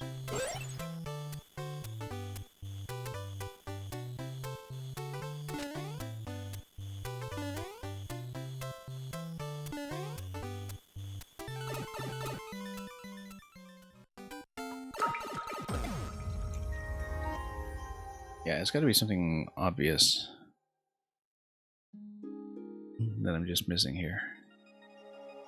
The main thing is, can we actually squeeze in or out while big? Can we squeeze down here? No, we can't because it's semi-solid. Can we somehow get back into this position without grabbing a mushroom off the flag?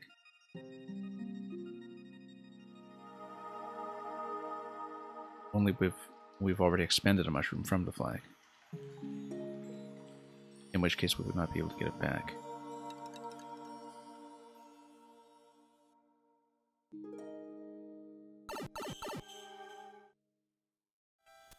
We might just be at the part of this stream where I'm losing my puzzle-solving ability even for really, really simple things, so I've not discounted that possibility.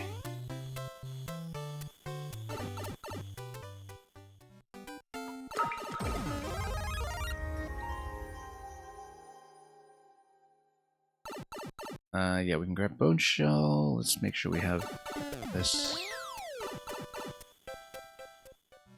And avoid jumping through the center, but what then? What if we... This is slightly crazy, but what if we place this on top? No, because then this gets lifted by the next POW. Another POW comes in underneath and it lifts the first one.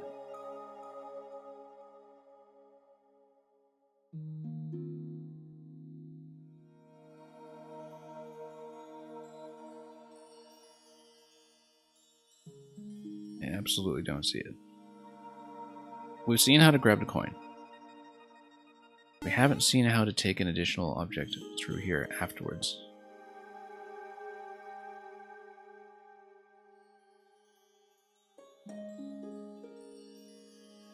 Because if I take a bone shell in with me, then we only have access to one POW over here. That one POW is going to be used to kill the muncher. And that's if I take the bone shell back with me into this room. Which I guess we can't do. We grab the bone shell. I wonder if it's something to do with this slope where... I mean, we still can't hit the on-off switch from the slide. The side, rather. But the slope is suspicious, isn't it? It might just be an aesthetic thing, but... This slope is suspicious. But I don't think it allows me to do anything.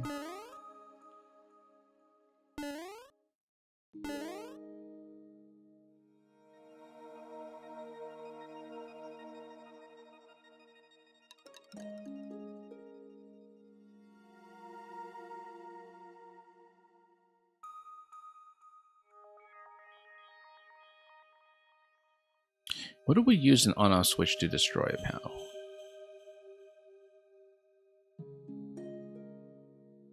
No, that doesn't work. Let's think about this carefully.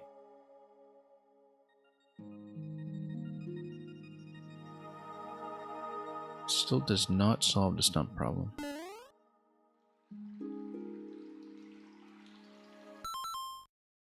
Golden pipe of time. Drop the POW. Drop.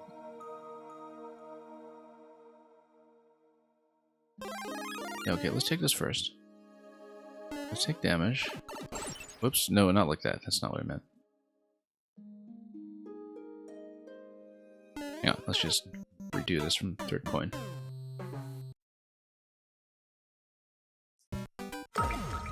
Definitely a serious case of tunnel vision here.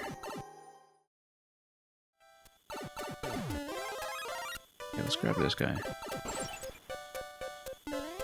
We can't take 2 POWs into this room, but again, it doesn't help. Because we wouldn't be able to get through the stump.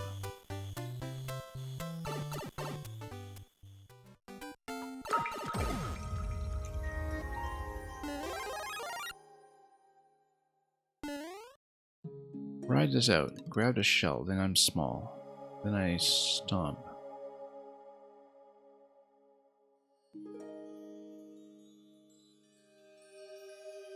Okay, so flag has been activated.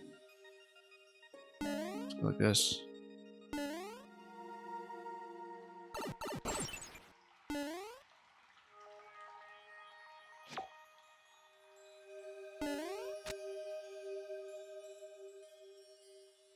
Let's evacuate the other POW. Do foresee we'll need it.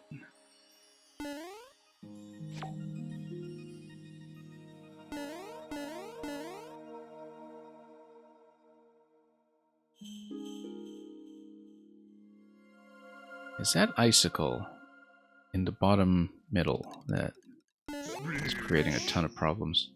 Thank you for the follow.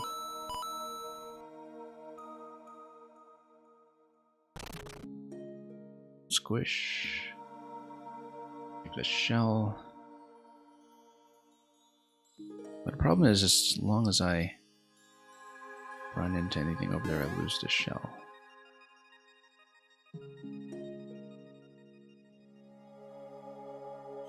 Can't take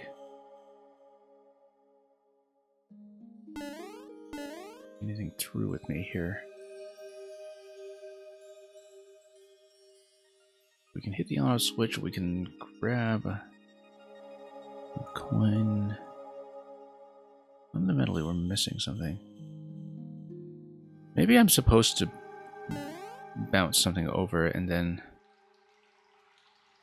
ride this out and use the bone form to bypass one of the icicles in some manner, but I've already kind of been looking at that. Yeah, welcome, Marian Escobar.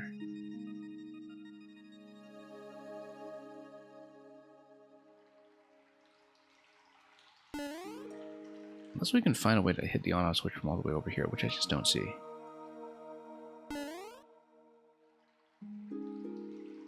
You can't really be everywhere at once. Unfortunately, the shell just breaks on the on-off switch.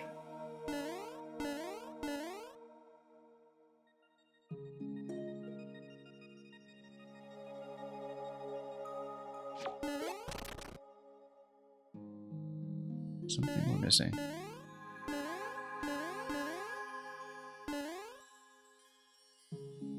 We haven't been interacting with the other room here at all, and maybe there's something here that is critical.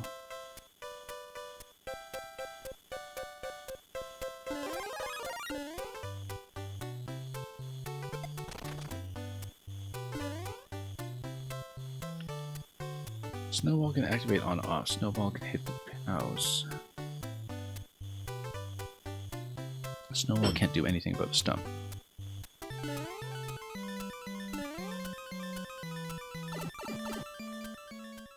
Any levels in this contest that have really stood out to me? Yeah. I mean, I'll be doing some kind of final judging and filling out scorecards, so I don't want to spoil too much about what I have in mind for results, but today's set, I thought the scrolling, non-scrolling one that we saw previously was pretty elaborate. The West Crafted IKEA level in the previous session was one of the standouts as well, because it's a fairly significant 3D world level that also isn't so confined to one-screen layouts like a lot of other entries. But yeah, I'll need to take some time to look over my footage before I assign any scores or medals or whatever to the levels involved. So notice that we can always go over twice. We don't need to use the skull platform if initially we use 2 POWs to make it over.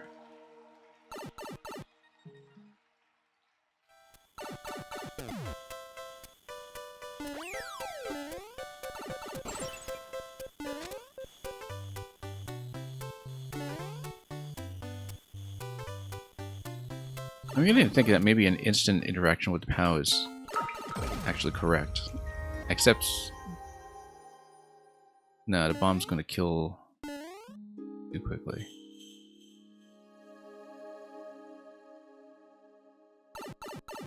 That doesn't make sense. It's not right. Yeah, because there's definitely an on-off switch that is located under this panel. This stump, rather. Just off screen. It would have to be the bomb to work as the reset mechanism. Okay, let's go back to 2 pows. We must have 2 pows, that's the thing. And maybe that's a faulty assumption. Maybe that's not actually true. But the way I'm thinking about it, you must have something to stand on after killing the Muncher. Maybe there's another way of killing the Muncher that we don't know about, but I don't think so. That's been my assumption so far, is that we need 2 pows here because we need something under the door after killing the Muncher. Unfortunately, that assumption breaks everything else. Absolutely everything else.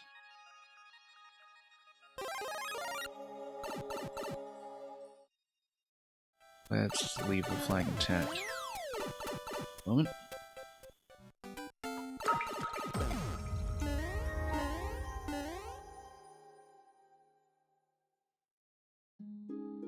It's gotta be something very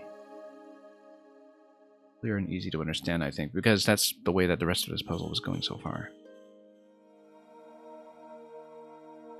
What options for hitting the on-off switch have I not considered? I can get under it myself, I suppose.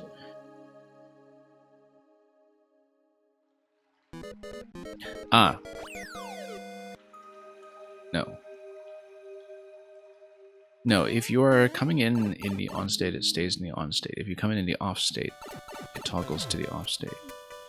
Or toggles to the on state. So, unfortunately, I don't think I can force a... That's interesting, actually. If that is indeed the switch toggle, the bottom left might not be the switch toggle, because if you are consistently going on to on... Wait, let's... Whoops, that was a mistake. Let's not do that.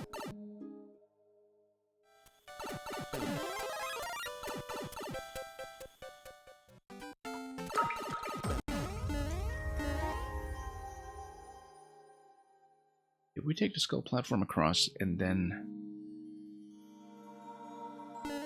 Let me take a look at the switch reset again. It looks like it is something completely off screen. So let's see if we kick this.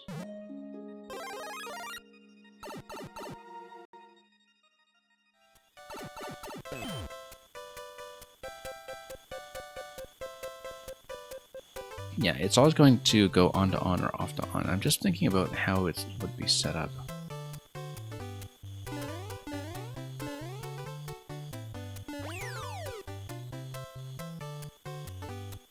Would it be set up? Because if it's just an on-off switch that's within range of the bomb, that would have been able to toggle both ways. So it's definitely not that.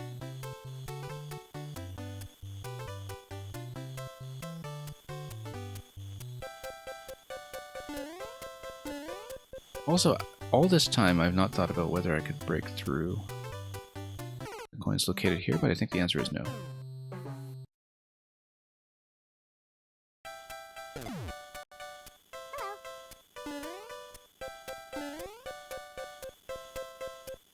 Let's see. Snowball is able to hit on off. Snowball...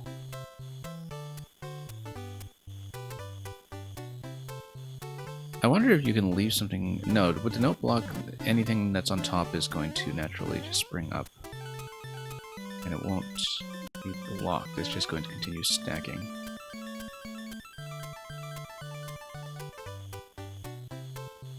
So I don't think you can just do some kind of remote interaction here, and regardless I would need to do something that is post-stomp.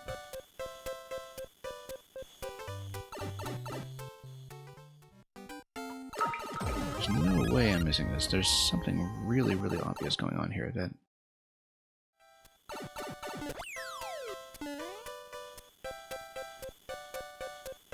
So with the previous solution, I'm just blind to it right now.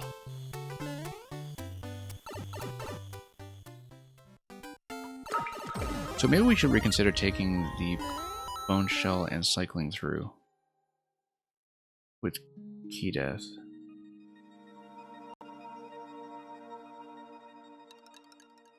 I mean, it's not going to be something like mandatory key death. I'm just missing a step. Yes, if we come in here with the bone shell, we hit the stump first. We hit the stump first, and we have access to 1 POW. Only access to 1 POW, however, means that I have no solution for the muncher.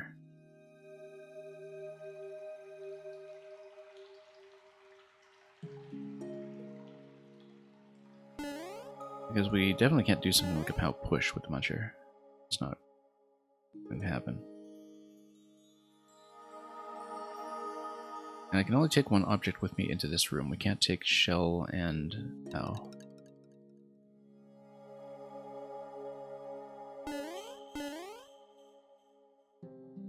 So far I've been assuming that it must be the POW that I take in with me. Because we need access to the door, but...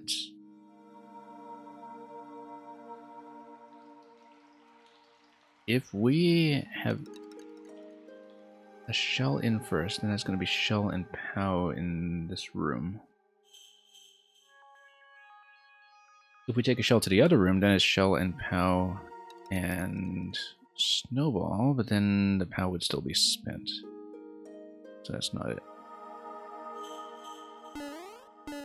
We're not interacting with the ice room enough for this final coin, perhaps. There's some step that... whoops, no, that's a mistake. Hang on. There's perhaps some step here that will be critical, because I haven't really even looked at the options for what to do with the ice room. The main thing is the checkpoint interaction, that you have this slight difference in where you can refresh.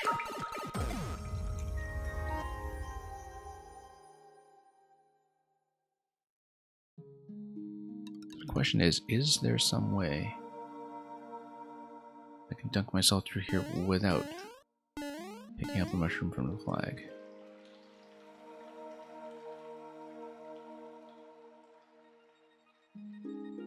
If it's already activated, then yes. I cannot believe this is hard to see, actually.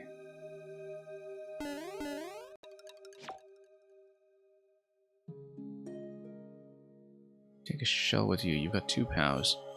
Shell is going to give you access to the stump. And then how do you hit the on-off switch? What gives you the on-off switch at this point?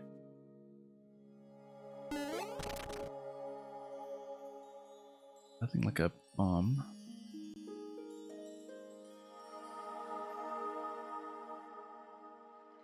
Nothing like a point of damage that I can take.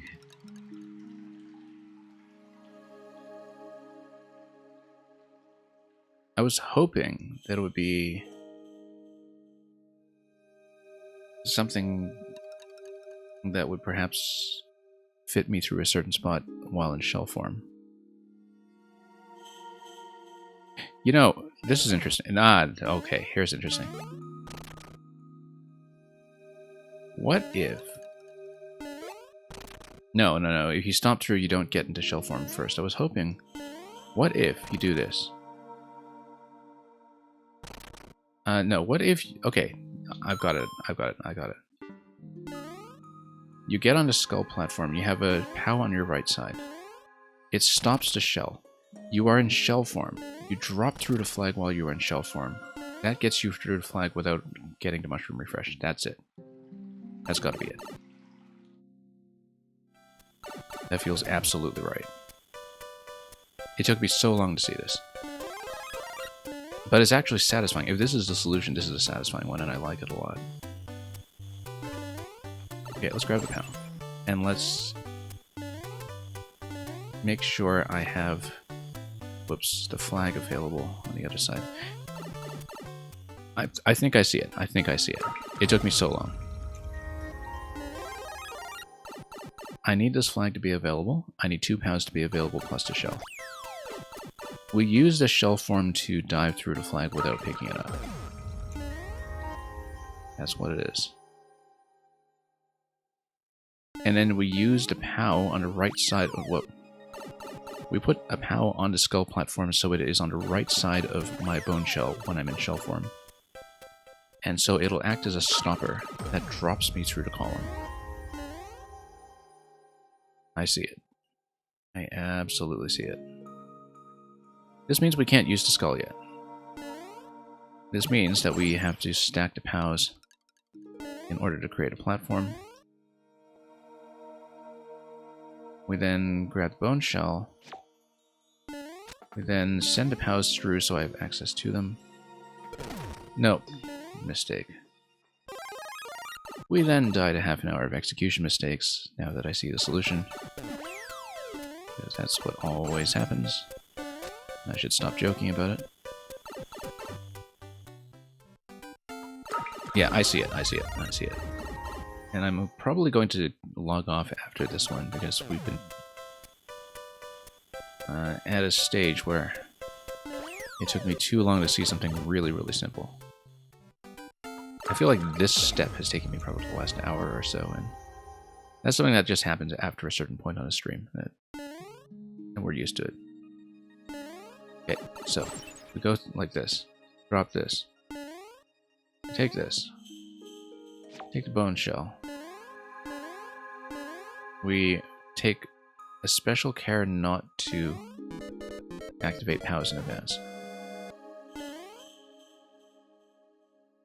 Unstack this stuff.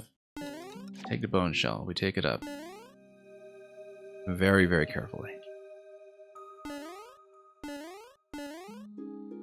We do not drop... yes, this is how we do it. We take one POW. This is dangerous. We need to move the bone shell. Hang on. Wait, try this. There we go. We do not fall through the middle. Yet. We take the POW like this. Dive on. Get on top.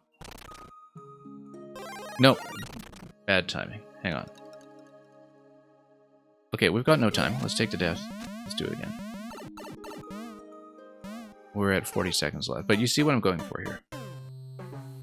I want to drop through the flag when I'm in shell form. I think that prevents me from picking it up. We just need to execute it properly. And we should be able to do it. So, let's go through here. Let's load up on the checkpoint flags to the degree that we're able to.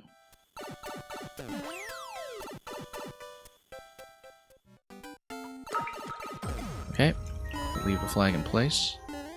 Grab this POW. We grab the shell. Drop the shell. Send the POWs over.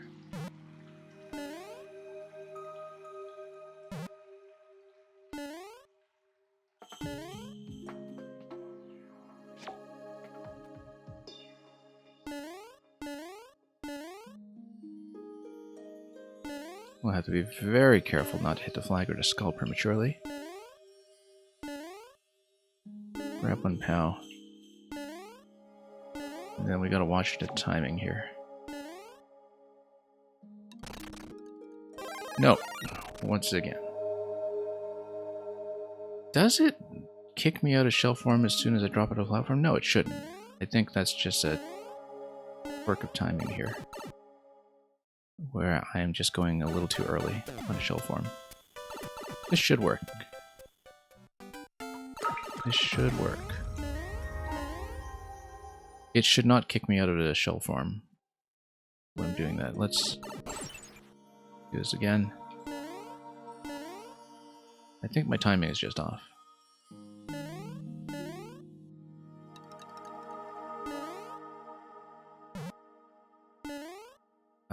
Bottom POW here is the one that is the second POW if we need to refresh this room. Which we might. Also, yeah, no, I need to redo this room because the checkpoint's in the wrong state. But since the checkpoint is on the wrong state anyway, let's check to make sure the collision actually works. Let's just practice the collision. This will not be clear because the flag is wrong. And I won't really be able to test properly to see if I can avoid activating the flag, but let me just make sure I can drop through with good timing in shell form. Okay, maybe not then. Maybe it drops me immediately. If it kicks me out of that, then I can't drop through and miss the flag. But, yes I can, because what if I have two POWs beside each other? I stand on top of the second POW. I have two POWs on the skulls. I stand on top of the second POW. I ride the second POW. Because then I'm not in midair. I stay in shell form and I ride it down when it drops. That should work. Okay, let's reset the checkpoints to the appropriate state. This is a minor adjustment. It should work. We use both POWs. This is the wrong POW. I took the wrong one. Hang on. Takes a little bit of cycling to get back to the correct state. But we should be able to do it. Yeah, I have to ride the POW through the drop. That's what it is. Let's refresh checkpoints so I get in here with a mushroom. A Mel Warrior, welcome. Mel 1 Warrior, I should say.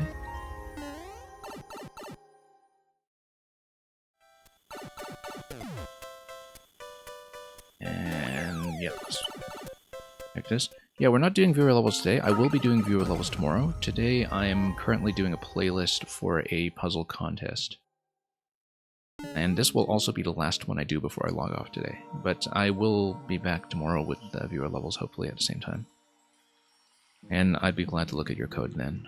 And occasionally I do a puzzle-only stream as well, and if we don't catch you in the queue, I can try to write down your code for the puzzle stream. Okay, let's do this. I understand it at this point, we just need to do it. And it's actually, if I understand this correctly, it is a very satisfying solution. I'm quite happy with it. It's a huge difficulty spike over the previous coins in this level, but seems like most of my time in this level has been spent on final coin. Very nice of this bridge to give me a place to drop the shell.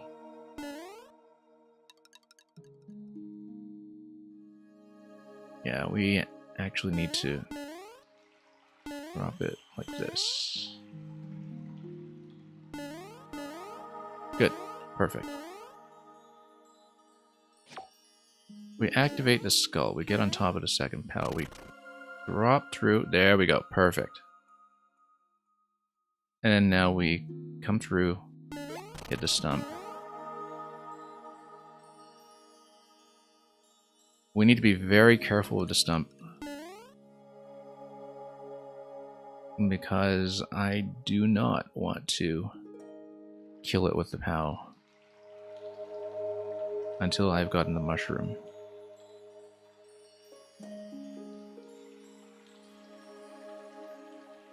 We can just move the POWs at this point and cycle wherever we want, so that's fine. Do this. We'll take this, and then I'll take damage going through here. No, no, no, that's wrong. That's wrong. I lost both. No, I should have gone up top. I should have gone up top and taken damage.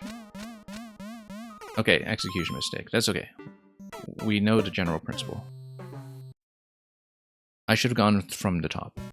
So we take 1 point of damage from the top icicle and we break it, and then I go through, so I don't lose the shell. Okay, let's grab the POW, let's reset checkpoints. Let's do this again. We're putting together the solution piece by piece, but I do have it. And it's just a matter of going through the motions at this point to make sure we do things correctly. But I've solved the last actual intellectual problem here that needs to be solved, I'm pretty sure. It's pure execution at this point.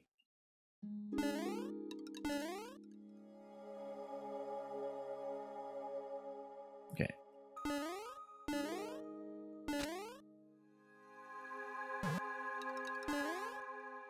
And the level's designed well enough that there are a lot of routes through it that feel quite safe. That, you know, it is possible to avoid mistakes as long as I'm thinking properly and paying attention. And I'm not constantly running into accidental collisions everywhere. Brain farts, yes. Accidental collisions, no.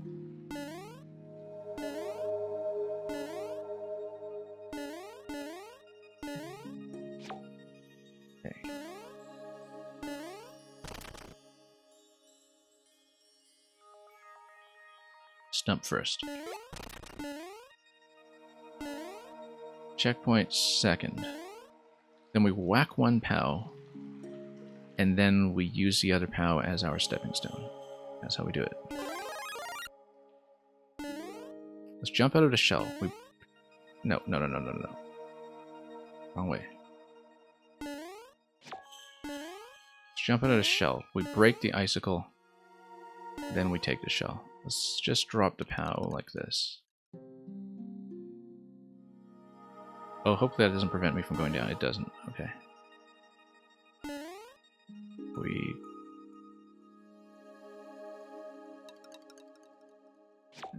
Whoops. Let's just drop the shell in front of me. No, hang on. I'm gonna kick it by mistake if I do this. Okay, there we go.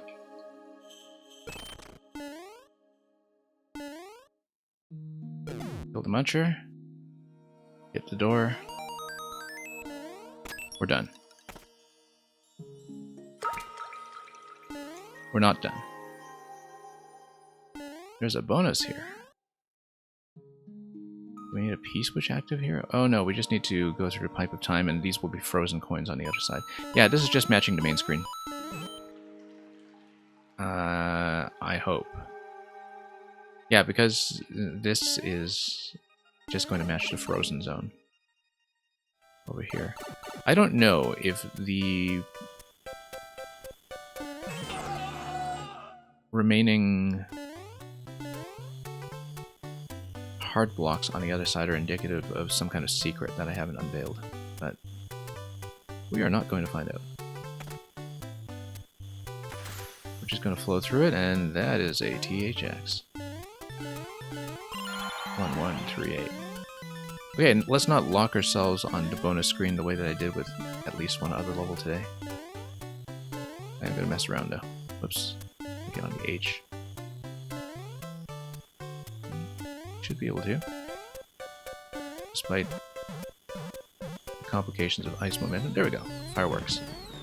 I knew there was something here. Very fancy. Extra points for fireworks in a location that I'm likely to check. Anyway. Enough of that.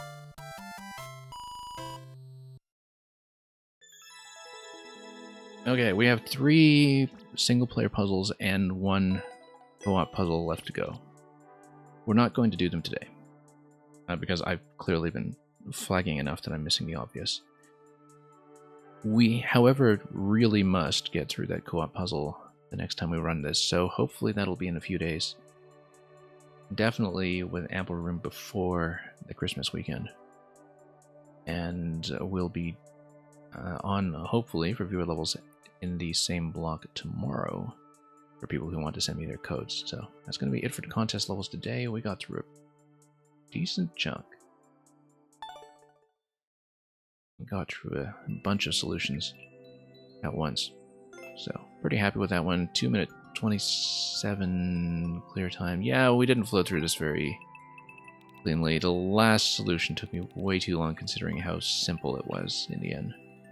I just wasn't thinking properly about how to match the one interaction I hadn't used at that point, which was the bone shell form, with the one problem I had to solve, which was how to get around a flag on my way down in the non-Ice Age room.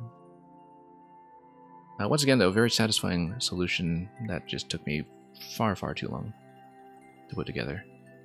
That was very much a problem on my end, not the designers. I think the little affordances for nice clean resets, getting back on track and keeping the checkpoint and so forth were laid out pretty well, so long as I was conscious enough of what was going on to avoid the potential key death by collecting the 4th coin too early. That's it for me, though. We're going to send you on to somebody else very shortly. We'll pass you on to another stream. Thanks so much for watching today, everybody who did come by. Hope you enjoyed the solutions that you did see, and we will be sending you on to another stream very shortly. So, thanks again for dropping by. We'll scan around for the raid. See you at our next destination, and again for more Mario Maker in the days ahead. And above all, have a great day ahead of you. Have a great week leading up to Christmas for those who celebrate, and a holiday season in general. And above all, fare thee well.